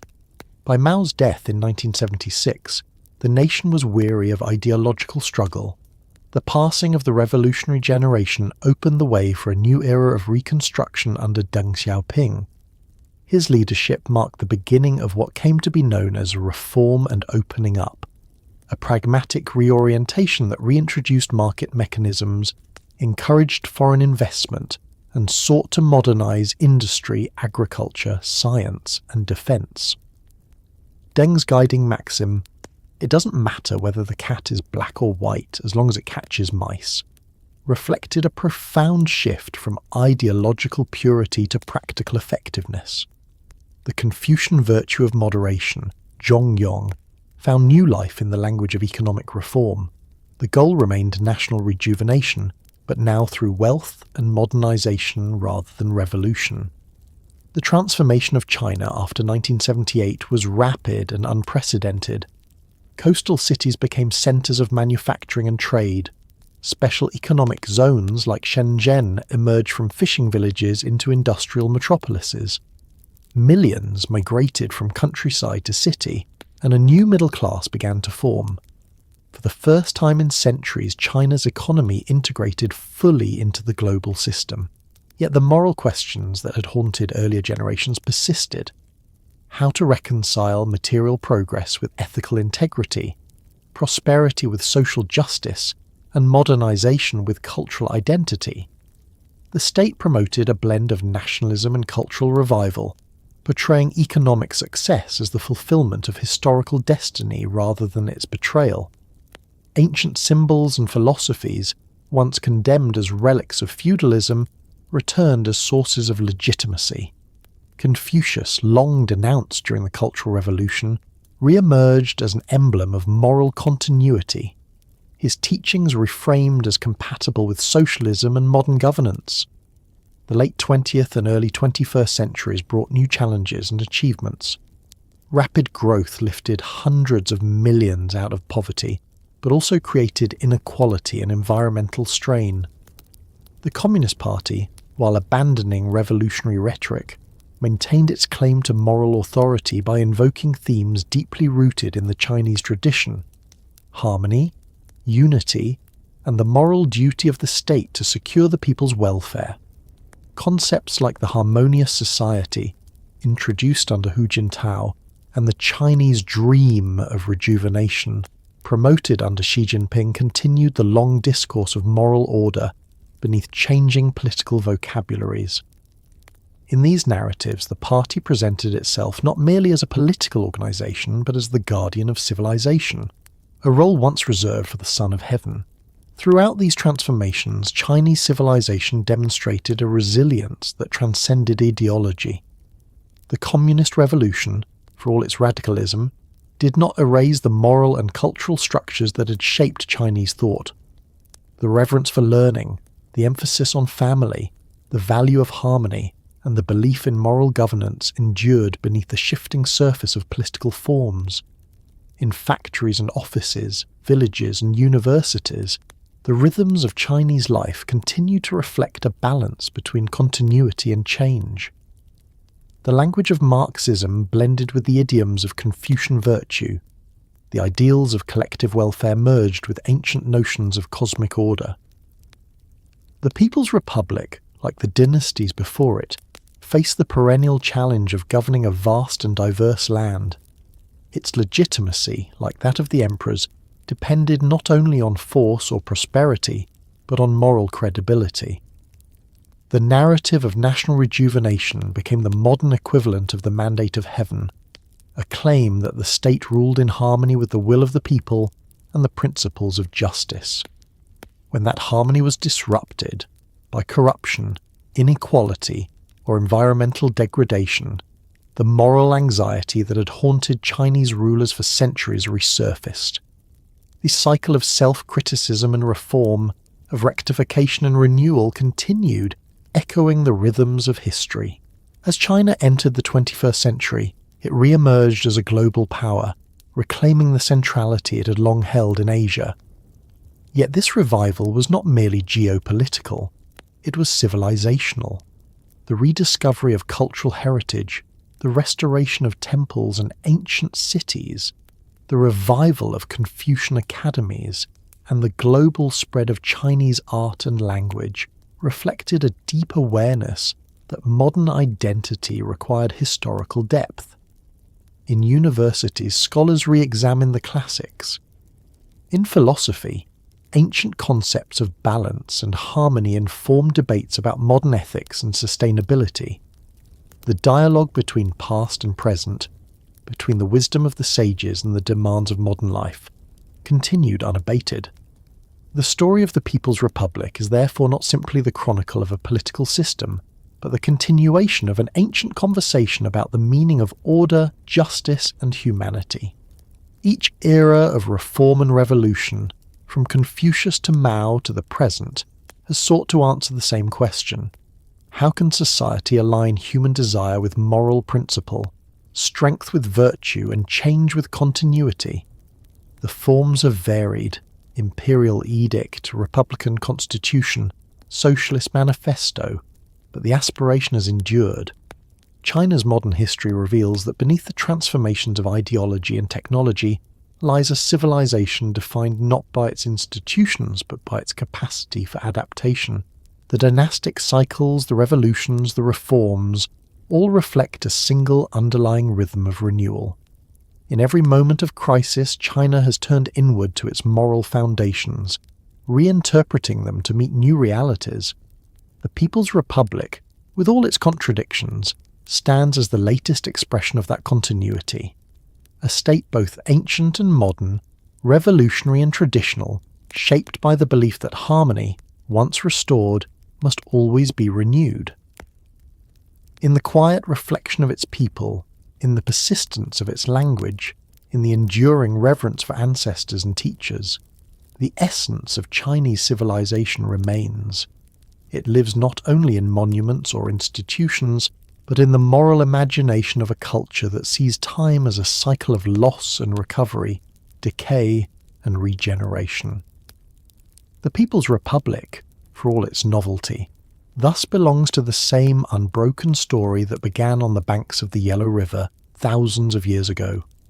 The forms of power have changed, the ideologies have evolved, yet the rhythm of civilization endures.